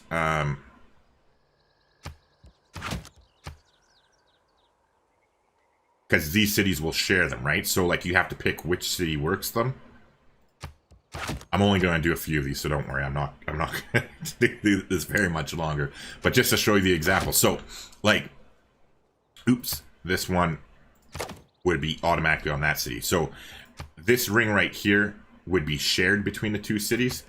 But it's a lot easier to get 3 cities to 10 population and share tiles than it is to get 1 city to 36 population. Like, so it just makes sense the more cities you build, because you can build more districts, you'll get more science, more culture, more religion, more whatever you happen to be playing. So it's always best to settle as close as you can. The exception being in domination games, or also religion games can be somewhat similar, since you only usually settle between 6 and 8 cities in a religion game. But other than that, you want to pack as many cities into it as closely as you can. And the odd time here or there in a science or culture game, you'll make an exception if, like, you have, like, just this amazing, crazy, awesome city or something, or you happen to be playing one of those civilizations that I mentioned there earlier. So I hope that helps explain it a little better. But let me know if you do need a little bit more clarification, like, and I am happy to try better again. Yeah, Richie says 30 culture in the industrial era. Exactly. Prime stuff. And Richie says it depends on a lot of factors, like which you're playing, Rome versus Mayans, what victory condition, how much land available. Yeah, so exactly. Richie said the same things that I just, like, said vocally. And then Aaron says they have to have convert one of your cities. Did they? I think does it matter if they're converted right now, or is it if they've ever been converted? Because they have converted my cities before, like, but Hinduism, they were, like, fighting each other and shit, and Hinduism won the fight, but I have had Catholicism as my religion in certain cities. So does that count? Do you know, Aaron? Nemesis says, not saying you should, but if this was Twitch, I'd buy gift subs for everyone. Oh, well, that's nice. Well, I don't know if you can do it on YouTube. I don't think so, right? Because you can only send super chats. I don't know, there might be a button to gift memberships. I'm just looking on my other on my monitor. I got my new beautiful 27-inch fucking 4K monitor. Oh, I love it. But then I have my TV is like right here. It's why like in the older videos, like you see recently, I'm like looking at the screen, and like when I'm playing the game, I'm looking like this. It's because I'm on like the 27-inch 4K monitor. Oh, it's beautiful. But I used to be always looking like this. And it's because my my TV is right there, but I have it connected to the computer, so I'm just checking quickly on the thing here real quick. Monitor. Yeah, no, I think... Trust me, it's gonna be legendary. Yeah, I think it's just stupid. I think it's, I don't think you can gift memberships the same way you can gift subs on Twitch. Richie, no, I didn't get my own religion at all. I got converted from somebody. Hold on one second. I screwed things up here. There we go. I can see both the screens again. And, I don't know. I missed that notification. Whoever just subscribed, thanks for hanging out and enjoying our channel here. But I was on that other screen and couldn't see the notification on the screen.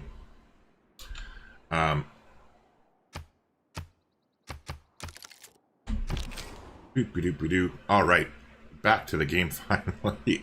Yeah, we'll just keep you there for now. Our builder, I don't want to jinx it, guys and girls, but oh, we need cartography, don't we? Perfect timing that we can pillage this now, right? Oh no, never mind. I haven't ended the fucking turn yet. I got so distracted talking that I'm still on the same fucking turn. Ooh, goody hut. And no death bells. Those are two good sounds, or the lack thereof. Alright, so Lestat is gonna pivot up here. And we're gonna say bye-bye to the Hussar. And now I'm gonna use this city as a little example here and see. I want to see just how much of a shot that tanking a hit from them will do. Like, I want to see how much damage one encampment shot will do to the Lestat. In the meantime, oh, it looks like they pissed off with that other unit. Oh, meanwhile, they're in the water, like shooting fucking fish in the pond. Unfortunately, Louie's way over here and can't get over there. So we'll just have to frickin' get rid of these guys the good old-fashioned way. Alright, so the one in the water is the one we want to target the most. He can move here and still fire. Oh, shit. Forgot about the encampment. My bad. That was not a smooth move. So let's try and do this here. Alright, so we're going to move there because I know he is strong and can tank a shot. And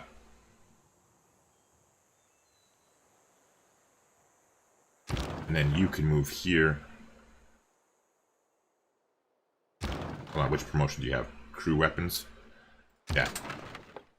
We'll move here first. We'll shoot the warrior with this field cannon. Bye-bye. Yeah, we can't. So let's go ahead and pull it up there. I think we'll be okay anyways. Like, we are an industrial era unit, and we have the Great General on top of that. So even if they do attack us, I think we'll be fine to survive the hit. Plus, I'm pretty sure we just got a promotion there, so we can heal back up next turn. In the meantime, bye-bye, Mr. Trade Route. We'll take some free money. And let's keep moving our sacrificial builders down. Ooh, there's a victim. Unfortunately, we don't have a vampire around.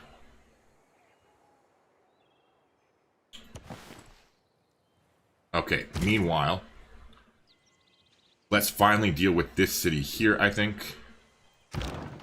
It's time to get over and done with. And I'm purposely not destroying the encampment since they don't have any walls. It's no harm to us. Yeah. Alright, so you can... I guess there would be affecting most units. We'll move you to here. You can shift down there.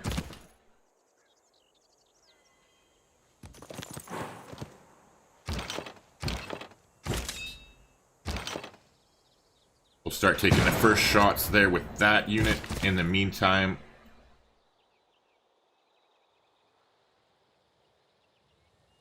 Oh, there's no, it's not under siege because of the river there.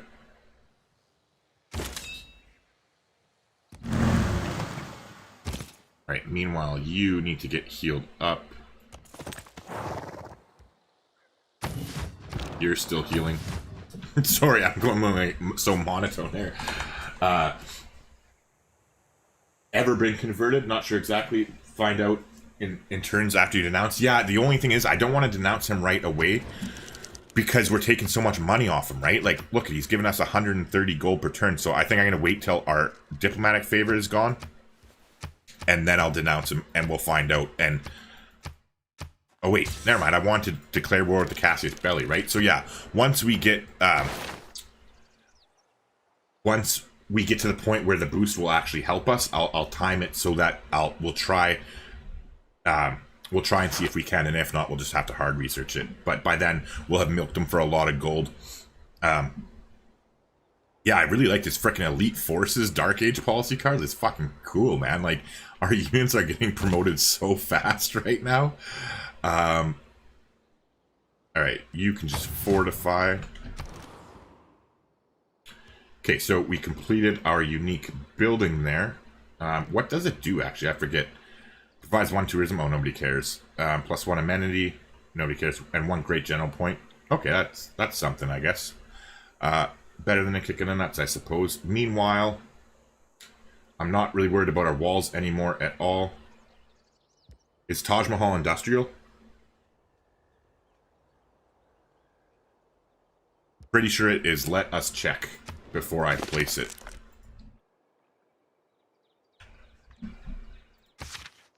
Pretty sure it's industrial.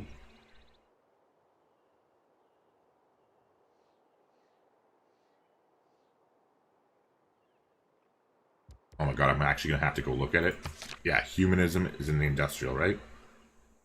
Oh wait. We'll do it the hard way. Where is it? Fucking Taj Mahal. Oh, I don't think so. I think it's over here, right? Yeah, in the Renaissance era. My bad. I probably read that and just it didn't click in. Yeah, so what we need to build something. We don't have a theater square. Can't get Bolshoi. Can't get that.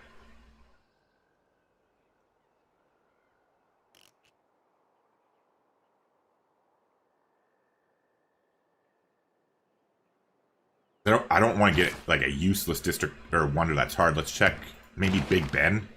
Because Alhambra's already gone. Right? That's industrial, right? Yeah. We can't get Ruhr Valley. Big Ben, though. What's the... I haven't built that in so long. Or Orgaz is good, too, actually.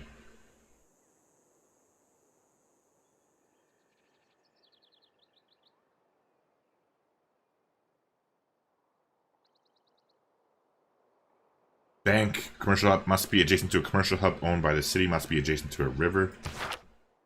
And I think we have a bank in here, right?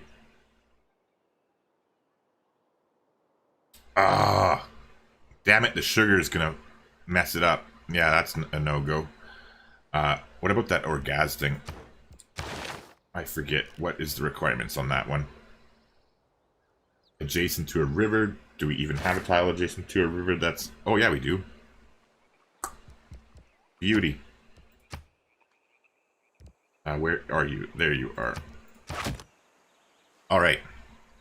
So that will give us the boost to flight when we build it. So that is great. And our freaking capital is about to get another huge boost of production here in just another turn.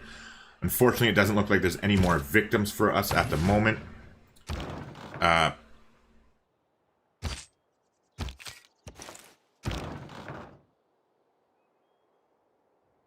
Let's go over here. I'll chance it. And we'll get Lestat to keep coming down here. In 2 more turns, we should be able to do that. And I can show you. I don't know, Miguel, I don't know if you're still here or not.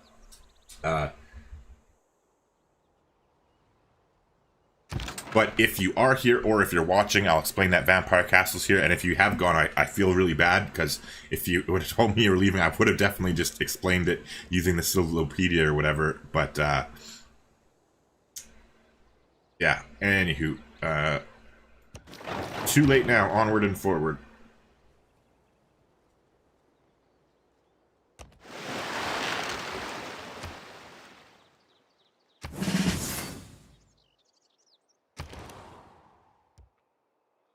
Alright, so I don't really think we have anything important to build. Taj Mahal is still nice, though. Do I want to sacrifice a mine for it?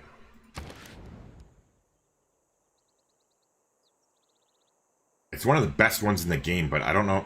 8 turns of production. Like, I don't really have anything else I want to do. Like, we have lots of troops. Oh, campus research grants. What am I talking about? Yeah, fuck that. Yeah, we'll just do campus research grants. There's no... I'm not worried about it. Okay, anyways,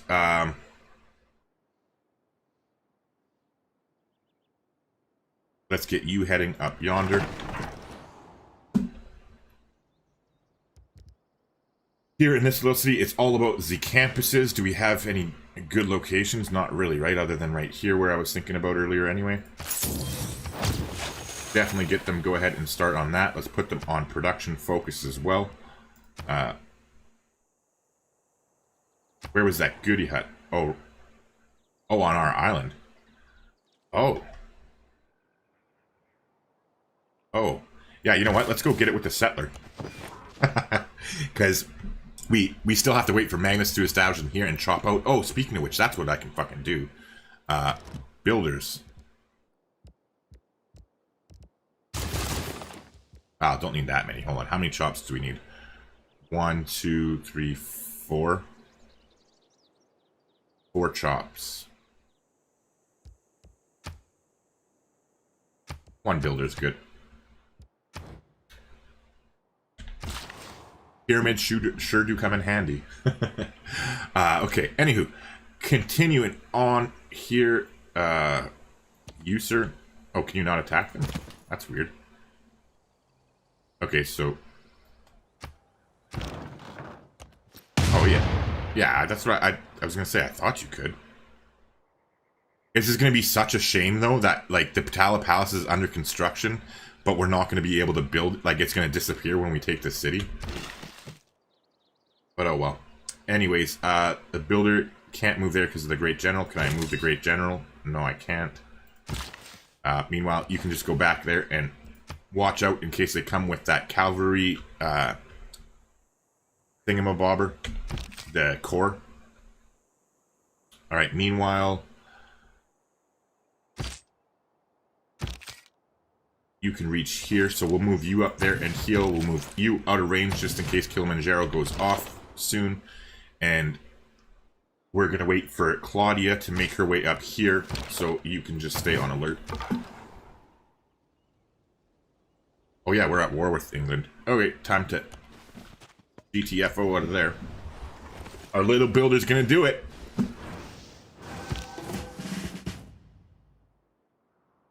Alright. So, no death bells again, that's always a good thing. And meanwhile, did he even take a shot?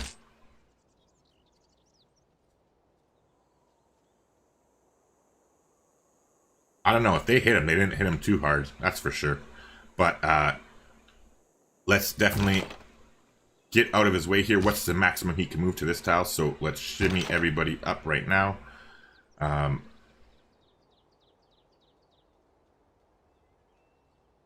Did they not shoot either? What the fuck?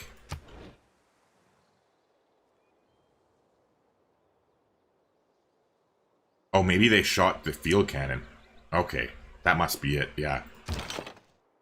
That's fine, but we have a promotion anyway.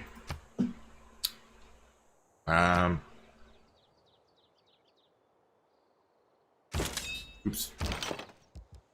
We'll go down volley there. Excuse me. Meanwhile,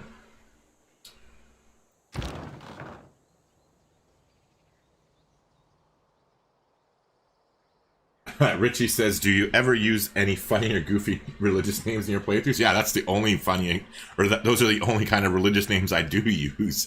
My favorite that I use more often than not is Mcdology, like McDick's, like McDonald's, like M small c and then capital DOLOGY, because I want to give the world heart conditions and fucking obesity. What other ones have we had before? There was one time I picked the cow, like a little cow face, and we called our religion Muology. Let me think. Oh, I've named it like Scientology before when we're doing like a religious space game, or I've done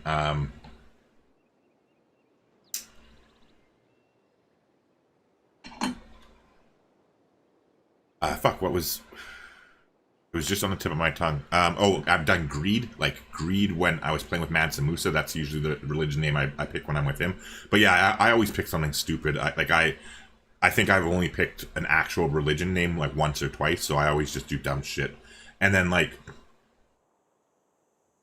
obviously, if I'm playing a game and doing a religion, if somebody like donated or something, I'd obviously pick it.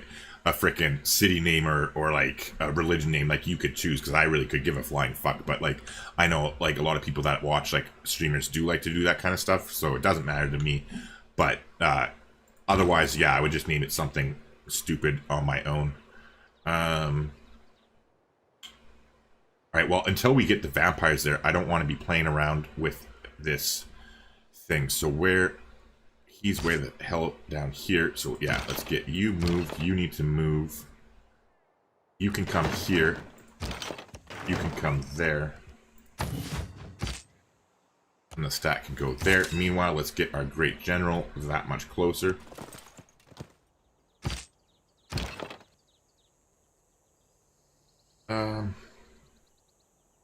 And I think we might as well just stay there and skip turn, because they're on the road. It'll be faster in the long run anyways, I think, for them to get through there.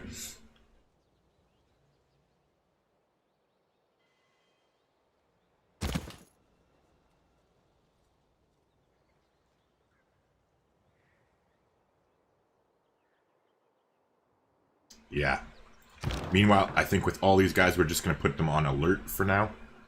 Because I don't want to move within the... Why can I not hit alert?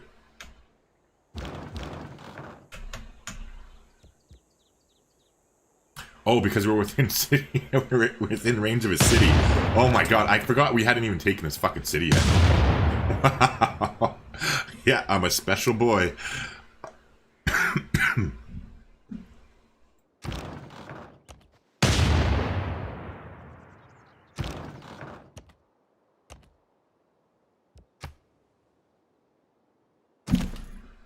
Okay, and we can pillage this for science again. So we're going to switch out. And hopefully this will give us most of cartography, at least. Did a pretty good job. Not quite what we'd like to see, but it is what it is. So let's go back to military science now. Oh wait, we don't have any knights, so we're going to have to hard research it. Oh my god, why did I fucking switch out of it? Just in my head, I thought we still had knights, but we have cuirassiers, not knights anymore. So we're going to have to frickin'... I should have put both of those pillages into military science. Or at least, like, one of them. Fuck. Oh well, alright. Onward and forward. Alright, so our scout here is staying away from her. So... since she's so close, let's be a little bit careful, because I would like to explore Indonesia too before he dies. Meanwhile, our builder friend... I'm going to keep controlling him just because I don't want to see him die. That would be pretty cool if, like, a random builder that we stole from barbarians out at sea ends up fucking circumnavigating the world for us.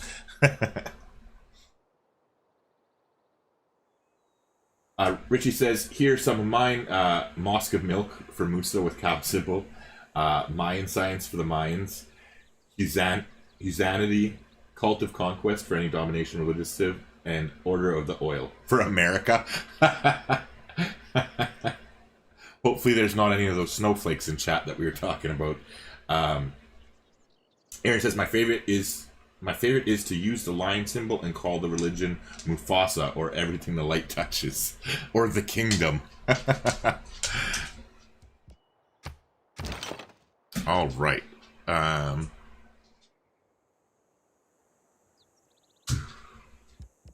Ooh, you got a promotion? Okay, so we'll promote you. Lestat's going to continue on his journey. We're not going any closer to the Renaissance walls there. I think it makes sense for us to go after the bigger city since we have so many troops available rather than going after the small one. Oh wait, this isn't Lestat, it's Louis, right? You know what? Fuck it. We're gonna test run over here too. So that way, yeah, we'll move these 2 field cannons that we have over here. We'll move the 2 field cannons over here with the Great General, and we're gonna use Louis, a bombard, and 2 field cannons and those musketmen to try and take this city and see how it goes against those Renaissance era walls.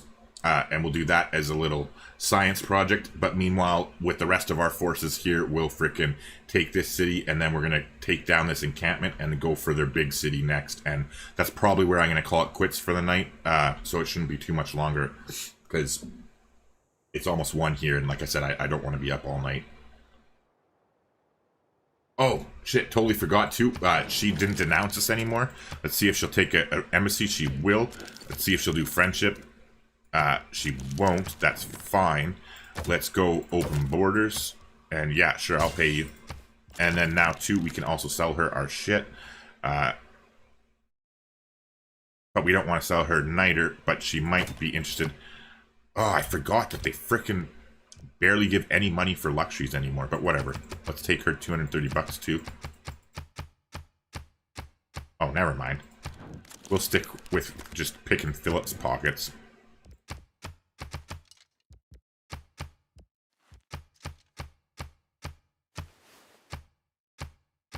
Oh boy. Not too bad a deal at all.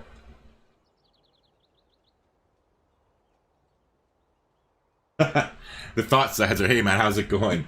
Thought Sizer says, y'all bash snowflakes and I missed it? Yeah, actually, I think I've done it like 2 or 3 times now in this stream. Not like somebody specifically, not like somebody in the chat where I'm like fucking being a complete asshole or whatever, but just in general talking about like concepts and just how there's so many snowflakes in this day and age compared to, we were talking about how like in Civ 2, like back in the 90s or whatever, there was like the World War II scenario, and like there was Hitler and Stalin and stuff in it, where is now like they probably won't do that just because like people are so sensitive about it, like they've always been sensitive. You would think like logically that it would be more of an issue back in the 90s because you were that much closer to the actual like time that it happened, and we're now like fucking like 20 some years later and it would be less significant. But just because of how like the culture of the whole world has shifted, or at least like the Western civilizations where they're all fucking princesses now, or the majority of them. And I should say, when I say princesses, I'm not actually like talking about like somebody gay or whatever. I just mean like a princess, like a Disney princess, like freaking like hoity-toity princess, like, yeah. Because once that came out of my mouth, I was like, oh, that could be taken definitely the wrong way.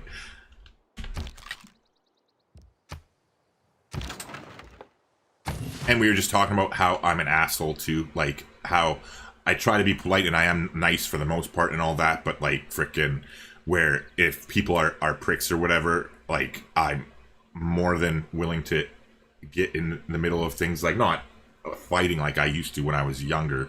Like I'm fucking 34 now. Hopefully I'm not getting into fights at bars anymore, but just in general, like I have got like, say for instance, somebody at a bar was making fun of a fucking fat girl one time, so I fucking beat the shit out of him. Like, and I tried not to. I tried to be like the polite part of me, tried to intervene first, and I literally, because I knew the girl too that he was talking to, even though I wasn't hanging out with her that night. She was actually a bartender at another bar that I frequented back then. But, like, I was just like, oh, hey, you know, like, why don't you come hang out with me and my friends in the back corner or whatever? And I had my back turned towards the guy. And then I heard this commotion behind me. And Dave, the bartender, you can tell that I drank a lot when I was younger, literally had this guy's hand. He tried to fucking bottle clap me. Like, because, like, they were at the bar stools where, like, me and my friends were in the back corner at the pool tables. And freaking literally tried to bottle clap me. And then so, like, I beat him up. And then another time I got in another fight where just somebody in a bar was making fun of somebody for being gay or whatever, and so I fucking stuck up for them, and then he chirped off and kept going and fucking swung at me and stuff like that.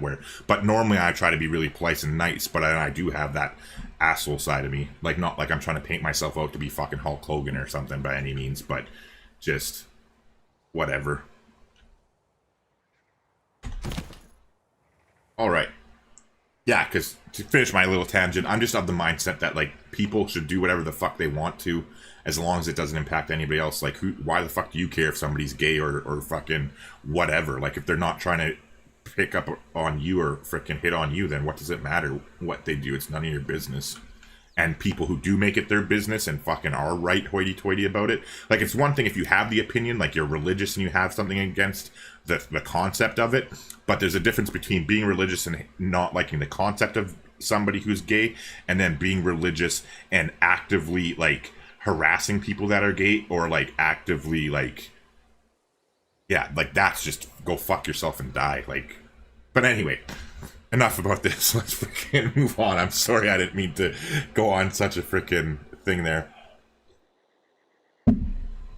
All right, we need a map, snowflake proof. Nemesis says, to be fair on the Hitler thing, I heard Germany is overly apologetic about Hitler and are strict on propaganda. I don't know, I could be wrong. Yeah, they are, and fucking they should be, like, completely honestly. Like, I mean, I know it's kind of like holding people accountable for what happened 200 years ago or whatever. Like, I know that specifically isn't 200 years ago, but just in general, like, that's the difference, though, between, like, with, oh, never mind, I'm going to get into politics again, because just the difference between, say, people being, like, crying about the Confederate statues being torn down and shit. Well, you know what? You go to Germany, you don't see a fucking statue of Hitler, do you? But there's stuff in museums and whatnot about him, because they're not denying that it happened. They're just not going to put a fucking statue up of the guy, like, and so it's the same thing, like, fucking Civil War, Southern United States fucking people, put them in museums. There's nothing wrong with having statues to them to freaking, like, recognize a different time. But anybody who's, ugh, never mind. I shouldn't have even fucking gotten started. I'm sorry. Never mind. Let's just, yeah. Okay, so, oh, I was like, what the fuck is happening? But my hand was like one tile over from, like, or one key over from where it's supposed to be. So I, like, was trying to hit freaking the thing, and it was like going to my next city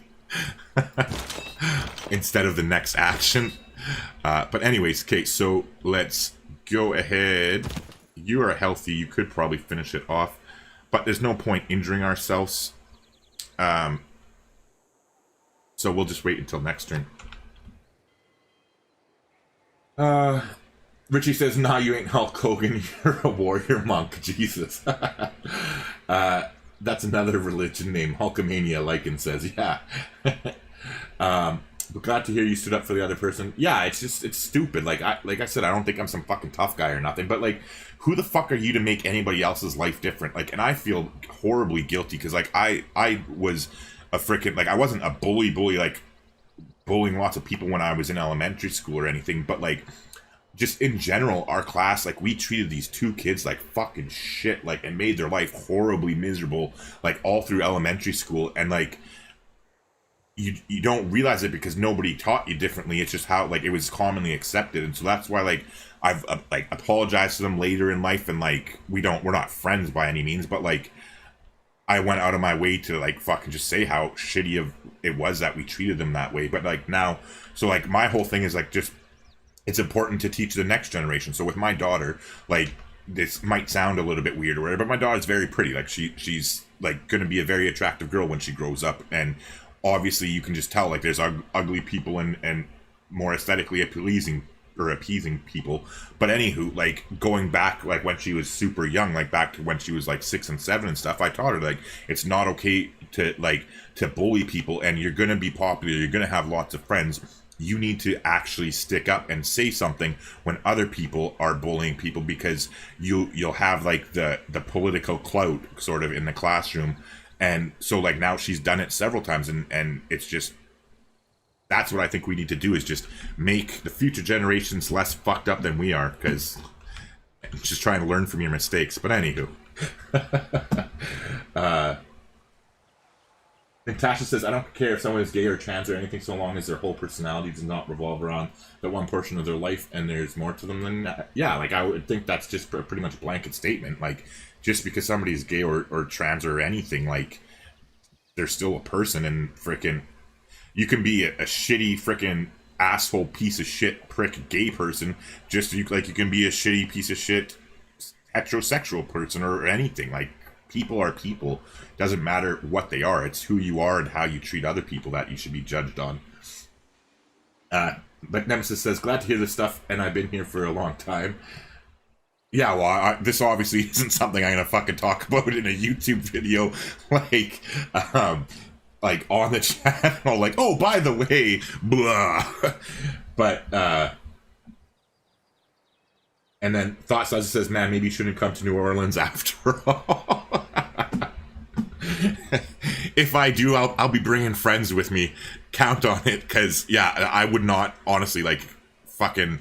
Actually, I'm not even allowed in the States, because I have an assault charge from when I was 18, but I have to get that pardon for it. Like, I could have got a pardon, but it's like $650 fucking dollars to even start the pardon process now. It's ridiculous. But yeah, if I do go, and I plan to go, because I fucking want to see a Saints game live. I want to go, actually, I was going to go to Vegas this year to see it, but then I saw how expensive the tickets were in the new stadium, and I just, not an option. But it's definitely on the bucket list. I'll be going to a Saints game before I die, that's for sure. But when I do go, I'll be bringing friends with me, because for that exact reason, that, like, yeah. just to have a few of us along in case things arise. All right. Okay, so we'll just fortify there.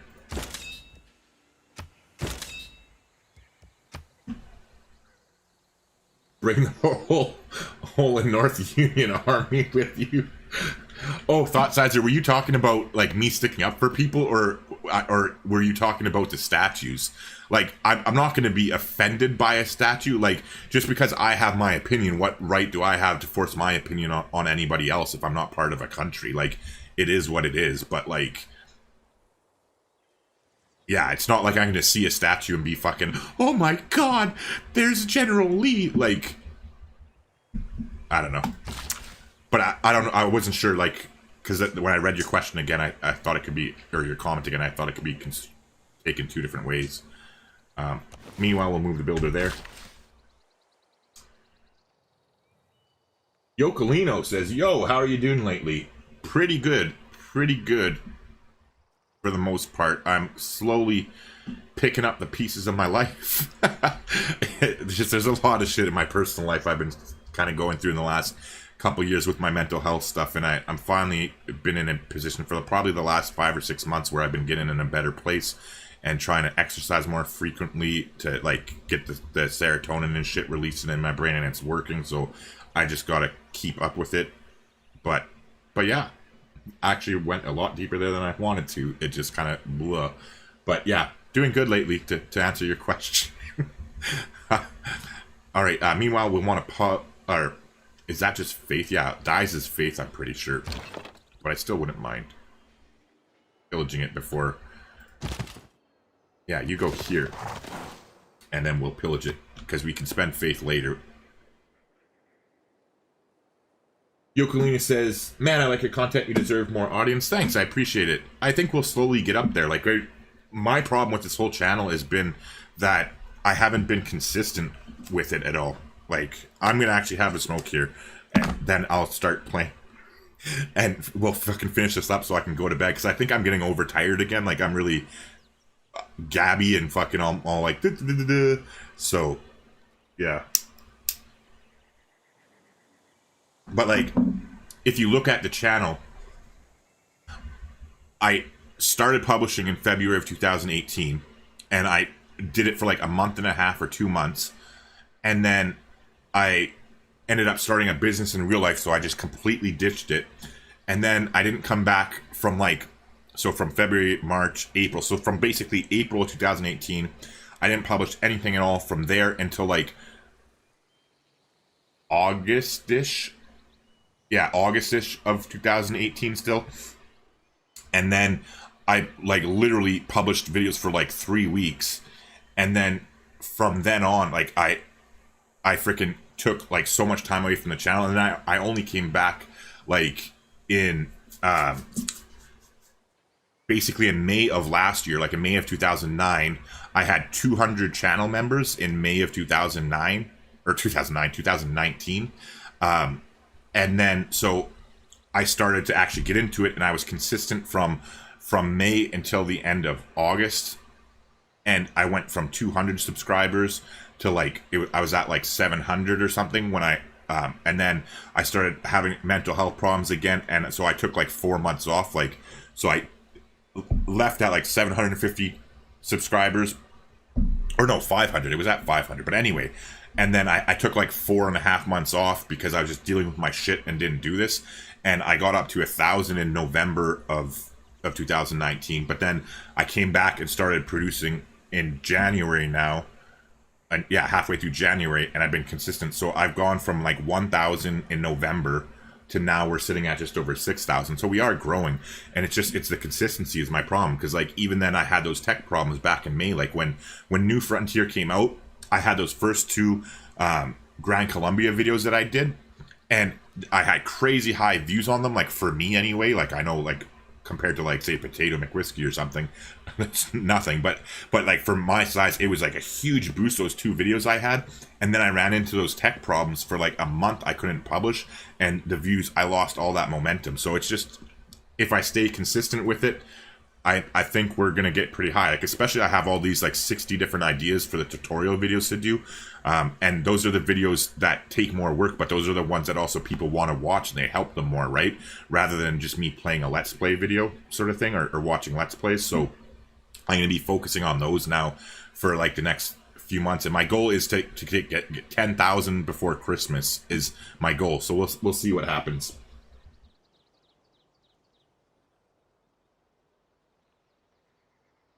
Thought Sizer says, people advertise the opinion contrary to ours like it's a dollar menu item down here. Haha. Like you... Oh, like they try and push their opinions on you, you mean? Yeah, I fucking can't stand judgmental fucking preachy people. Like, ugh. Nemesis says, I got 3 people to sub to you, but I don't have a lot of friends. Sorry, I don't mean to laugh, but it is kind of... Just reading it is kind of cute. Like... Sorry.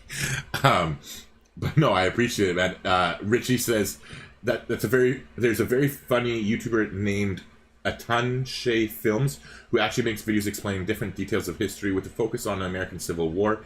He actually worked as a living historian. A living historian is someone who plays the role of a person from the time period he is in describing to an audience. Okay, he gave tours at the battlefield in Gettysburg while playing the role of a soldier. If you like that sort of history content, you should check him out, Gramps. Yeah, like, to a point I do, but like I'm stubborn, and I'm of the mindset like where I like the things I like. So for instance, like for history stuff, there's like 2 channels that I only ever watch for history stuff. And I know there's more out there, but it's just I can't keep up with what they make. So I don't want to look for anymore. Like, I know that might be whatever, but like Kings and Generals is a channel, and I like what they do there, and I watch quite a few of their videos, like not all the time, but somewhat regularly. And then what the fuck is his name? Dan, not Dan, Carlin. Oh, what's his name now? That's gonna bug me. I'm just smoking and not doing anything anyways. You guys, I'm just on the TV here, checking my YouTube.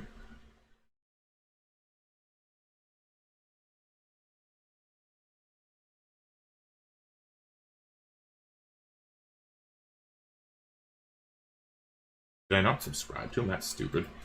He's on Joe Rogan, though. Yeah, I was right. Dan Carlin. Yeah, Dan Carlin. I love listening to, like, when I'm falling asleep, I freaking put on he has, like, these freaking super long, like, podcasts, basically. Well, not basically, it is a fucking podcast. But, like, talking about, like, all sorts of different topics in history that it's very, very interesting. And yeah, so like that's what I mean. There's so much shit that I can't even keep up with just those two things. And as interested as I am in history, I don't devote that much time in my life to it. So I appreciate the suggestion, but yeah, I just personally wouldn't be really interested in checking it out for myself. Because I probably would like it, don't get me wrong. Oh, nice. Our frickin' worker trick sprung again. Oh, and Lestat, can he get there? Oh, he could get there too. Shit. No, I want to settle the frickin'. It's not a core, so our frickin' musketman can tank him. Yeah, you know what? We'll move you down there. Get out of the way to heal up.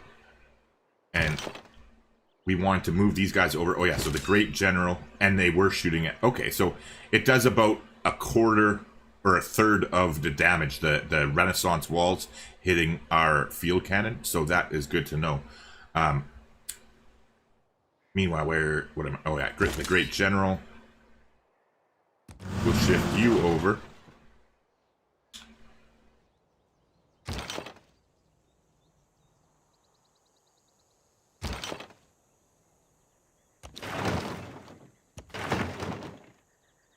And introduce ourselves to you.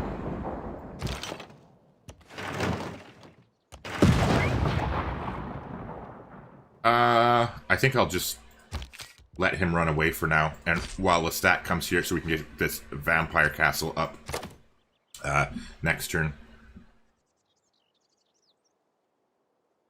Meanwhile, can they hit me there? Yeah, because I'm on the hill, right?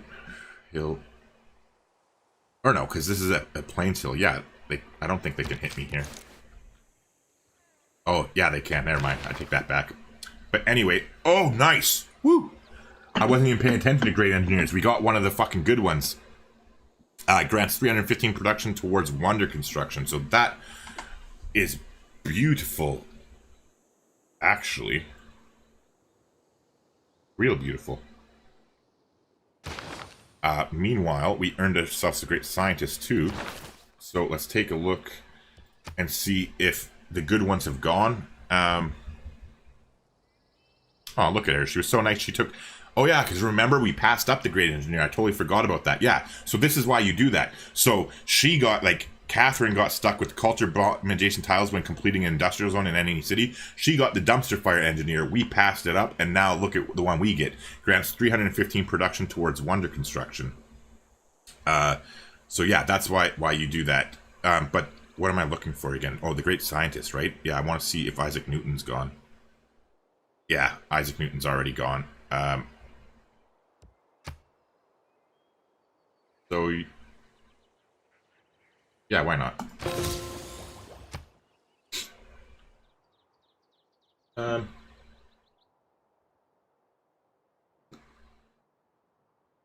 Yocolino says, when will you upload the in-depth analysis and guide of each secret society? Pretty soon. At least one of them. The void, like, or not void singers, fuck. Sanguine Pact. I'll be doing, like, now that I've, like, this is the first game I've fully played through with them, so now I'm completely comfortable with the Secret Society and talking about it and what I like about it and what I don't like about it and, like, talking about different strategies and stuff to use. So I'll be making that video probably this week, I would guess. Don't hold me to that. It might be next week, but, like, fairly shortly here, depending on my work schedule and stuff, But yeah, like this one, and then I've done a lot. The Void Singers I played a game with as well. So I'll probably be doing that one again fairly soon in that time range. But I still have yet to play a game with the Hermetic Order, and the Owls of Minerva. I started one but didn't even come close to finish it, and I like got bored with it. So like I'm waiting until I do the diplomatic playthrough with Teddy, with Rough Rider Teddy, using the Owls of Minerva before I. Oh, wait. What am I talking about? 1 second. I'm having a brain fart.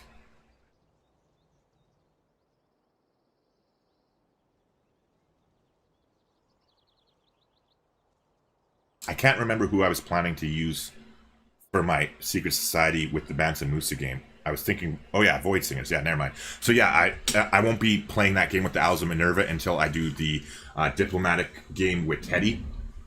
So that one will be coming out later. But the Sanguine Pact should be out in the next 2 weeks. The Void Singer should be out in the next 2 weeks, and then probably within the next month for the other one, but maybe sooner. It depends when I start that game, because I still have those the Faith game with Poland and the Grand Columbia one to do before I do that.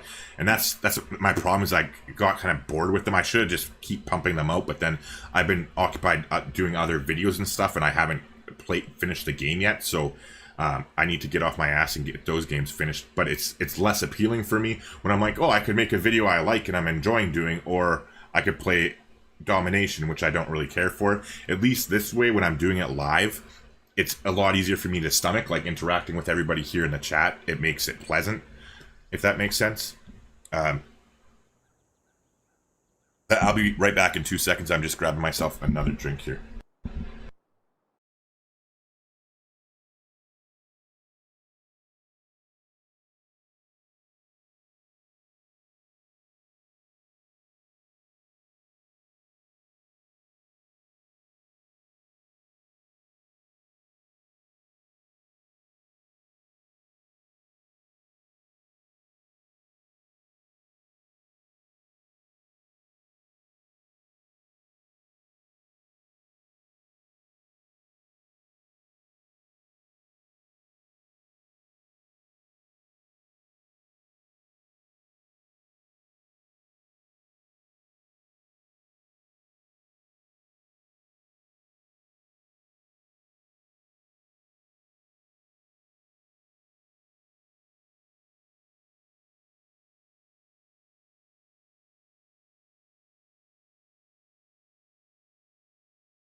All right, sorry about that. Okay, so giving everybody the heads up now, it's 20 after 1. I'm going to play this till 2 at the latest, and then I'm shutting it down no matter how far or not how far we get, because, yeah. It's just, I can't be up all night like I was last night. I need to get a decent sleep.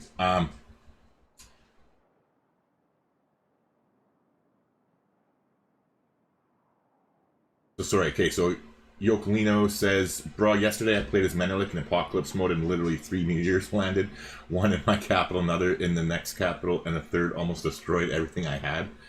Yeah, I haven't, I've tried like 20 minutes of Apocalypse mode. It wasn't my favorite thing, but I'm going to be doing a stream with Apocalypse mode on at some point in the near future, like when I try to sit random, or sorry, the Tech, Civic, and Shuffle mode. What is wrong with this RNG, dude? Yeah, like us not getting Niter, tell me about it. Nemesis says, seems like you watch long content. A lot of times I'll put it to sleep, or I'll have it on in the background, right? Like I like Joe Rogan, for instance, I watch or listen to him often. Like, but again, a lot of times I'll just put it on when I'm going to bed, because it just helps me to fall asleep easier, to have shit like background noise where I can like drift off and not think and just listen and then kind of fall asleep. Lycran's out of here. Hey guys, take care. See you later. Gramps, keep crushing it. Thanks, man, and thank you for becoming a member. And happy I could help you there earlier with your question. So, like I said, feel free to ask as many as you want in the future. Yokolino says, if you like history and stuff here in my country, there's a TCG called Myths and Legends, and it covers a lot of history of each expansion. What country is that, Yokolino? And what's a TCG? Richie asks, which secret society is your favorite? I really enjoy Void Singers myself. Yeah, I'd probably say so. Well, like I said, I haven't really played the two of them, but actually, I don't know. I really have enjoyed both of them. I'm pleasantly surprised with the vampires. I thought I wasn't gonna like it, but like now that I thought about it, and I was like, fuck, I can use this for other than like, because my whole thing was like, oh, domination, right? Like, ugh, whatever. Like, I don't care for it that much, so I wasn't that big of a fan of them to begin with. But now that I thought about it and I came up with a strategy to use them in a peaceful game, like, I can't wait. Like, and so that's why I don't know. I really like both of them. Both. I would have said Void Singers until I had that idea yesterday, and then I tried it out like offline. And yeah, I'm excited to do that fucking Space Vampires playthrough, like giddy like a little kid. Because yeah, like I even thought about it. I'm like, okay, well, because now we can use more governor titles in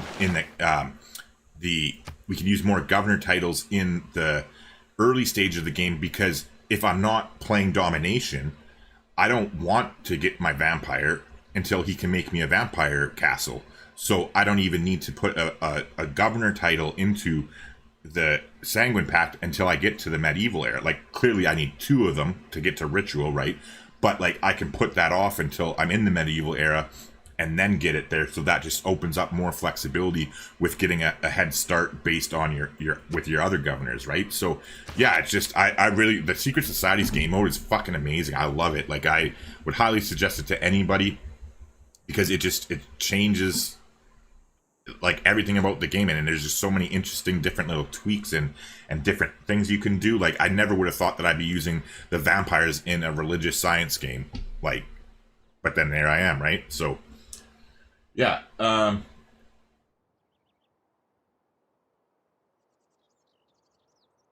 Yeah, Yokelin says Void Singer gangs. Yeah, I really enjoy the Bust of Faith. Yeah, me too.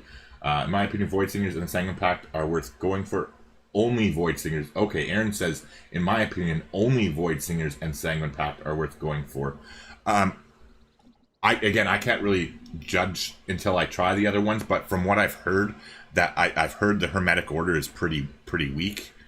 But again, like, I don't know. When I play it, maybe I figure something out that like isn't really apparent, you know what I mean? Maybe I'll figure out a unique way to use them that makes them more powerful. Like, I'm not saying I'm like God or anything, but just, you know, that's what I like. I like just the strategies of winning fast and like different ways of doing things and all that. But Ethiopia Void Singer and Eleanor combo. Void Singer with Eleanor is broken. What, Miguel? Why is it broken? Oh, and wait, what did I just say? Like the Void Singer in Ethiopia Moksha. Yeah, like with Ethiopia Moksha, it's really freaking powerful. Like, I can't wait in that Space Vampires game. I'm gonna be sending like Magnus ahead and doing chops, but I'm gonna be sending freaking rotating Moksha to buy districts. Like, oh, I can't wait to actually try out my strategy and see how it plays out. But yeah, it's gonna be fun. And Yokelin says free culture and faith, and you can buy everything with Moksha. Yeah, exactly. Like, and not to mention, if you take the theater, or not the theater square, if you take the Jesuit education freaking religion as well, you can also buy all of your campus and theater square buildings with it, right? And then Thought Session says TCG trading card game. Oh, Okay. Okay, yeah. Like, I actually play Magic the Gathering Arena. I used to play Magic cards physically as a kid. And it's native and it's from Chile. Okay, so that's where you're from. Marcel says Hermetic Order with Scotland is awesome. All right, I'll have to keep that in mind. I'll probably do that. Then I'll take your word for it there, Marcel, and I'll probably try the Hermetic Order out with Scotland when I do it for the first time. Nemesis says lots of loyalty. Ian Alexander Lee says Void Singers give you a unit that drops cities loyalty. I did a passive domination game with Oh, okay, yeah. That see, and the funny thing is, that's what I mean. Is like when I used the Void Singers, the only thing that I used my because like I won the game before I got the 4th promotion, right? So I only had the 3rd promotion where like you can start making your cultists, and they're still a little bit weak when you first start them until they get that 4th boost. And so, like, I literally only used them to sacrifice themselves so that I could get relics and win my tourism victory easier. So I didn't even think about that. But yeah, like with Elnor, that would be a freaking sick combination.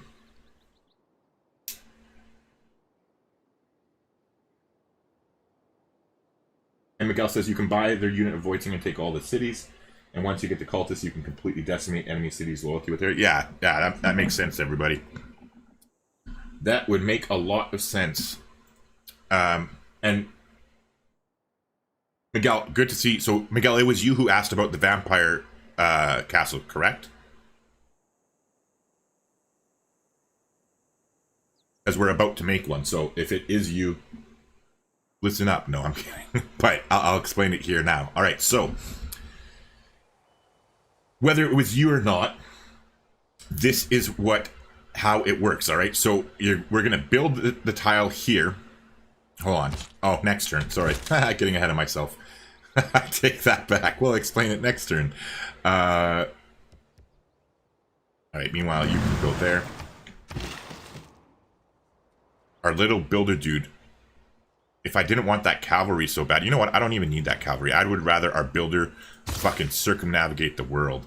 That's what I would rather. Miguel, yes, it was you? Okay, good. Good. Yeah, so next turn I'll show you exactly what I mean. Alright, let's start going up to the north with this guy a little bit. Meanwhile, we have our great engineer here, so we could actually pick a wonder like the Patala Palace, now that I'm thinking about it. Because we're going to lose it there.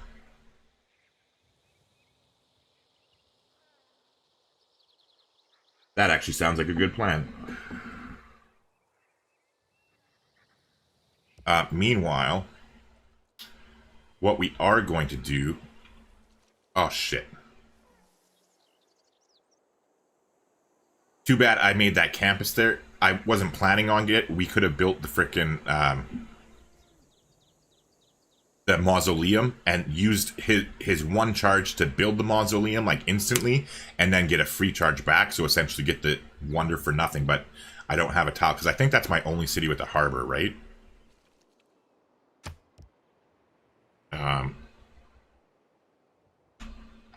Aztec Harbor.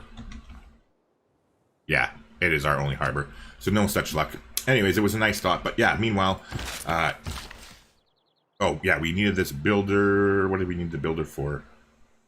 Oh, yeah, chopping out shit over here. Alright, oh, shit, you know what we do? We're not doing that fucking thing next turn. My bad. I don't mean to tease you. We need a builder over here. Where are our sacrificial lambs? How long will it take them to get here? Oh god, that's a long time. You know what? How much is it to buy a builder? Ugh. Shit, that's steep. Let's try and get some money, shall we?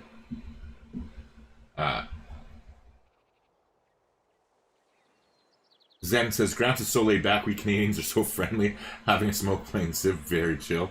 Yeah, I wish I wasn't smoking, to be honest.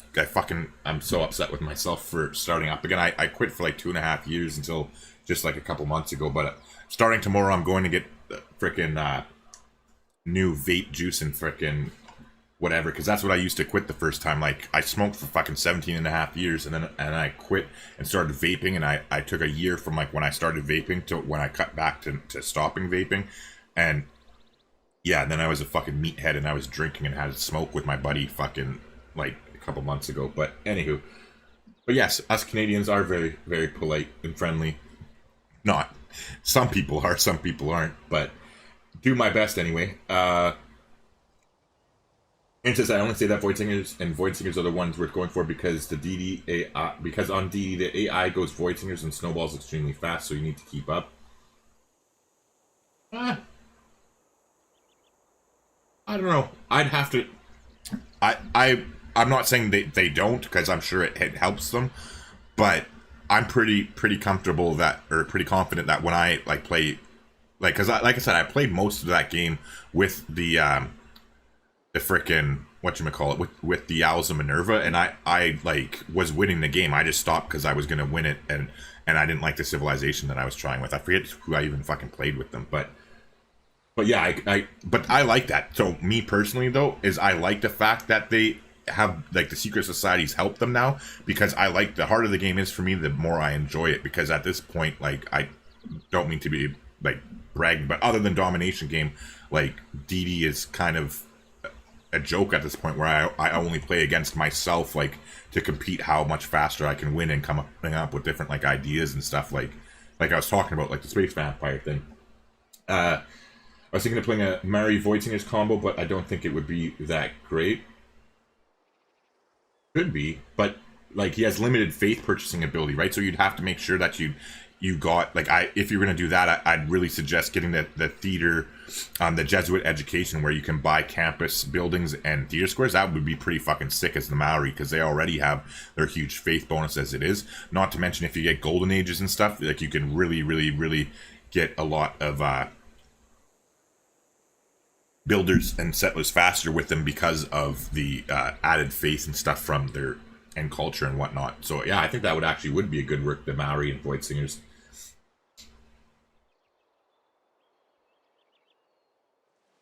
Richie says, at Thoughtside, oh, hold on.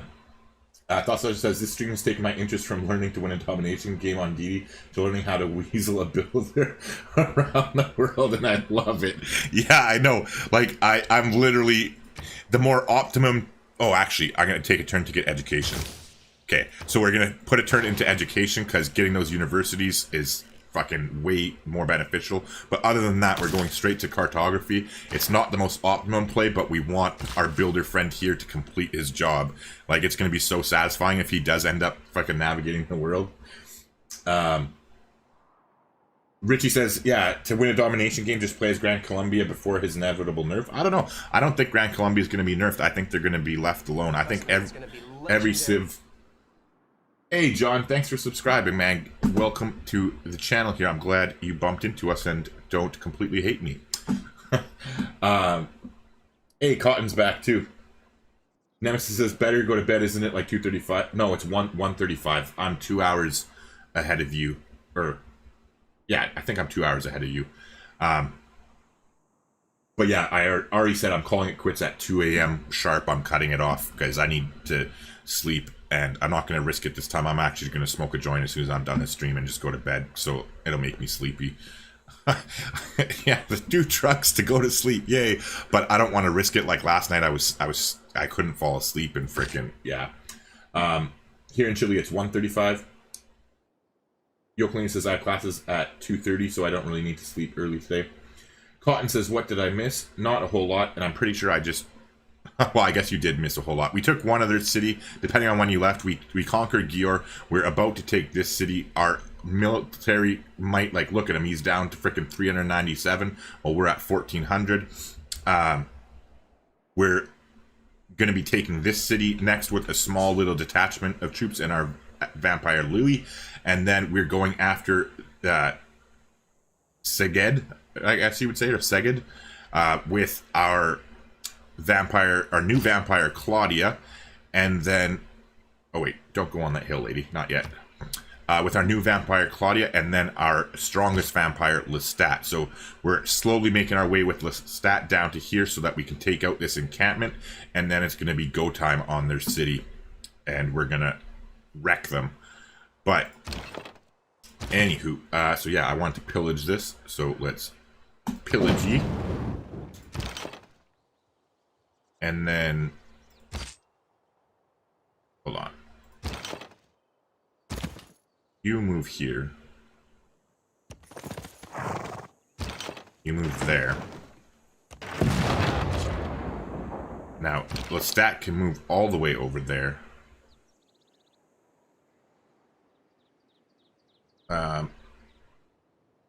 Yeah. We'll move you there.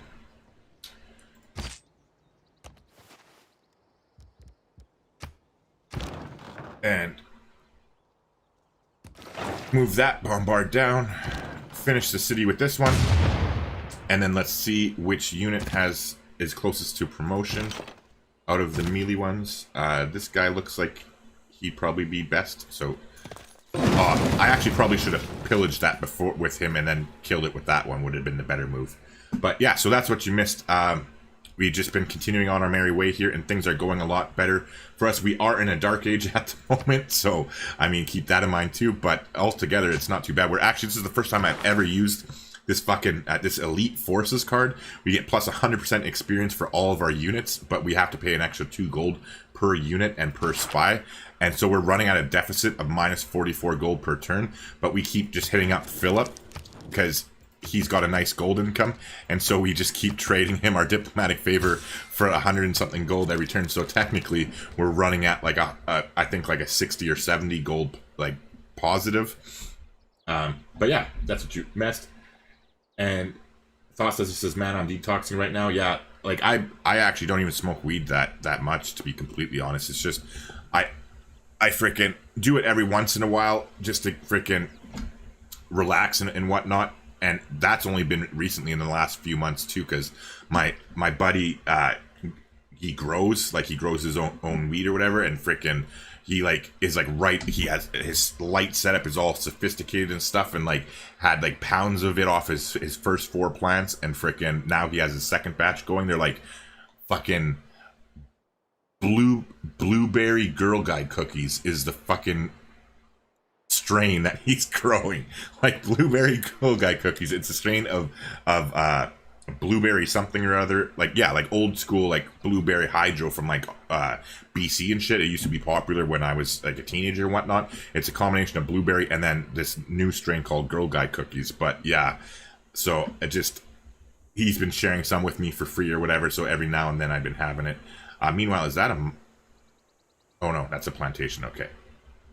But meanwhile, okay, so governor-wise, how are we doing with Buenos Aires? Yeah, we are still suzerain. Okay, so I won't move Amani. I'll move Liang. And there you go. And we got full loyalty in 430 or 493 turns. And then we'll go ahead and buy them a monument too to help out with that. And get them to repair that next.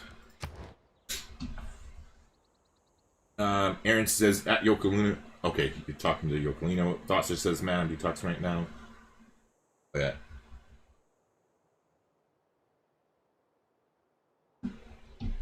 But yeah, for me, beer is my vice. Like, I freaking drink more than I should, and that's why, like, I'm actually, like, keeping myself from drinking very much intentionally. Like, I'm trying now, like, to only have beer when I'm with friends, or football is my only other exception. So I am actually trying to not have another beer until September 13th, when I'm gonna get shittered and watch the Saints fucking wreck Tom Brady and his little goofs. Sorry.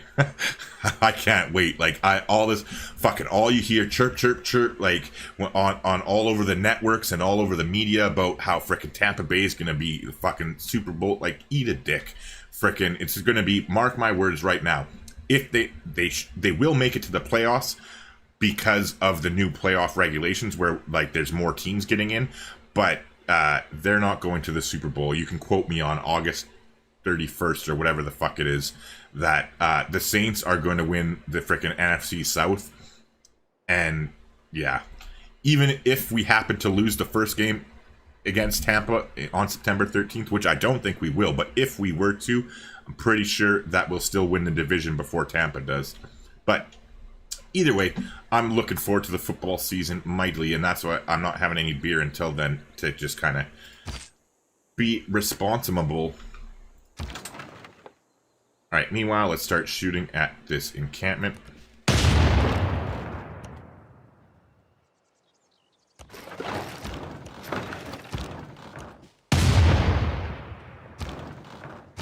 Yeah, like, just look how quickly we get promoted. It's freaking awesome. Meanwhile, we don't want to move in to the city until we deal with the encampment itself. So we'll fortify there. We'll leave the builders sleeping as our little sacrificial lamb. And yeah, in the meantime, ThoughtSetter says, I've just been using weed to stop nicotine, and then I got a new job, and they're probably going to piss test me, so I'm back on nicotine. Like, taking nicotine patches, you mean, ThoughtSizer? Like, is that what you mean by nicotine? And then ThoughtSizer says, the Tom Brady-led Buccaneers will win the Super Bowl before the Maple Leafs win the Stanley Cup. Yes. Well, no. Actually, they're more likely to, but they won't win it before the Leafs win the Cup. Don't get me wrong, I don't even like hockey. I used to when I was younger, but I grew out of it kind of thing. But no, because fucking Brady's going to be retiring within the next 2 or 3 years, and maybe, but I doubt it. I really think the Saints are going to fucking win the Super Bowl this year. I would bet money on it. In fact, I'm going to be betting money on it, and that's the other thing. That's my other vices is football, like point spread and stuff like that.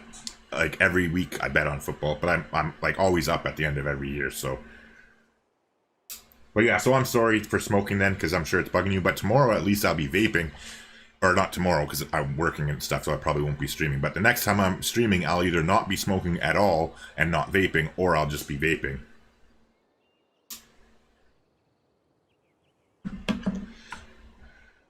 All right, got 14 minutes left. Let's make this happen. I want to take this fucking fat city before I go. Oh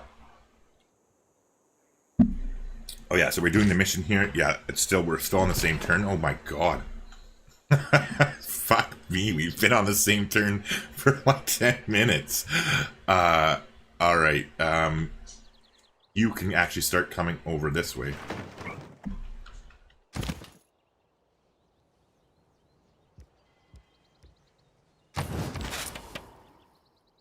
Okay, so we're gonna actually... Oh yeah, hold on. You reach triggers a group for 2 random technologies from the industrial or modern era.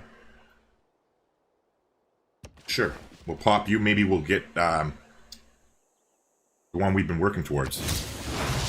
You got steel and scientific theory.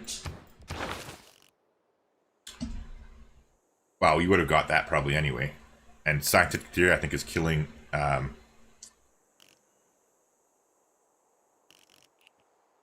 I blind? I am blind, aren't I? Oh wait, scientific theory isn't a fucking civic tree. Anyway, now that we popped him, we're going to go ahead and transfer our engineer friend here back to our new city. And... what the hell?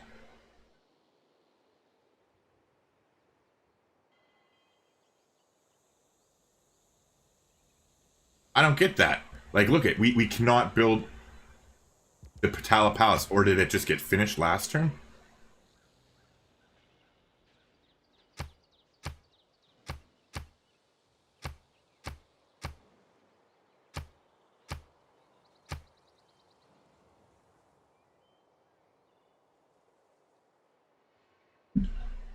Or did...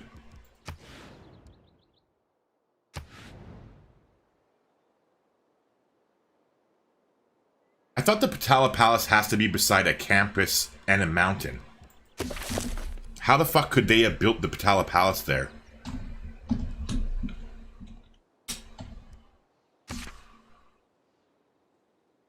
Oh, on a hill adjacent to a mountain. Yeah, okay. I was thinking it had needed a campus. But why can we not build it? I don't get it. Maybe it hasn't updated since we just conquered the city this time? Or did I not say keep the city yet? I don't know. But anyways, it's time for Claudia to frickin' take off the training wheels.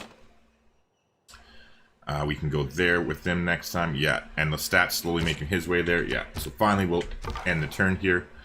Our scout can head up yonder. And we'll go check out what Guitarja has going on.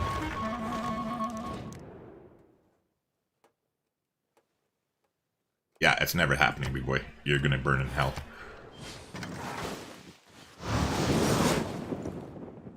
It is the mark of an educated mind. Thought says it says you in football are like me in hockey, and nobody in NOLA besides me cares about hockey. Yeah, like that's how I feel sometimes. Like I have like of my friends, there's like 2 that like football. Out of like everybody I know, the only people that like football in this city are 2. Actually, no, there's 4, but I don't hang out with 2 of them. 2 of them are just acquaintances. But yeah, of my friends, and then just everybody I know, only 4 people like football where I am, where everybody fucking loves hockey. Well, I mean, that's an exaggeration, but you know what I mean. Alright, so they can't hit us there.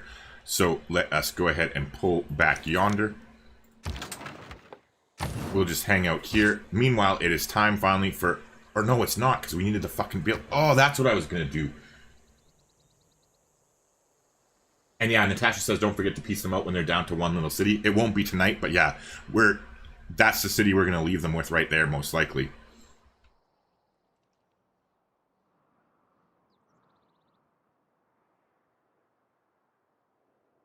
PR says you smoke in a live stream. What a bad example for young people.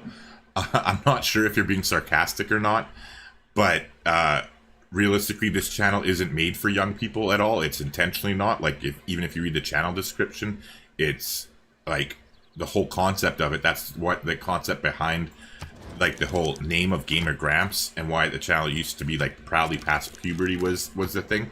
But I mean, yeah, sure, it's a bad example for young people, but no offense, if you're not not like monitoring what your child is watching and they're watching a live stream of me smoking a cigarette, then you're doing a pretty fucking bad job as a parent, personally. That's my take on it anyway.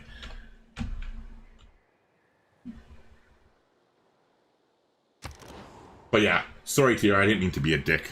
But yeah, like I said, I do have a temper, so I apologize. But yeah, like really, like this whole channel is not for children whatsoever, and is not intended for them, and never will be intended for them. Like, that's why, if you look at my analytics, like, I'm irritated enough, and it's late enough that I'm going to show you something here.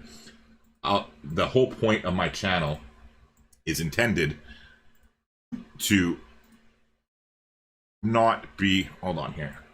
I'll find it. 1 second.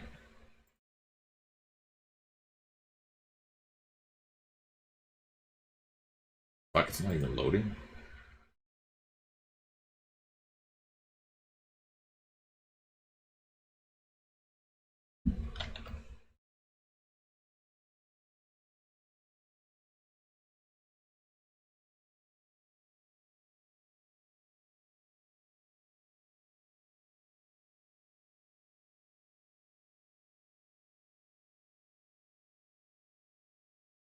Yeah, so if you look at my audience and you come down here and you look at the age and gender of my audience, this is why I don't have a problem smoking a cigarette if I want to on a live stream. 97.4% is male, 2.6% female, but more importantly, 18 to 24-year-olds and up. So I have 0.6% of people let younger children watch stuff that they might shouldn't be. But either way, this is a live stream. It's not a fucking video that I'm teaching a tutorial where I don't swear and I don't talk how I normally talk. Like, don't let your kid watch this stream. I don't know what else to say. But yeah, like 0.6% of my audience is under the age of 18. And that's the way it's intended to be and has been intended from the very beginning. But yeah, anywho. Tyler Reed says, my cat's only 6 and now she wants to smoke.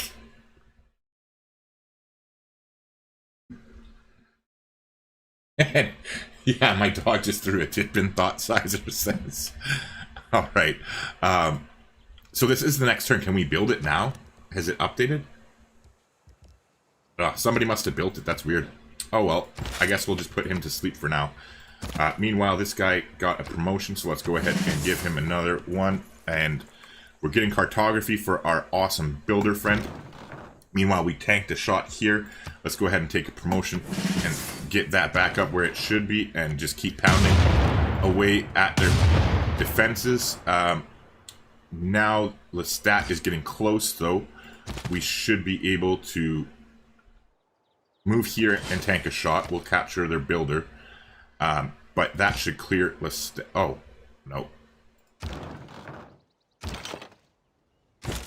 We'll move you out of the way.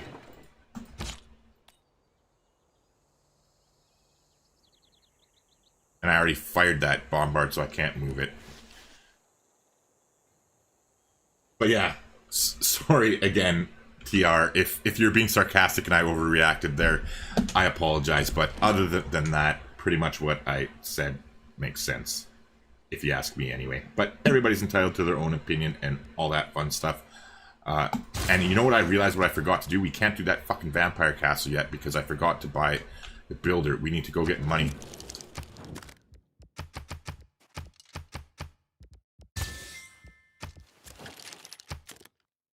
Right, actually, let's get you to pay for an alliance. What do we need more of? We need more science. Yeah. So, pay me money, please. Whatever. Happily take that. Meanwhile, we actually have our niter capped, so let's sell her 40 niter since we don't really need it right now anyway. Oh, actually, never mind. She's not that rich. So we'll just give her... Oh, never mind.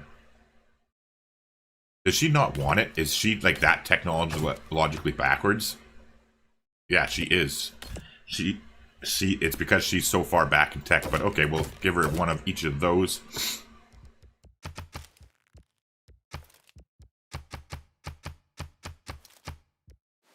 Oh no, that's not worth it at all.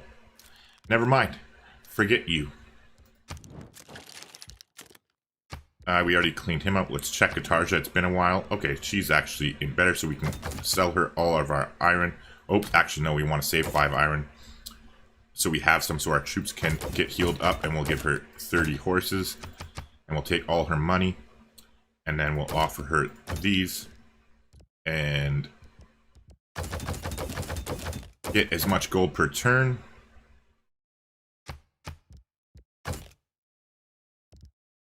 Oh, never mind, I forgot. Gold per turn is expensive.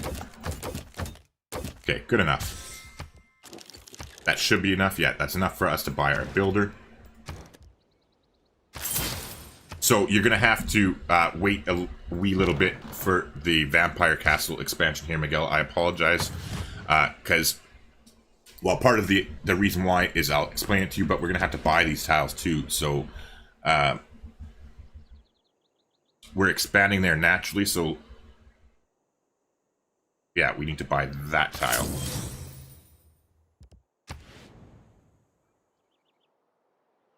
Alright, and so you go build a lumber mill here too, because that's going to help.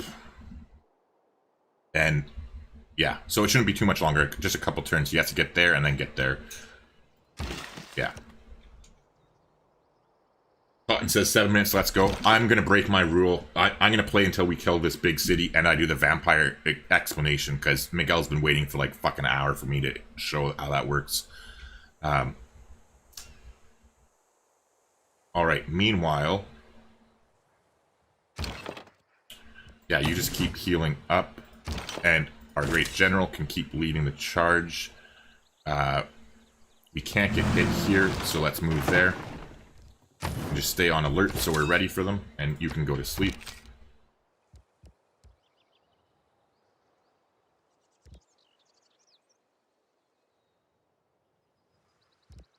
You can move up one tile and just stay on alert so that they get the support bonus from each other.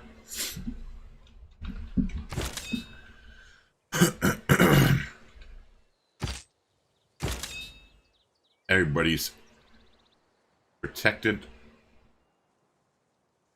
That, oh yeah, he doesn't help. That's a freaking industrial area unit. So there you go. Now everybody's all covered and good. You can move there so you're closer. Oops. You have a promotion. Never mind.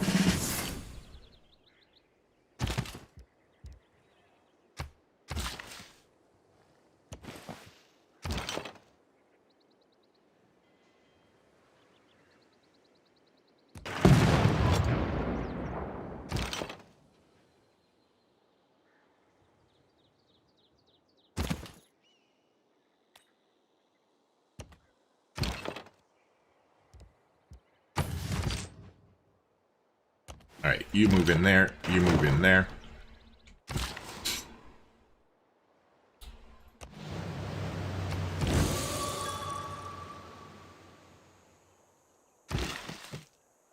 Cotton says Pog? What do you mean by Pog? I'm old, I don't understand the reference.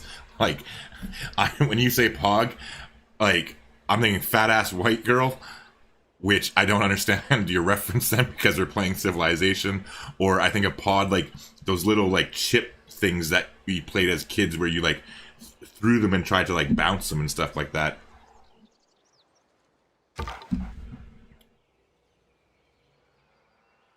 Ooh, loyalty problems. Oh, because of Eleanor. Oh, she's probably almost dead. I guess me taking her gold didn't help. Yeah. Okay, so the musketman died there.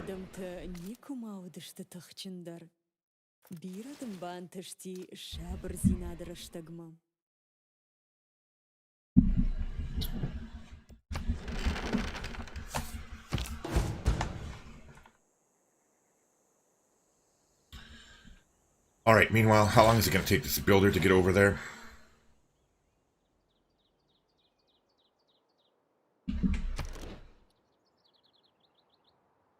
Okay, so that vampire is there, and now Lestat is there as well. Oh, Jesus. Oh, yeah, we got hit with the frickin' the field cannon, too. There's only 6 turns remaining on it. But, yeah, we're definitely going to scooch him out of the way, and they're coming out here as well.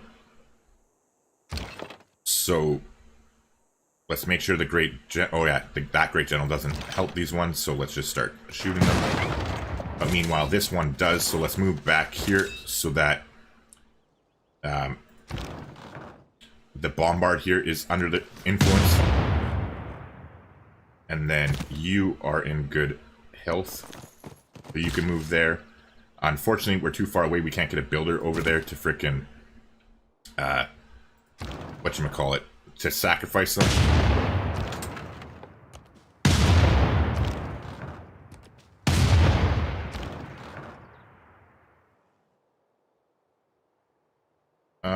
And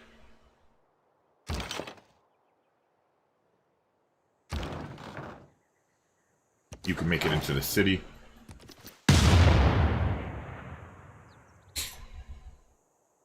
Pog straight off of Google. PogChamp refers to an emote, a small image used in chats on the video game streaming platform Twitch, used to express shock, surprise, or excitement. Oh. Alright, well thanks for educating me, man. And yeah, I know, it's my bedtime, but I want to kill this city first. That's it. Like, we're gonna fucking kill this thing, and then we're pulling the plug. I'm gonna talk less and try and concentrate more. Although I've been trying to do that for like fucking how many hours now? Meanwhile, ooh, they're actually... Alright, well, our vampire can come out and play then. Okay, so what we're going to do is we're going to pull back here.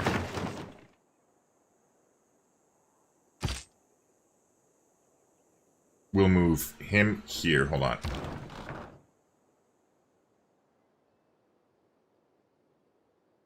Yeah, you switch places with the vampire. And we don't want this to get gobbled up.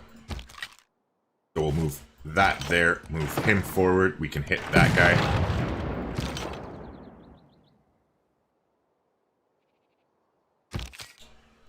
Oh, that's that core too. That's why it was so tough. But the vampire's not touching him. Hopefully he doesn't die next turn. Hopefully we can kill him with the vampire to get the more combat strength. Hassan says, I'm back for more of this game after doing some exercise on my Photoshop. Trust me, it's gonna Right be on. legendary. Hey, Ricky, new subscriber. Thanks for joining the club, man. I'm glad you don't hate me. It really makes me feel better. No, I'm just kidding. But I'm glad you subscribed and you're enjoying the stream so far. I would assume by you subscribing. Yeah, I need to sleep. Jesus, I can't even talk. Actually, they have an industrial zone already. So you go there.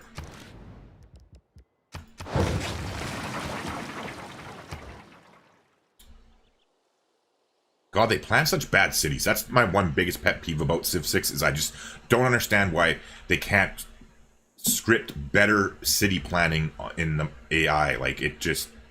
I don't know. I don't get it. Alright. Meanwhile... Okay, so now... Oh yeah, Claudia's weak. Look how much she'll frickin' die.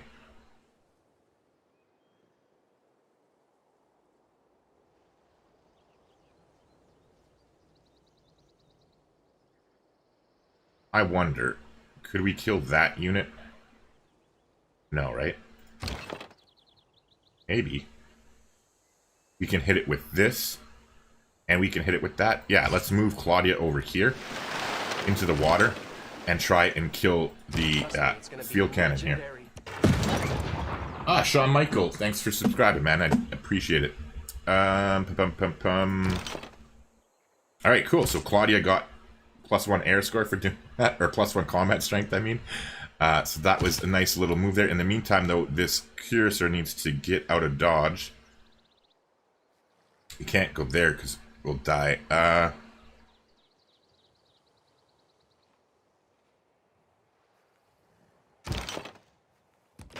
You go there, and you run behind the hill. And lick your wounds. Oh, actually, you better move here to block him there. Alright. How does Lestat... Even Lestat has major defeat against it. But we can always pillage to heal them too, so... We'll probably do that. Meanwhile... You can go there, you can go there, and you can go there. And so basically what this does is it's like using them as bait. They're not only bait, but they're protecting us from being attacked by cavalry. Should probably make a tip about this.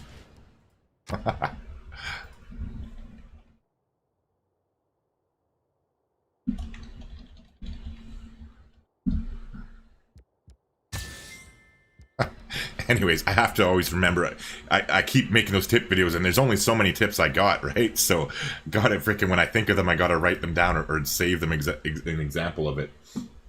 Richard Lyon said, hey, I'm still watching episode 2, but I dipped in as you're not usually live when I'm awake, still going for domination. Yeah, and don't mean to burst the bubble with a little bit of a spoiler, but we are actually winning here now finally. Like, I was really worried about this because we're fighting a war with them and we're in a dark age, right? So we were really concerned about loyalty, but we did some things to fix it. So when you catch up, you'll see exactly what we all did in order to make it happen. But Hungary's down to 480 military strength while we're at 1400, so we're kind of sitting pretty and should be able to finish them off. And then once we capture their campuses here in their bigger cities, it's going to help boost our science to the point where we'll surpass all the other AIs, and then our tech is going to help us conquer the world before they win. Or that's the plan, anyway.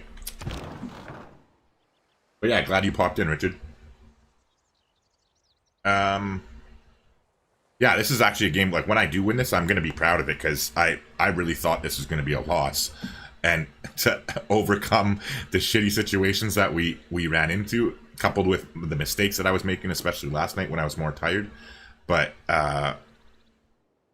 Meanwhile, you can come up there.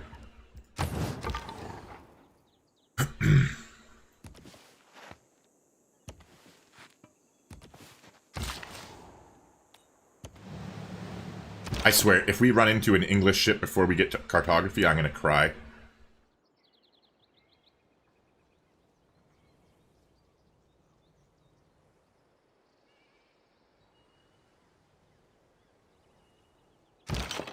Okay, I'm gonna shift them there, and I'm gonna shift... Oh, really? Why not? Oh, I guess because it's a hill and a forest, and they're so slow. Yeah, I'll have to... All right, raise some Oh. hell. Richard says, thanks for answering and good luck. Get a beer on me. Thanks, Richard. I appreciate it, man. And I will on September 13th when I start drinking beer again when I'm watching the Saints game. So there you go. I'll buy a beer for the Saints game on the 13th. But yeah, thanks for the support, man. I do appreciate it. You know what?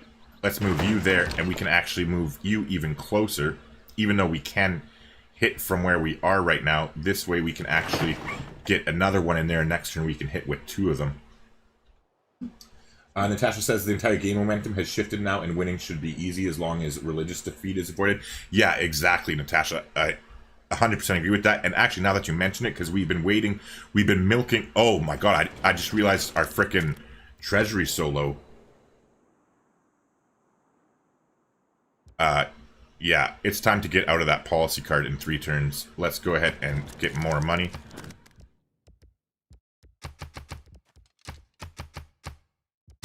He's like our little ATM machine, but yeah, that's why I don't want to denounce him until,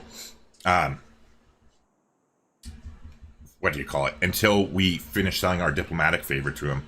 Although I guess we're getting 10 per turn, so we probably won't. But I at least need to switch out of this diplomatic card, but now I'm going to, because, like, look, his apostles are coming all over, and he already has 3, I believe. Oops, wrong screen here.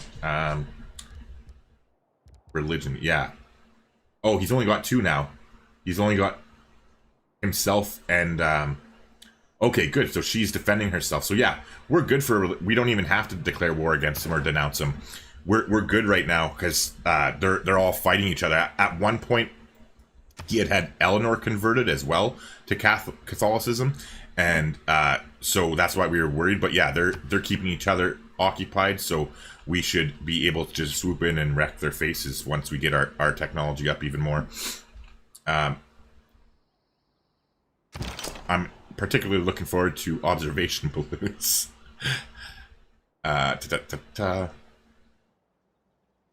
Okay, so yeah, what did I want to do here? I want to shift you and you.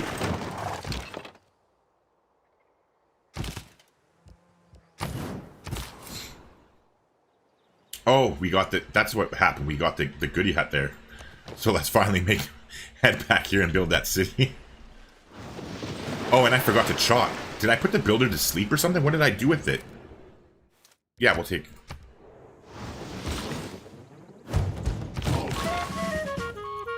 Alright, we're just going to renew the listening post mission so we continue getting that +3 air score. Did I... Yeah, okay, he's here now anyways. Do we have the maneuver card in? No, we don't. So we have to wait for 2 turns anyway, so I'll put him to sleep for now. Ooh. Claudia took a nasty hit there. But I think she can come here and pillage. Oh yeah, it's time for our builder guy. This is gonna happen. We don't got that far to go. He's gonna do it. Alright, now that we got... Oh, that's why we couldn't build... I'm like, why can't I build Potala Palace? Because we don't have the frickin' technology for it, that's why. Jesus. But, meanwhile, we'll wait until we get a... Oh, wait, never mind. We're just clicking on flight and letting it go. We will go after military science here. I guess we can get that down to 1. Yeah, we'll get it down to 1 turn before we continue on. Or wait, I guess I shouldn't shift click since we're going to be canceling it. So if you guys think of it, or guys or girls, if Natasha, whatever. Anyways, let me know. Remind me in 2 turns. I need to switch out of military science because I want to chop out of. Oh, never mind. It'll work out perfectly because I'll get the Enlightenment 2 turns, and it's 3 turns left on the military science. So as long as I don't pillage any more military or any more thingamabobbers, that's good. But yeah, vampires are cool because look she gets all healthy now from getting me that science. I like it. Meanwhile, since she's in there, you know what? Whatever, let's frickin' just get this going. Let's at least give it a shot. We can always run out afterwards anyway. Ooh, that tile's gonna be a pain in the ass, because this encampment will hit anybody who's standing there. Anybody want to volunteer? And we can't hit here either, because that one can hit us. They've actually done a good job of building their encampment, so I'll give them that much.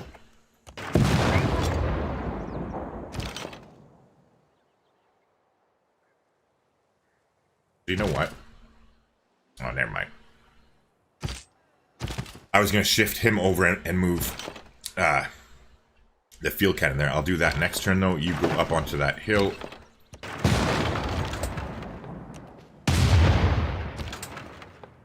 Ooh. Tasty. Oh, we got a promotion with this one.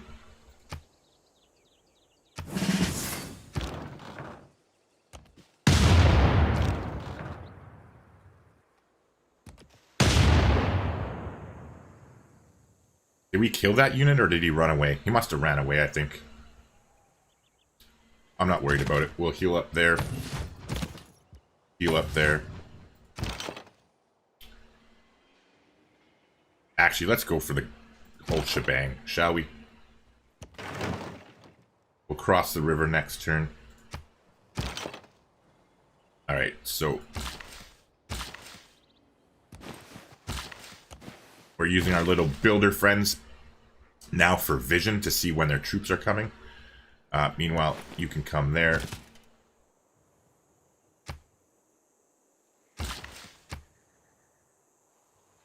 Alright, so we're going to move in here with Lestat.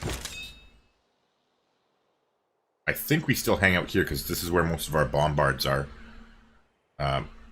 With this guy, yeah, so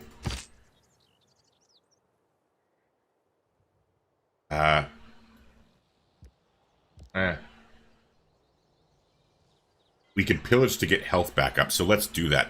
We'll go and switch out of military science so I don't accidentally discover it, and click on flight again.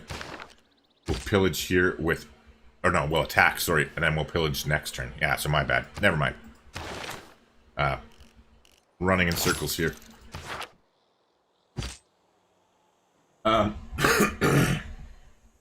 Did you ever read over the Civilopedia to know all these things, or do you know all of this from gameplay? All of what specifically, Thought Sizer? Like just the different techniques and stuff, like that I use, or like specific things are you referencing? But you know what? Hey, I'll have a smoke. I'll tell you the journey. I think you're talking about just in general, right? Like I'm pretty sure you're asking me about how I got good at the game. I'm assuming, like how I learned to get better.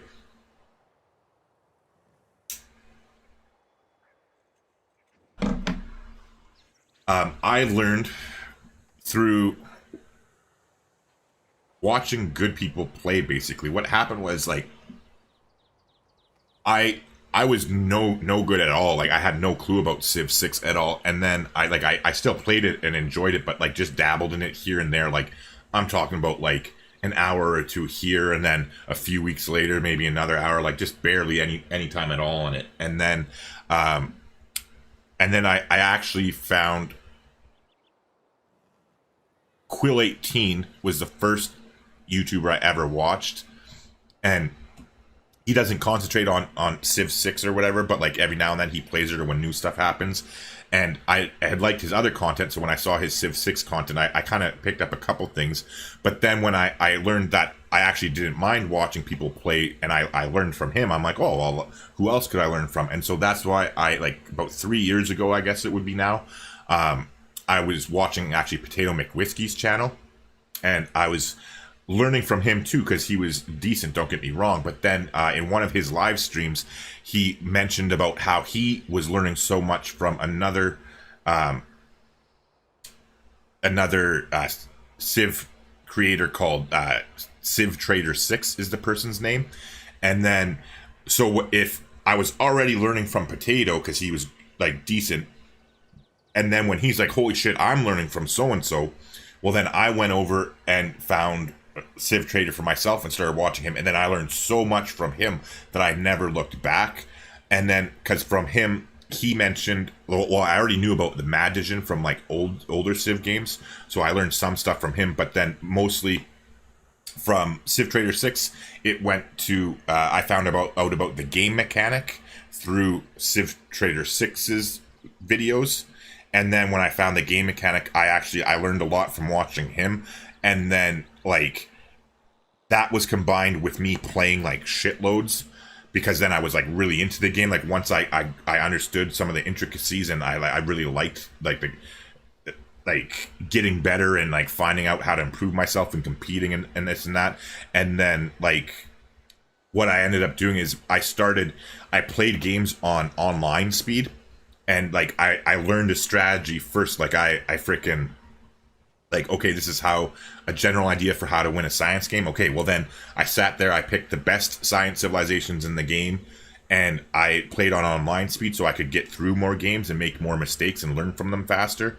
And then I also save scum lots when I was learning, because I would make a mistake, I'd fuck up, and I'd be like, oh, because I'd be playing on, like, difficulty levels that were too tough for me at the time, right? Because if I made that mistake and let it slide, I would be kind of fucked, sort of thing.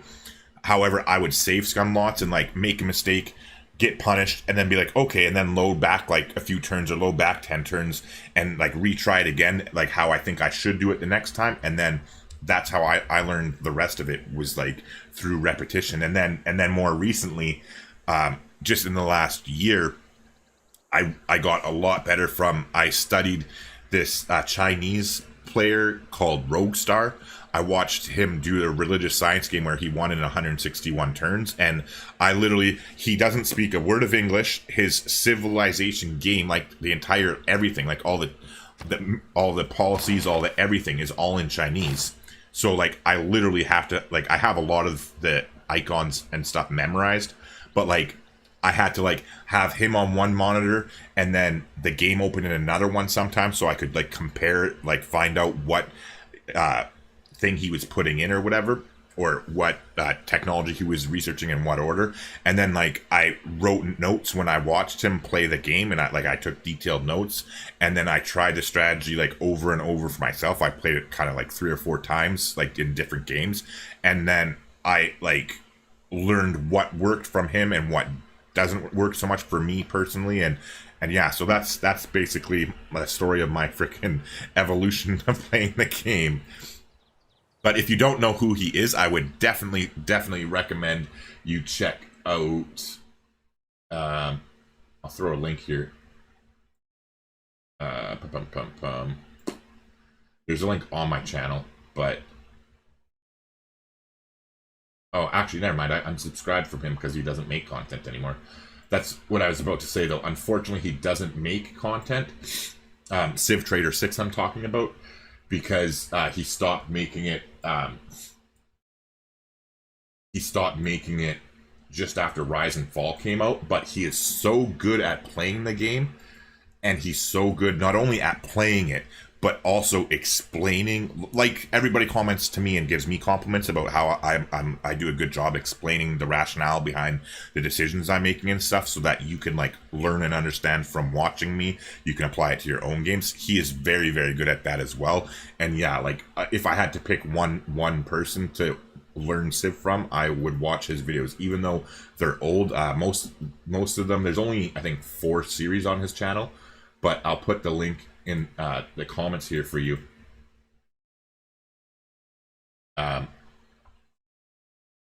yeah, if you want to check him out, like I said, it's older content, but he's fucking phenomenal. Like, I've watched his series, like, because like I said, there's only 4 of them, I think, but I've watched every series at least 5 times. I guarantee you, like, honest to God, like that's, and like every time I watch it, even now, every now and then, if I put it on, if I'm going to sleep or something here and there, you still like pick up things that freaking, yeah, it's just, he's real good. And I was blown away. He freaking he started watching when I did that religious science thing when I watched that Chinese player and I took the notes and then I practiced when I did my own version of it.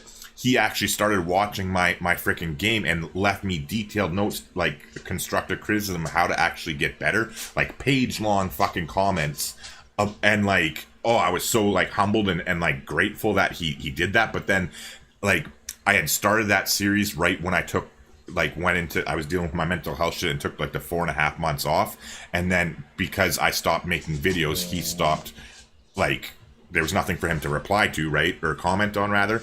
And so then when I resumed 4.5 months later, I never saw him again. But yeah, that was pretty cool for me anyways. I thought that was special.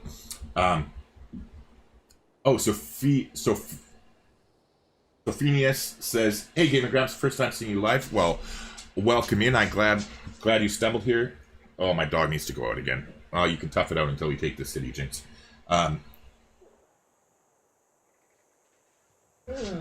But yeah, thoughts hazard. No, I didn't read the Civilopedia either. Like, I'll check it for references, like, while I'm playing every now and then, if I'm not sure about something. But no, I've never, like, sat there and, like, combed through it for knowledge or anything like that. Like, it's great because the knowledge is there, but just for learning, at least for me, I'm more of a visual learner. Because, hey guys, if you have one simulate to eliminate from the game, which one would you choose? Georgia. Yeah, hands down for me, Georgia. I fucking hate. Like, I wouldn't eliminate her from the game. I would just wish they buffed her and made her not shitty. Okay, but yeah, so we can do the vampire thing now, because I'll just improve. Okay, next turn. Sorry, I forgot that I don't have that thing anymore. Meanwhile, they healed up pretty quickly. That's nasty. Pinksy, go lie down.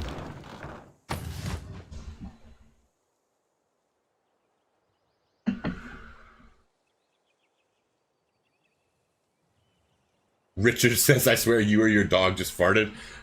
No, it's her whining. She wants to go out. She's like, Jinx, off. But that's what you get for eating the fucking corn on the cob from the fridge. Yeah, you can hang out for a minute. All right. Oh yeah. Sophonias,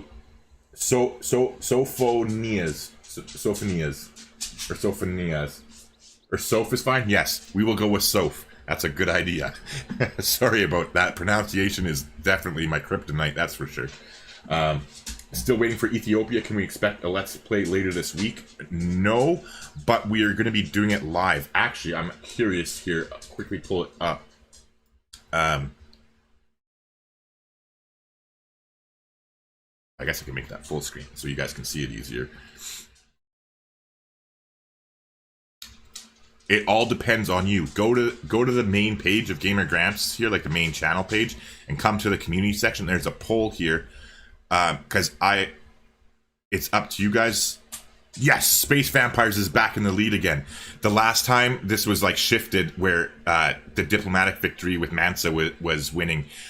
So as soon as this Aztec live stream is done, like not tonight obviously, but when I finish the game, the next series will be either Space Vampires with Ethiopia or Diplomatic Victory with Mansa Musa, but I'll be doing it live streaming it, not doing an actual Let's Play series on the channel. However, I am actually doing I'm doing a playthrough with this Space Vampire strategy, where what I'm doing is like I'm going to be trying to do like a whole game in one video, but like jumping through turns and just talking about quick things, like doing a sort of like a summary of the whole game rather than like a Let's Play. And I'm just experimenting and trying it out because I saw somebody suggested I look at a video from the Saxy Gamer. And so like I watched the video, they linked me or whatever, and he just had an editing technique where he had like a whole Civ game down into like 30 minutes or 45 minutes through editing. So I want to play around with that a little bit. But yeah, so go vote, because I want to do the Space Vampires with Ethiopia next. I'm really excited to play it live. Natasha says, I have watched many of the same videos on Civ 6 and picked up a bunch of things. As for getting better, I have been playing on slower game speeds, dragging things out more and makes them more consequential.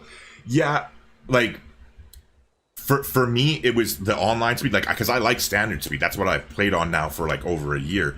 But for me, it was, like, just crunching multiple games into it the shortest amount of time I could possibly do it in, so that, like, I could go experience as much as I could as quickly as I could, and then get that much better that much quicker. And then as soon as I learned how to play strategy games like at a decent pace where I could survive on Deity, then I moved to culture and etc and I did that same like rinse and repeat thing.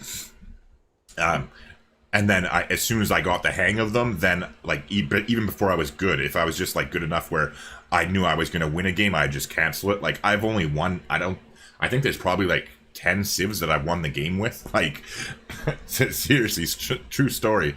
But yeah, then I switched to standard speed because I just enjoy the game speed way more.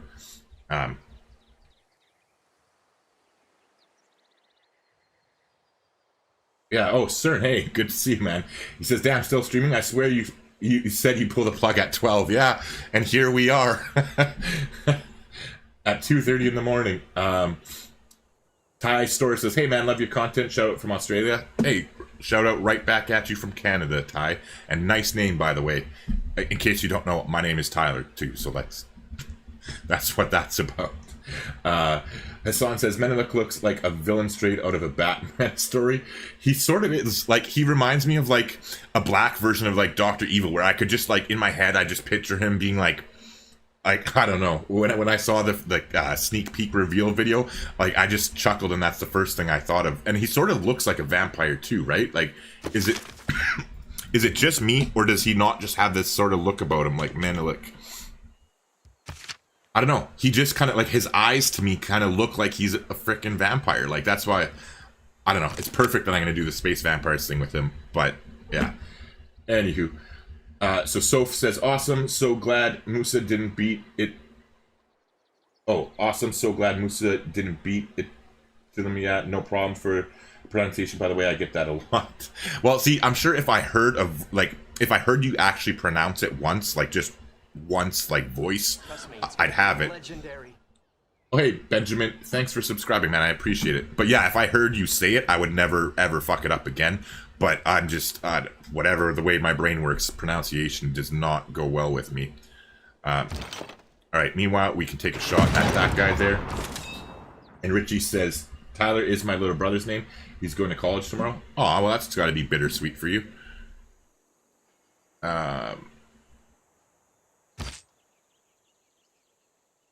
Yeah, so he attacks, so he's going to pillage next turn. Meanwhile, we can move here and still attack. Oh, we'll actually attack the city, I guess. And we'll come down yonder with those guys. Meanwhile, these guys all moved, but our frickin' field cannon back there didn't, so we'll try and squeak them in there. Do we have more troops we can bring in? We do. We're bringing the whole gang out to party. Alright. Even if I lose some units at this point, I don't really care. I just want to frickin' destroy this. Are we back? The stream disconnected for a second.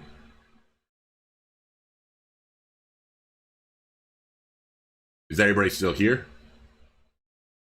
I got a little notification on my streaming software that it disconnected. It says it's working now. Yeah, let me know in chat if it's working, because I know there's a little bit of a delay between like me talking and you guys seeing it.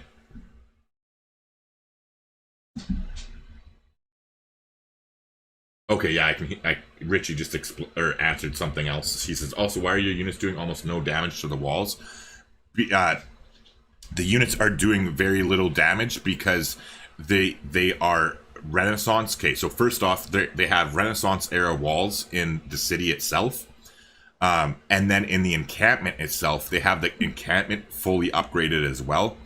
So, like, for instance, our field cannon is doing a range damage of 49, when they have a base defense of 88. So like it's just like caveman beating on a spaceship sort of thing. But that's why it's taking us so long. Because like, think about it, if we don't have cores right now, like we're so far behind in culture. Like this is turn 174. Like we're ridiculously in a bad place when it comes to culture. These are all original units. They're not cores. They're not armies. And our technology, only our field cannons and our cuirassiers are actually on par or a little bit ahead of the technology that they're at. And all of our other units, like our bombards and our muskets and stuff, are actually like a little bit lower tech. So that's why everything's not doing very much damage. Yeah, I'm here. It glitched a bit. Okay, good. Everybody's here. Yeah, stop for 2 seconds. I got lag 2 seconds. Okay, good. But we're back up and running. So I'll actually start doing things with units now that I know it's not completely screwed up. Meanwhile, I think, yeah, we'll just tell you to sleep, because all of our bombards are over there and they've already moved. Meanwhile, you can... Actually, I don't care about you. You're irritating me. Just go on automated exploration. I care about you, buddy.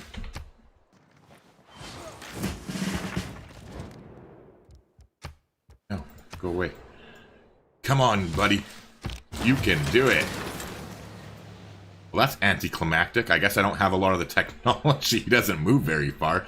This might be a freaking longer journey than I thought. All right.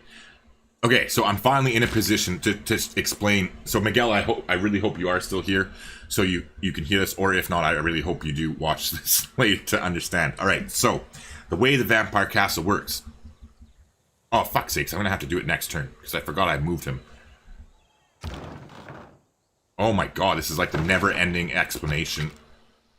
All right, whatever. I'll just freaking explain it, and then you can see it happen next turn. So what happens is, you build the vampire castle here. So we'll put the pin there so we know what we're talking about. So the vampire castle goes here, and it consumes this tile. So you cannot... And by the way, you can also do them inside your own territory and in neutral territory. You just can't do them in offensive territory. But anyway, so it goes here, and we're going to build it here so it consumes this tile in and of itself. But what it's going to do is it takes the production that's on this tile, so 4 food and 2 food here. I'm bad with math, but I should be able to figure this out, God willing. All right, let's do the food first. So this tile, so it takes the tile that it sits on, so we're at 4 food and 2 production, and it consumes every tile that's around it. Well, it doesn't consume them, sorry, it locks it in.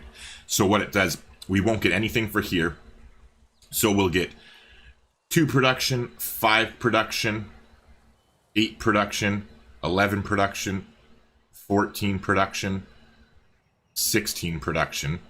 All right, so we'll get 16 production, and then 4, 8, 9, 10, 11, 15 food. Yeah, so we'll get 15 food and 16 production, I think I said, by doing this. But then, so what happens is it takes a snapshot basically of the production levels at the time you make it. So for instance, right here, like we just said, we'd be at 16 production or whatever it was I said. So if we do this and now we build a lumber mill here, we're going to get an increase of 2 production. So now we're going to get 18 production from the vampire tile. So what you want to do in a perfect world, I'm not going to do it here, I'm just going to do it next turn. But in a perfect world, what you would do is take the time to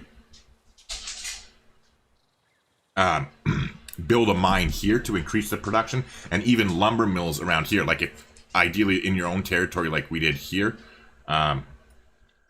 where all these things were around or whatever. But then what happens is it only takes all those stats when you make it. So once you make it, it's done, and you could actually, if you wanted to, right? So for instance here, if we build this vampire castle here, it snapshots all of the production around here, and then if this, like, we owned all these tiles, we can then unimprove the lumber mill and literally chop out all of these forests into production, and then it will still maintain that the 18 production and 15 food, I think it was. And what it does is it gives that production to your capital city. So if you look at this one here, our capital city is getting 14 production and 14 food from that one tile.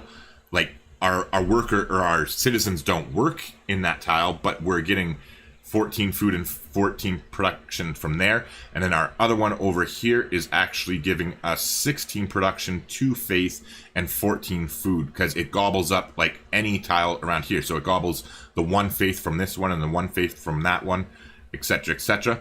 And that, like, the vampire castle doesn't help this city at all. It's always just to your capital city. So your capital city, you're going to see we're at 108 production right now. And then once we build that, wherever the hell it was, once we actually build this, it's going to jump up to like, well, 8 plus 18.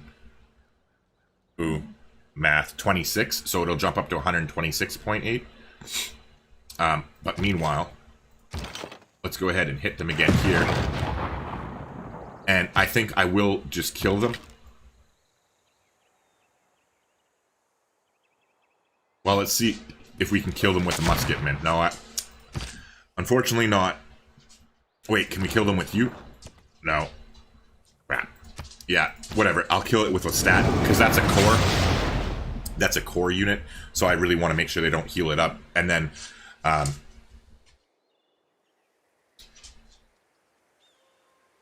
I'll probably move there and pillage and then run away. And run back and make our castle. Well, I guess that gives our builders some extra time to actually get over here if these frickin' douchebag Scythia would get out of our territory. But anywho, okay, so back here. So I hope that explained things for you, Miguel. If you do have more questions, let me know. Yeah, everybody else, I'm caught up with chat there. Alright, so meanwhile, we can't pillage that. And she can't move over there anyway, so we'll just fortify until healed. You can just fortify. Oh wait, do you have full movement? Oh, you do, never mind. I guess I must have moved Claudia already. Did I attack or something accidentally? We'll move. The stat can pillage now. So, oh, we want to get out of military science. Or wait, what am I? Yeah, we want to get out of military science, my bad. Things quiet. Go lie down, sweetie. Actually, you know what? I got it. 5 minutes. I gotta let her out. She's gonna piss her shit on the floor. I'll be right back. Sorry, everybody.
Alright, sorry about the wait there, everybody.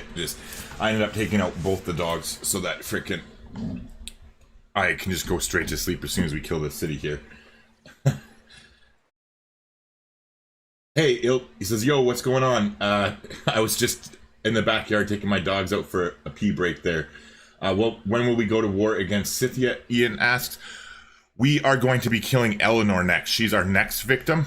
And so we'll be paying very close attention to when our alliance expires with Scythia, because we'll time it out so that we won't renew our alliance when we're going to go and kill her. Because basically what we're going to do is we're going to kill Hungary.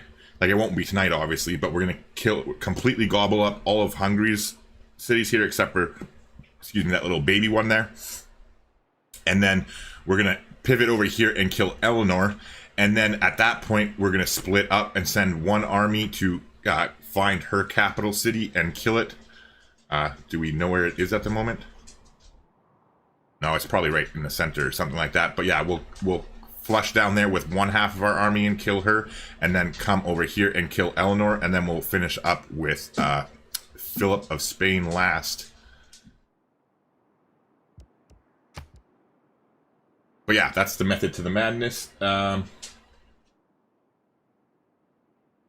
Natasha says, can vampire castles get other yields than food and production, faith, culture, science? Yeah, they can.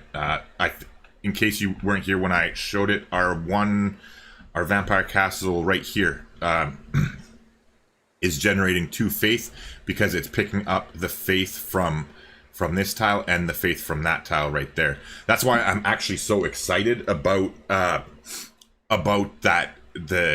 that Petra city that I showed. I don't know if you were there for that or not, Natasha, but I'm playing a game in my off screen or wherever, where I have like a 13 tile Petra city. I'll show it when we kill the city if you want to take a look. But yeah, because it's gonna be crazy. Like, I'm waiting to build the vampire castles until we finish the Petra and improve all the mines, and then we're going to essentially have 2 Petra cities, because the vampire castles are going to gobble up all of the frickin' gold and all of the food and all the production from the Petra bonuses and send it to our capital. So our capital will be like a Petra city, and we'll have the Petra city itself.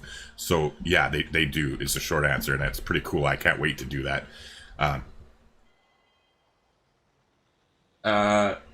Soph says, cool, domination is always tedious for me, so I try not to go that way, especially managing a gazillion cities per turn.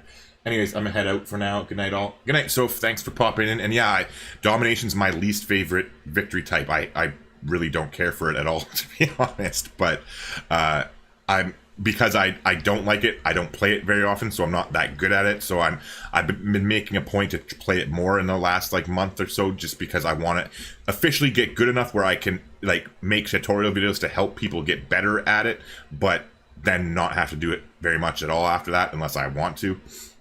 But yeah, actually doing it live streaming makes it more enjoyable and less tedious. But anywho, we are back in business here, so let's shift you here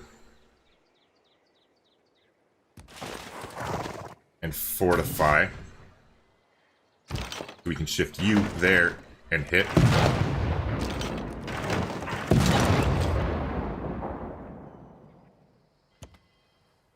There's no really need to move him, so I'll just leave him on alert. Meanwhile, over yonder, let's start peppering this bad boy again. I might have to move this bombard if we don't get the walls down, so I'm not going to move him at all right now. I'm going to attack everybody else first.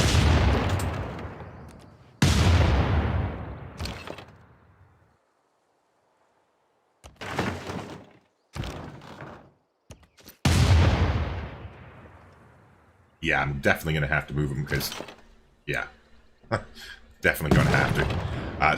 Oh, I forgot about these two, so maybe we won't have to. 1 second. Yeah, we definitely have to. So we'll just pull back out of range so that can heal up. Meanwhile, oh, we can move forward and pillage the trader here. 260 gold, not too shabby.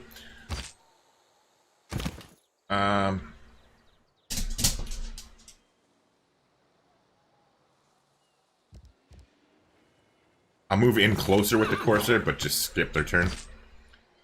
And then we're going to pillage here. Right? Yeah, we're on our way to flight. So now we're going to pillage with the stat and get 175 science, but then also heal up. And now we'll switch back into military science. And he's at full strength and can actually go again. So let's go ahead and hit them again.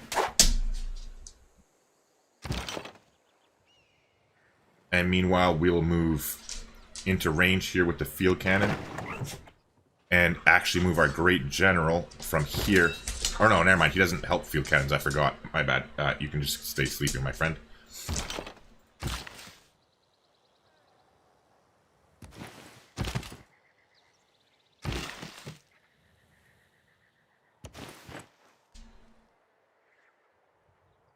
Actually, what am I doing? We need to put the city under siege.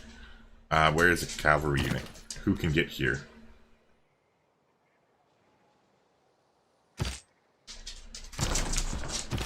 Crap.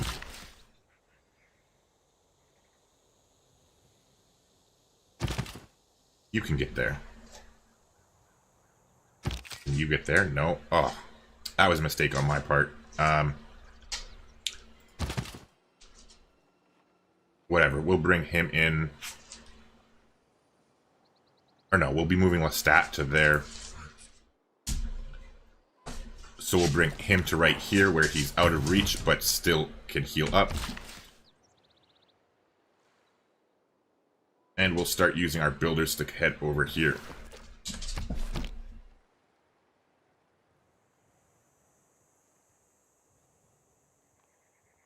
Yeah, good night, Sophia. I'm pretty sure I already said that, but just to make sure. Or not Sophia, Soph. I forgot, my bad. Because it is definitely not Sophia.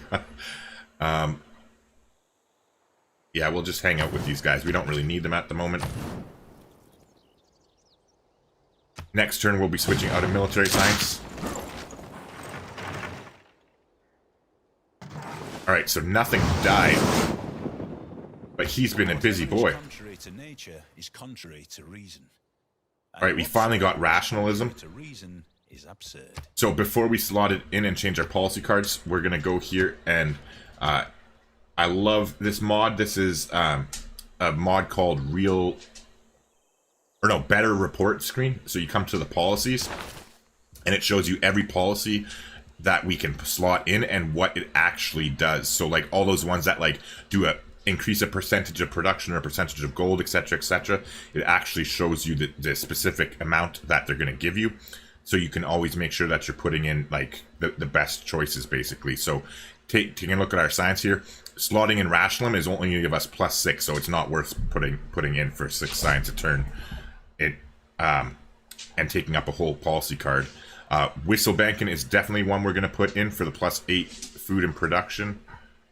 And possibly free market, but we'll figure it out. But we know we're definitely switching out of the elite force. Or actually, you know what? We're only losing -24 gold per turn now.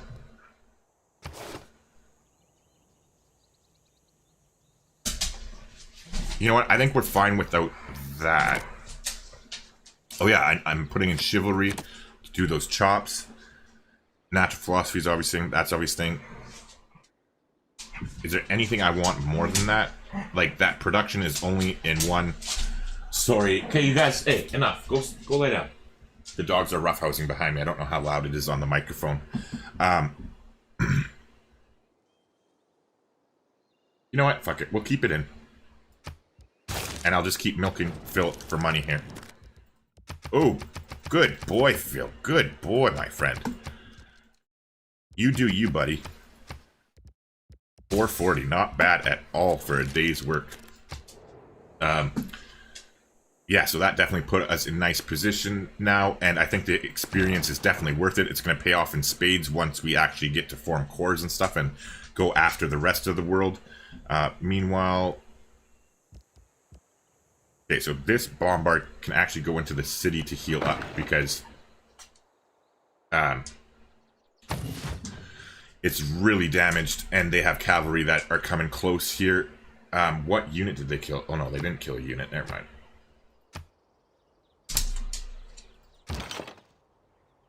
Okay, so units available for promotion. So we'll go ahead and do that.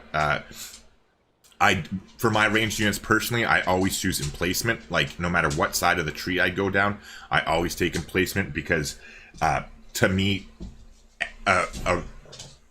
it's not really exercising the zone of control isn't that good of a bonus, and I just prefer the plus 10 combat strength when defending versus city attacks, especially as you get later in the game and the cities are doing that much more damage, right? It just makes your units be able to survive longer, and so that's why I'm a fan of it. Okay, so other than that, how are we going to do this? So they have a unit inside of the actual encampment, so whatever. We can pillage for health here.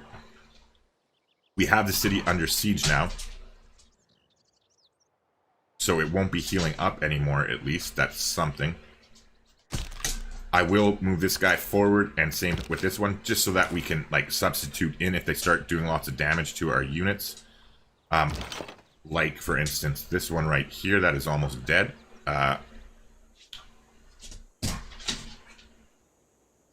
So we'll take a promotion, and I'll go with volley.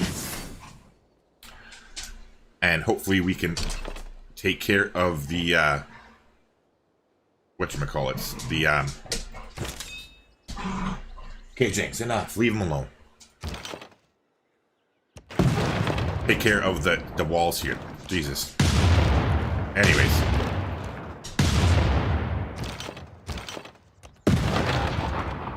That had a promotion, but I'm really just trying to kill this turn. That is a core as well, so that's not very nice of them. We almost had the jam to do it, but not quite. So I think what I'll do with this guy is I'm going to bring him back here to hang out, since they're both double promoted. And, oh yeah, I want to switch out of military science now before I forget. So now we'll just go straight back towards flight. In case you don't know, if you haven't been here when I talked about it, the reason we're going straight towards flight is to get observation balloons. They are epic, epic, epic. Like, so important to winning a domination game fast, because what they do is they're a support unit that grants +1 range to siege class units within 1 hex. So you literally float the observation balloon. You float the observation balloon. That's a support unit, so it like is basically indestructible. Like they can like kill it with a unit, but they can't blast it with their city walls or whatever, like, or a ranged unit. So like, or like from the encampment and stuff. So you use the balloon to scout for you, and then all of your bombards, and then later artillery, etc., literally just hang out outside of range of the city and just frickin' blast them all without taking any damage. You just have to defend your artillery from like units of that civilization, like you would in real life. So yeah, that's why we're heading there as quickly as we can. But of course, we had to stop off to get cartography so that our little builder can continue on his merry way across across the world.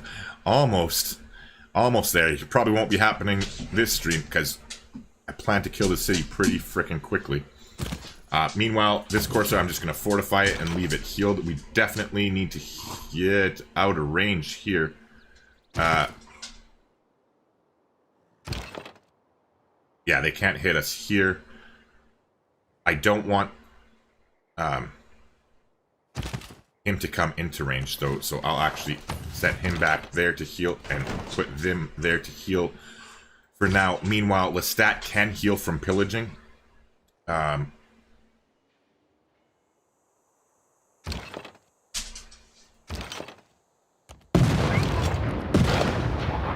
We'll start blasting away at them. The more damage we do, the quicker the walls will fall as well, if you don't know that. I'm going to wait until we get rid of this core before I attack. So I'll just stay fortified with Lestat. Meanwhile, definitely going to get a university, which will allow us to get the Patala Palace too, in that city that we have the engineer waiting in. Hassan says, GN Soap, Captain Price voice. What's the Captain Price, or what's GM Soap Captain Price? All right, in here we don't have the production by any means. Oh yeah, we're chopping. That's what we're doing. All right, so and now we have the right policy card in. So we're literally just going to put a bunch of them, and we're going to chop these 4 tiles as quickly as we can with the builder, and get as many coursers as we can, and then we will finally get military science so that we can promote all of our coursers to cavalry units, and then they won't be so vulnerable. Meanwhile, oh, I thought that unit had the promotion for some reason. I was like, what? Anyways, don't mind me.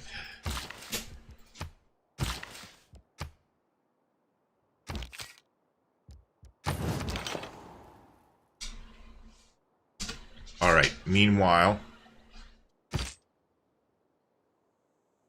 he only has 2 movement. But I want to create that vampire tile. They're being pricks about it, because now they're actually occupying the vampire tile.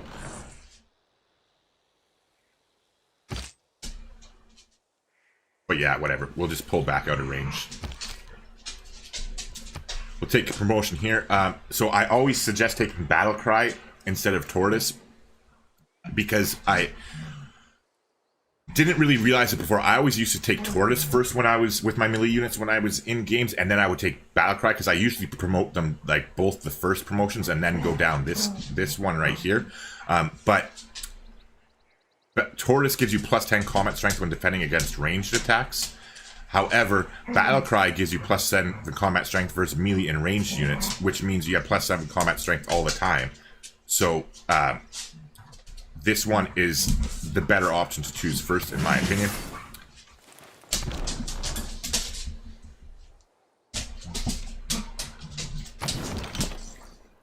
And let me know if the dogs are being too loud in the background too, because I can get them to calm down. Meanwhile, there's nobody to kill here.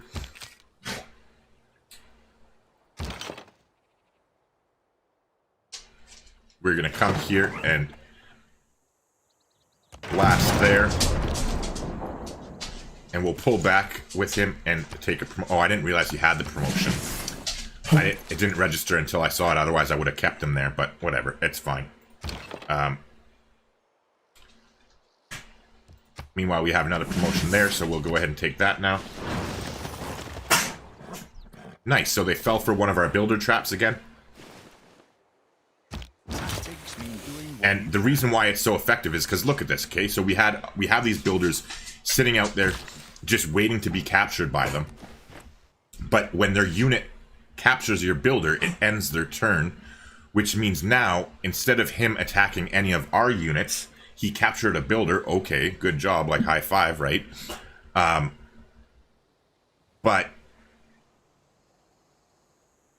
oh, I'm just getting distracted. Yeah, I didn't realize they also had the University of Sancor, so that's kind of cool. Meanwhile, Claudia has seen better days. So we are going to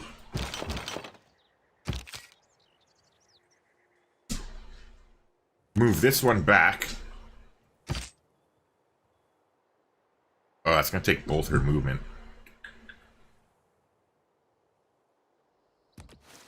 Alright, so we're going to move there. We can't pillage until next turn. We'll move in here with our musketmen, hoping to draw an attack, and hopefully we can pillage with Claudia to get her back to health. But I mean, they don't die anyways. They're invincible, so it's just a matter of having to wait for her to heal back up again without being able to pillage. Alright, meanwhile, okay, so their core came out of the encampment here.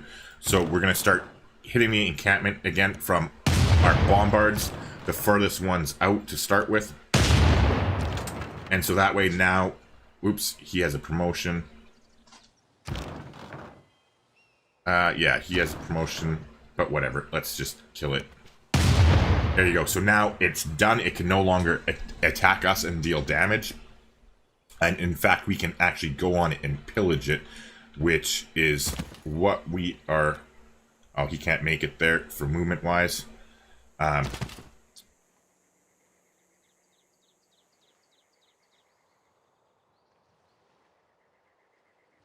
thought we killed it.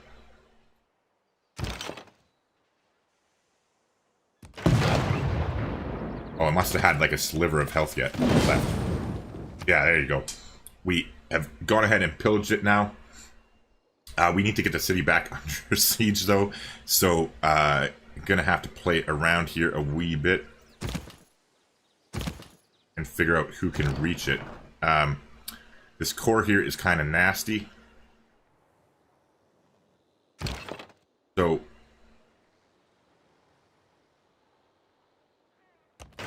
Claudia's, I think, on her own. We're gonna start dealing with the core first, and that put the city back under siege as well, which wasn't intentional. I don't try and take credit for things that were intentional. I just wanted to hit that unit, but it actually works out. Meanwhile, this one has a promotion.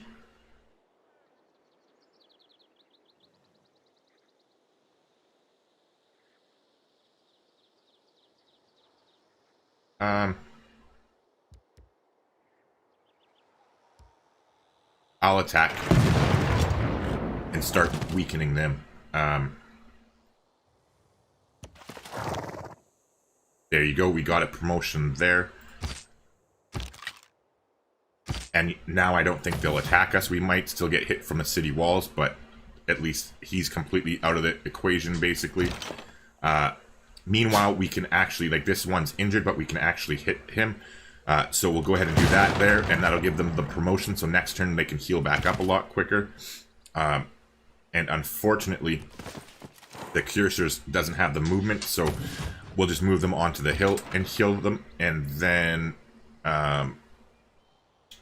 where's the vampires? Yeah, Lestat's there. I just wanted to double check that Lestat was still there so that he gets the combat strength when we kill it here. There you go. So he got another combat strength because of that. And now that that encampment's done, I think I will attack and see how it goes. And then we'll pillage that next turn to heal him back up. Here goes our little builder friend. Slowly. Alright, meanwhile, we can't move the cursor. And these can't reach him, but this one has a promotion, so we'll go ahead and take the promotion now. And I'll just let this one heal up temporarily, and then we can readjust our position next turn and come in closer to start hitting it with everything. And meanwhile, we can pop into our encampment and heal, and we'll pop there and fortify.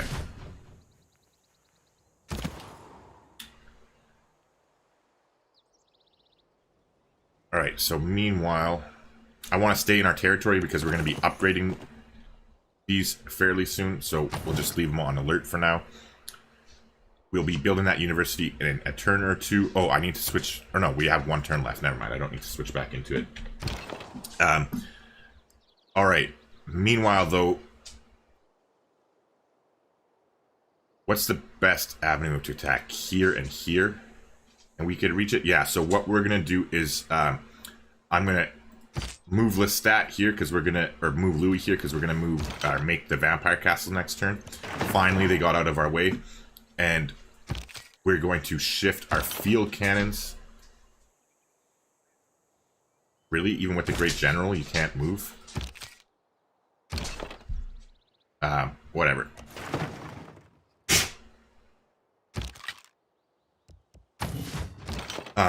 And we'll shift the field cannons over to this side here, and then we'll start bombarding with them and our bombards and the vampire all at once kind of thing, and we'll move into this tile with the vampire so that he can pillage it. Or actually, it would make sense to pillage the ivory instead, because we can come along on the road and we can probably reach it from, like, here. I'm going to test. Let's see if they can hit us there. I don't think they can, but we'll use him as a test dummy. It's all in the name of science. Meanwhile, we didn't get to upgrade that tile. And here, okay, let's go ahead and next turn we'll chop out another one of those things. We can finally build this city. And we'll bring Magnus there eventually. In the meantime, we'll go ahead and purchase them a monument. And they can work on a granary. And then where are we going to... Do we have any reefs or anything for campuses? I guess I should have looked into that, but we do. Oh, nice. Good. Good. So we will put our campus here. But we'll wait till we get a builder. Oops, sorry. Campus there. But we'll wait till we get a builder to do it. And then that'll be a +3 campus.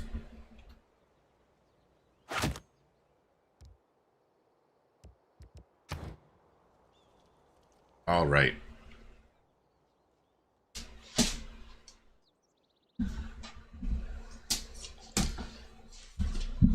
All right, next turn, let's rock and roll.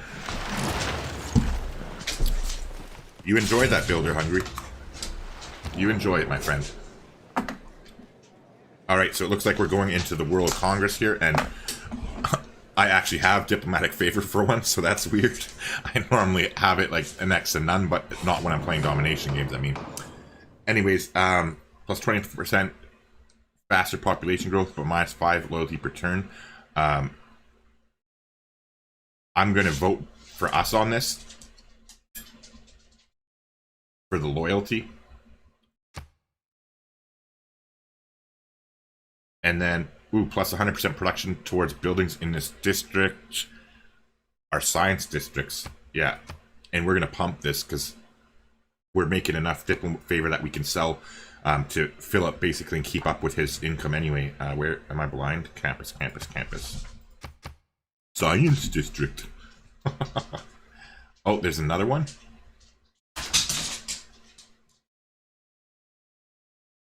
Yeah, I thumbs up that. Oh, sorry. Gotta choose ourselves. There we go.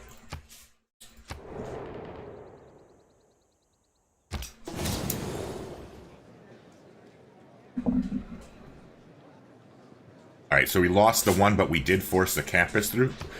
So that's good. We'll be able to get our universities up online fairly quick. So speaking of which, we'll go ahead and cancel this campus research grant. And get a university in 4 turns, because it has good production there. And we're going to do the same thing here. And then we'll be buying one there in the next era, or when we start pillaging more stuff and getting more money. And here we'll be chopping the buildings out with Magnus when we're done chopping the horses here to make into cavalry. Alright, so they did kill Claudia as well.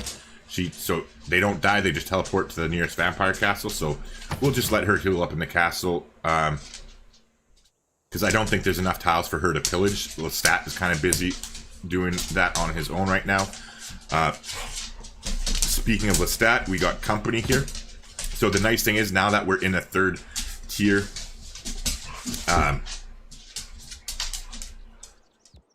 hold on one second. Because I am making that Sanguine Pact video, so again, I need to have like things where I can show in the video, so I want to save this because I don't want to have to play a whole nother game on online speed just to get the footage.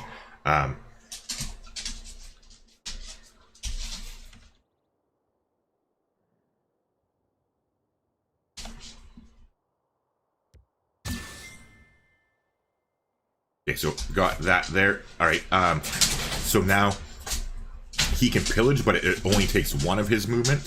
So I can literally pillage here and still attack that guy right there. So before we do that, let's go ahead and promote this guy so he is healthy and safety, just in case we can't end up killing him this turn. Meanwhile, though, we're going to take a promotion here. We'll take a promotion here. He did take a hit. However, we'll just come here and... Oh, he has a promotion anyway. So we'll promote him first. I wish I would have known that. I'll take Barding, the +7 combat strength when defending against ranged attacks. So we still have it under siege though, because the zone of control, that tile's still technically spoken for.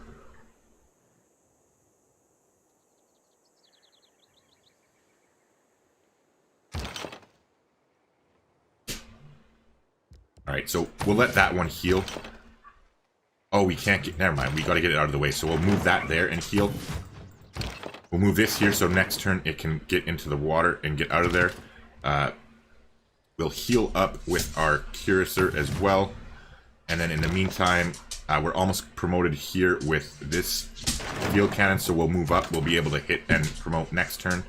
And then here, we can't hit them anyway, so let's go ahead and take a shot at the core there. It's going to take a lot for us to kill it, but we'll do our best. Meanwhile, actually, you can come over yonder. So that way we can actually... Jinx, enough! You two, cut it out. Go lie down.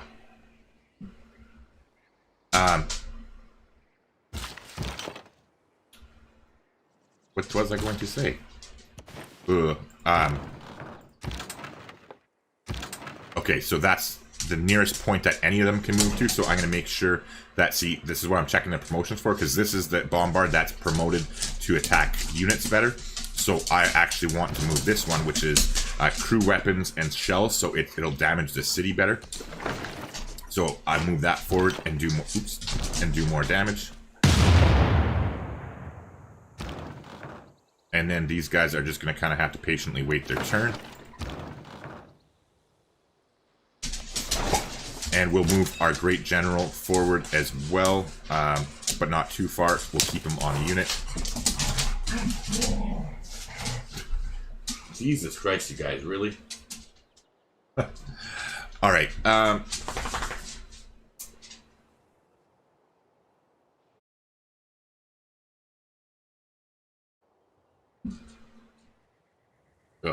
3:30 again. We're gonna get this city. We're gonna get this city. And I appreciate everybody not talking and distracting me enough, because I distract myself enough. But, alright, so now we're in here. We're definitely gonna have to hit him with this for sure first, so that way he's damaged as much, and then we'll see if Lestat, if Lestat is tough enough to kill him on his own. And he is, like a boss. And in the meantime, though, shit, that got the city out of siege mode. Is there anything that can reach? Yeah, there is. So we'll zoom our cursor back in, and hopefully he can tank the shot from the city if he takes it. We finished the university in here.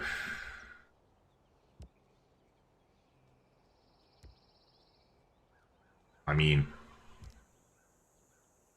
I guess just campus research grants, because we're not having loyalty issues yet. So again, anything we can do to zip through the science tree that much faster, and we can chop this cursor out here. I think what I'll do is I'll move, I'll just do one last chop. Like, we'll let them finish that one, and then we'll chop out that, and then move Magnus to that new city so he can get that campus up and running. Since, like, this is a good tile as it is, and I can build a lumber mill on it once we get high enough up there eventually.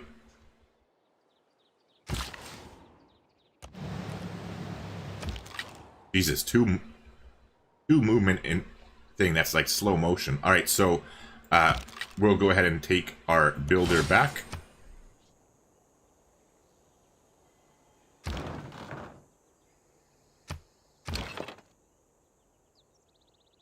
Alright, so they can't hit from the city, I do not believe, but they have another unit here, so let's go ahead and give our trusty musketmen a heads up, and we'll fortify until healed. Meanwhile, we're going to continue our journey over yonder with that, and I'll probably follow up with the... I'll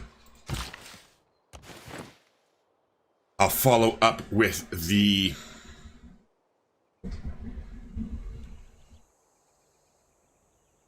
bombard, there you go, that's the word I was looking for, after the next turn. And Lestat, I'm just going to heal up for one more turn. I am going to let this builder actually build that mine quickly, and then we're going to make the long overdue vampire castle next turn. It's been a long while in the making. We'll pull back into the encampment there with the musketmen just to heal them up a little bit faster. Ooh, our scout has finally seen... You know what? We can probably make peace with Elnor. I mean... Yeah, she's totally willing to do it. Yeah. Choke on a dick, lady. Alright, yeah, we'll just make peace with her. There's no need that we need to be at war with her at the moment. And that way we can also denounce her. Like, we'll trade and stuff with her in the meantime. Well, depending on what she'll give us, yeah. Well, I guess whatever. It's freaking money and they're just sitting there doing nothing. We're not... It's not like we're playing with Catherine the Magnificent. Meanwhile, let's talk to Philip and get more money from him.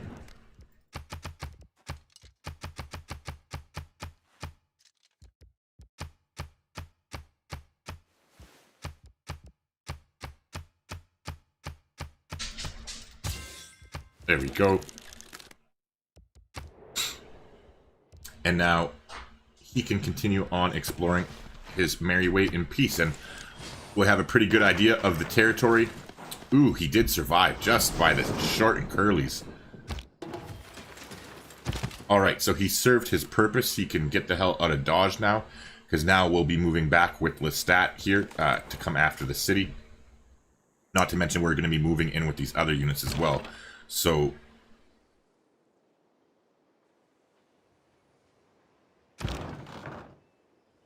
I can't bombard... Oh, yeah, I can. Never mind. It just looked like it couldn't move for whatever reason. Okay, so you're going to move there. You're going to move there. Yeah, you're good to go. You can't reach it, so we need to move you. Lestat is going to come here.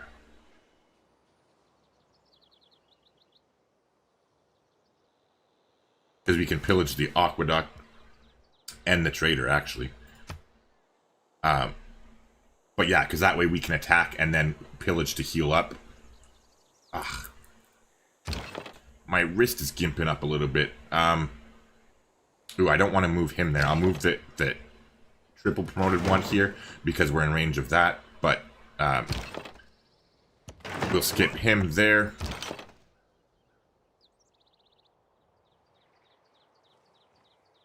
Oop. Oh, that was a misclick. But I'm not going to reload just for that. But that was 100% an accident.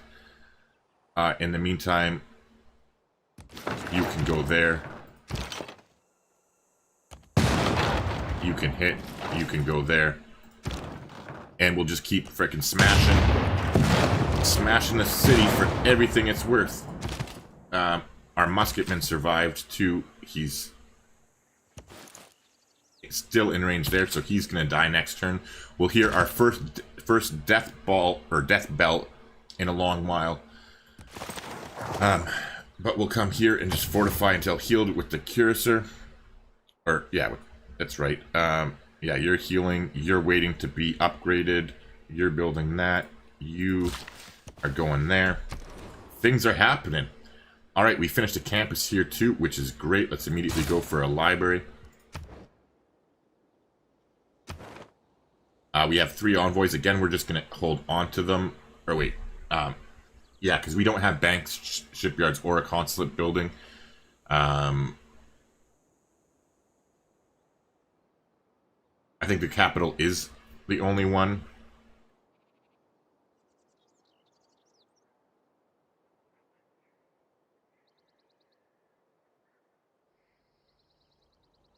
I mean, I suppose we might as well give them 1 envoy.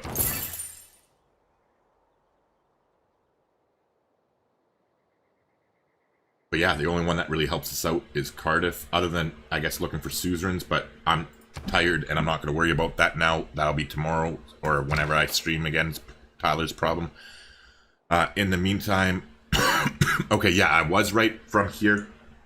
Lestat literally could move into there, but he wouldn't be able to pillage because that would be the end of his route. But if I move him from this tile to there, he could move there and pillage. Or Louis, I mean, could move there, pillage to heal up in that same turn. So we're actually going to move our musketmen over here. And we'll move up and take our promotion here with that unit. In the meantime, we're slowly going to head over there like we talked about and follow up with the bombard. And then you, sir. Alright, so now I'm going to save this again quickly.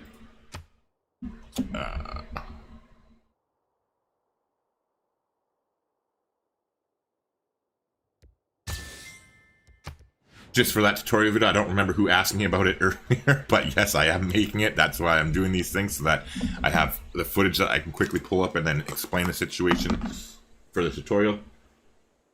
So now let's go ahead and make this. So that increased the production by 2 as well. So now, oh, can he not make? Ah, well, that is very anticlimactic. I guess you can't make a vampire castle on volcanic soil.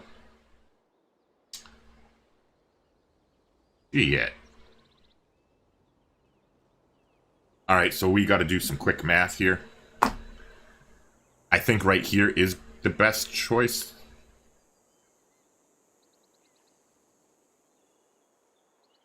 Oh god.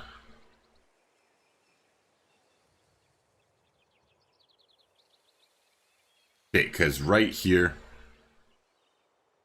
we get 3. Okay, so sorry, 6, 11, 13, 17 production. Okay, so 17 production, 4, 5, 6, 7, 8 food. Oh, 18 production and 8 food. Here would get, oh, I can't do here. What the fuck am I? Oh my god. Yeah, that's, so we're gonna move there and do the vampire castle. So that's another thing that's good to know. Like, and that's what I mean for that tutorial. This is why I needed to play through a full game with the different secret society before I made that video, so I know what I'm talking about. Like, because I would be telling you, oh, look at this, just make it right on Mount Kilimanjaro, blah blah blah blah blah, and you can't fucking do it on volcanic soil. So now we know. All right. In the meantime,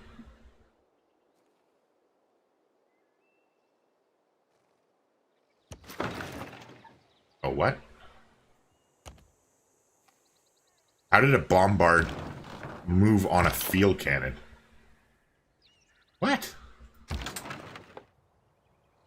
Oh, I guess it can move there because it's still in the middle of its turn. It was on a field cannon over there, though, because I moved from there, didn't I?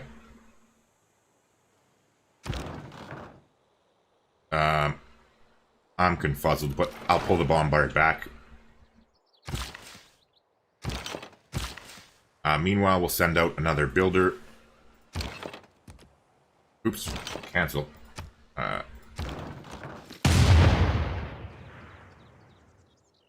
Yeah, I think all in all that's going pretty good. This guy's gonna die, but that's okay. This builder can just go to sleep. Actually, we'll move him onto that tile, because that way he's on this side of the river, so he's easier to capture back. Yeah.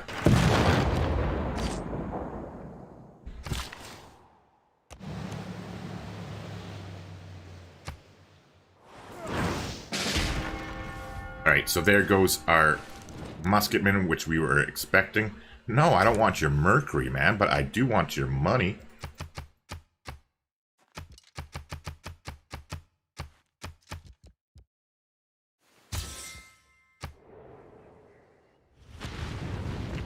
Alright, so that volcano finally erupted. Okay, and so now... Oh yeah, it can't be on a fucking forest either. Jesus.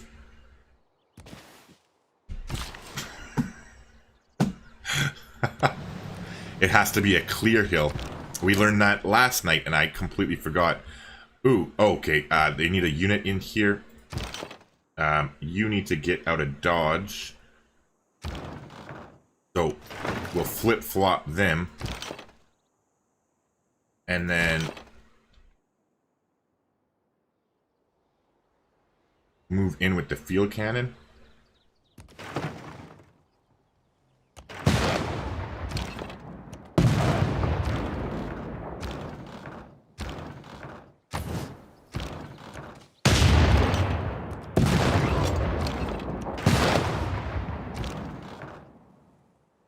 Oh, got a promotion.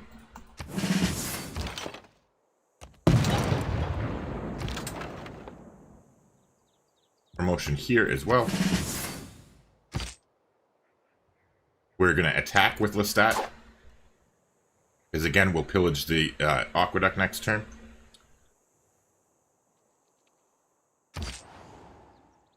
And you can just keep healing and... Oh, Jesus Christ, it's like Mission Impossible to freaking get that done. Meanwhile, this bombard is healed. What? Hold on, you move there. Yeah, you go there as fast as you can. Alright, so now as soon as we move there, we can hit the city from this location with both of these. So actually, I want you to go right there once we build that vampire farm so we can come and start hitting from all three of those tiles instantly. And the same thing, our little musket dude is healing there, and then we'll come with Louis from this side. Ooh, cursors. Oh, Jesus Christ. Alright. Retreat. This is another dead musketman, unfortunately, most likely. We got our cursors there that we can upgrade them next turn. Actually, you know what? I'm just gonna let... We are gonna upgrade them next time. I'm gonna let military science finish. We're only doing the one other chop. And... Oh, actually, no, I won't. I take that back. We'll delay it one more turn. We'll get astrology just because the curse... Actually, you know what? So cursor is 200. I always call him a corsair. I don't know if it's pronounced which way. Anyways, cavalry. I just want to check out the production cost. Yeah, it's 130 extra production, and we sure do not have 130 production in the top, so we're definitely going to let that finish. And that's why it's always cheaper to upgrade units instead of building them naturally. Meanwhile, do we even have the upgrading card in at the moment? No, we don't. So we're going to have to pay full price, but we've built up enough cash that we should be okay. We can hit Philly up for some more money here as well.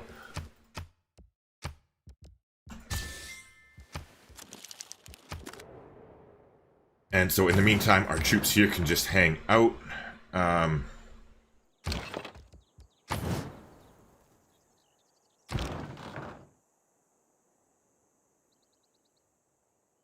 Oh, at least we're finally working on at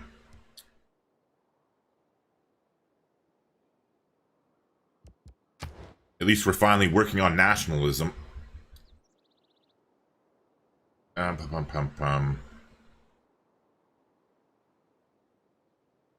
So you know what? She's not doing anything. We're going to denounce her. And then we'll see if we have any Cassius Belli things that we can use against her in order to trigger this boost and get to nationalism quicker. Because I don't mind if I go back to war with her. Obviously, we'll have to wait the 8 turns or whatever it is, but that's fine.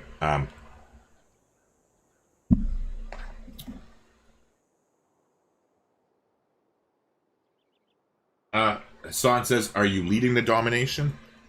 I'm pretty sure nobody else is captured.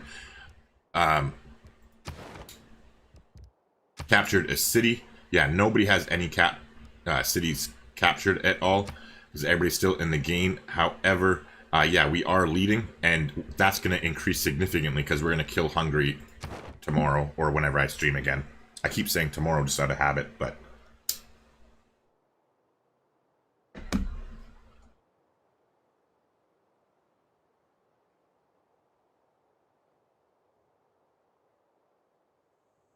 All right. Oh yeah. Okay. So.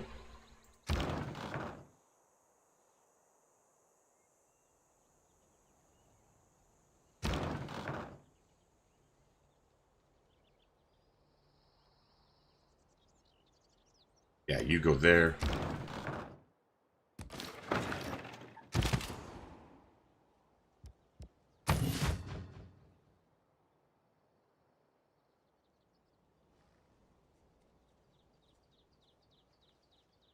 Alright, we're still losing loyalty here. We still have him there and the loyalty. Alright, so I think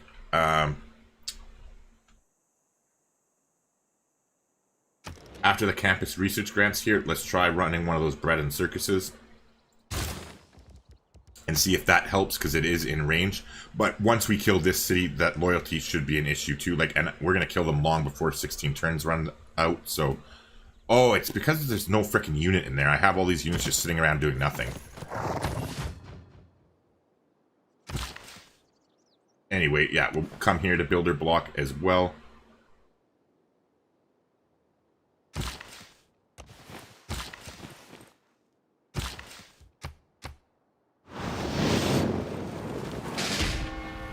Alright, so there goes that musketman. We kind of knew that was coming. Lestat tanked a shot there. You could see he took a lot of damage, but we'll pillage and that'll jump back up.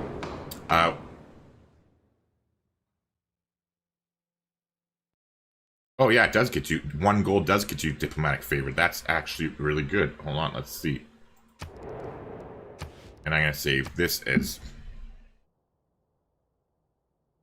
Diplo Congress test.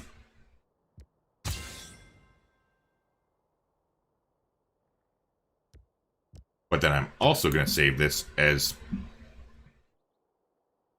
Vampire Castle example. Yeah, there you go.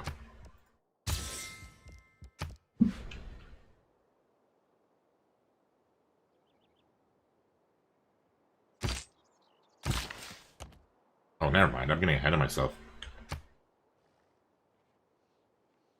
Alright, so yeah, we're going to thumbs up that one and hopefully it passed.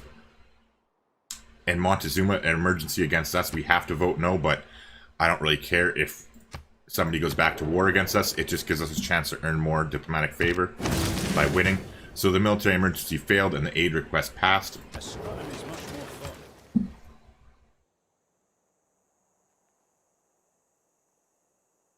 Boomer says turn 180 and still 1 capital captured. Yeah, this game has been brutal, Umer. Like, it's a long story, but I'll do it very quick because I need to get the fuck off here. Like, it's 3:30 and I needed to sleep.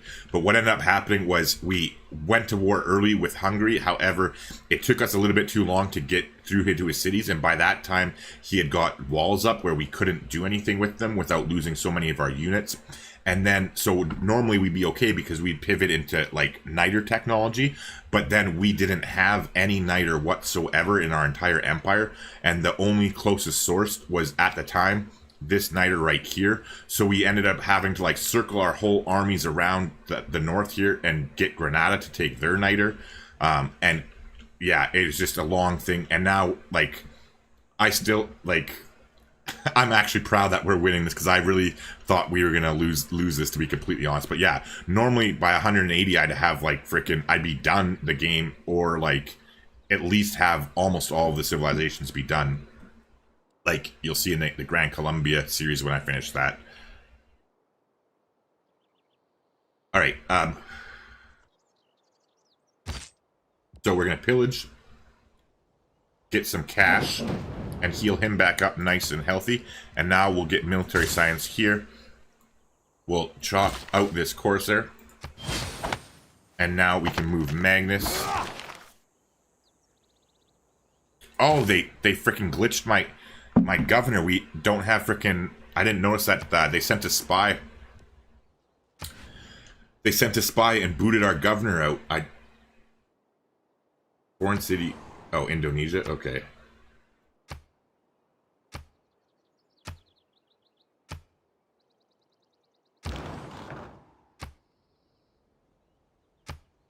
Yeah, I don't know. It must have been a while ago and I just completely missed it. That's actually a big deal because he was a big part of our frickin' lackluster science and frickin' thing. Does that help with the loyalties? Not really, but it doesn't matter because the city's going to be toast and the loyalty issues will be solved. It's a frickin' builder they sent. That's cute. Alright, well this guy is more of a pain in the ass. You know what? What a good way to frickin' give our coursers some experience once we upgrade them into cavalry next turn. We'll frickin' double team that guy. Meanwhile, let's come into the city here.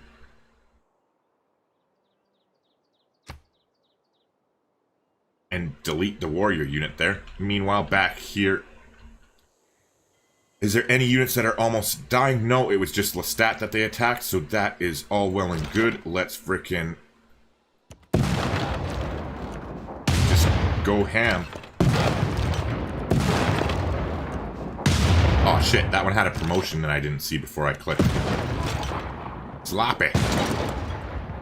But I swear, this frickin' dark, Elite Forces Dark Age policy is frickin' epic. If you have the gold to make it happen, or you can trade stuff to keep your gold up, like, look at how powerful, like, how fast our units are all gaining experience. It's going to be so convenient, like, as we continue killing the rest of the people. Meanwhile, we can build palace now, I believe, right? Yes, we can.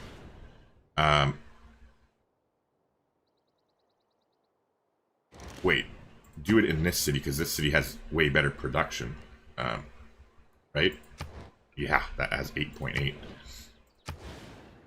Oh, we can't reach it. Never mind. Silly me. But okay, anywho, we'll go ahead and... How many? 10,060 and heat. We're only going to get like 600. Oh, we'll never be able to finish that here without another thing. Alright, let's just finish their workshop.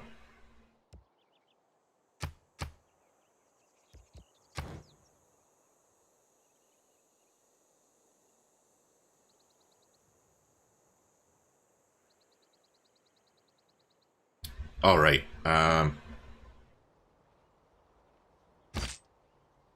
meanwhile, we can rotate him next turn. So let's go ahead and attack again.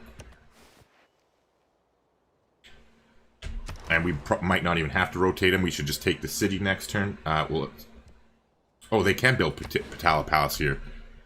Alright, so this is a... And yeah, that tile's not impacted by the vampire tile anyways. It's a shame to get rid of such a nice thing, but this way we can actually get the Patala Palace. So we'll switch the engineer over yonder so we can get him going there. Next turn we can build the vampire castle because we have to chop that. So I'm going to save this as an example as vampire castle A. Oops. That's the vampire example, yeah. There.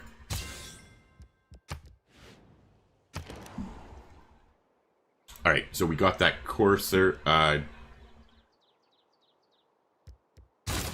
More important to get builders up online, I think. Although we could just build them in the capital. Yeah.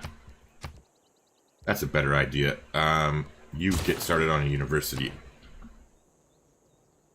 And yeah, I really don't give a shit about this bread and circuses thing, since we're going to take that big city anyways, and that should resolve the loyalty issues. I would rather get campus research grants.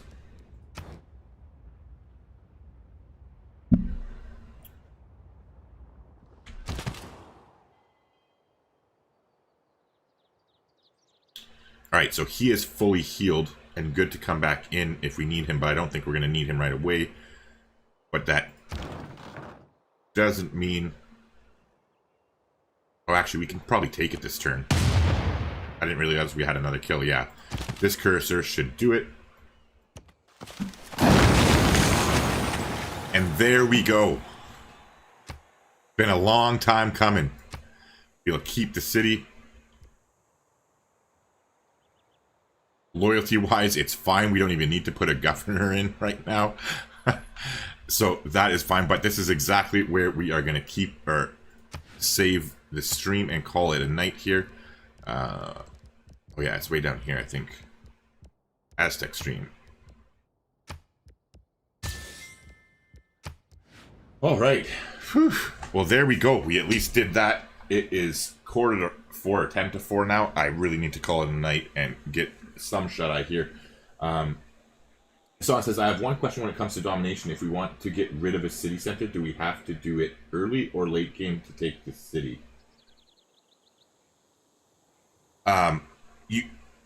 You have. It doesn't matter when you do it, but you have to. Excuse me. It has to be on the turn that you conquer it. Like, you can't, like, I can't just come here now, like, now that I already click, because it asks you when you first conquer it, it says, do you want to keep the city or do you want to raise the city? So you have to make the choice when you first conquer it. You either burn the city to the ground, destroying the whole city and everything, or you keep it, and then after you make that decision, you can't do it later. Like, I can't just be like, oh, I changed my mind and now I want to, like, raise the city. It's not possible. Once you make that decision, you're stuck living with your choice. But yeah.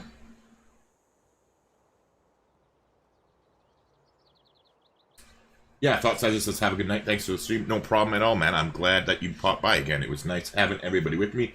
Hopefully you had a little bit of fun too. I don't know, like I said, because now especially that I stayed up so late again, my sleep's going to be fucked for tomorrow. And I'm working, and it's not going to rain 2 days in a row. So I will be working, I'm sure. And, yeah, so I probably won't be streaming tomorrow because I'll probably be like recovering and trying to get my sleep on a normal schedule. So I don't know. It'll be in the next few days, I'm sure. But yeah, we'll figure it out. Anyways, thank you everybody for watching and hanging out. And if you haven't already, also do me a favor, please leave a like on the stream. It really actually does help. Still just getting the channel discovered a bit. So if you haven't, I'd appreciate that. But yeah, no problem at all, Hassan. Happy to answer your questions. Like I said, feel free anytime I'm live, or even if I'm not live. If you're just watching a video, you can leave questions for me all the time by leaving a comment, and I'm happy to answer them. Like, I really am happy to answer them. It's no sweat off my back. And there's also our Discord community here, too, that I'll pimp out again and message. Or I'll leave a link here quickly. Where you can, like, we have a full community that I made for the channel, and you can join, and there's like channels where you can ask for help, like looking for help. People post questions, and like the community and I answer them and stuff like that. So there is definitely that. If you're interested, I'll go ahead and copy this quickly and leave a link in the stream. Again, there's no price to any of this, and then the only exception to there being no price is if you do decide to become a channel member by like joining and becoming a channel member. There's a link down below, or you can click the button on the YouTube video itself. There's like a little join button, it says. If you become a channel member, you get unlock this locked here members only club, where you can ask me like detailed questions, leave screenshots about specific things that you're looking to have answered, and like I will spend more than a lot of time. Like here, like look at he had all these questions about the different things, and so I went into all this detail explaining it for him. And I mean, that's the whole concept of it, is that you get a little bonus for the people who do pay the bit to help support the stream more. Then you get access into this to get a little bit more of my time in it, and sort of everybody wins in that regard a little bit. But anywho, I've rambled enough. Thank you all for watching. Have yourself a good night, and I'll talk to you another time.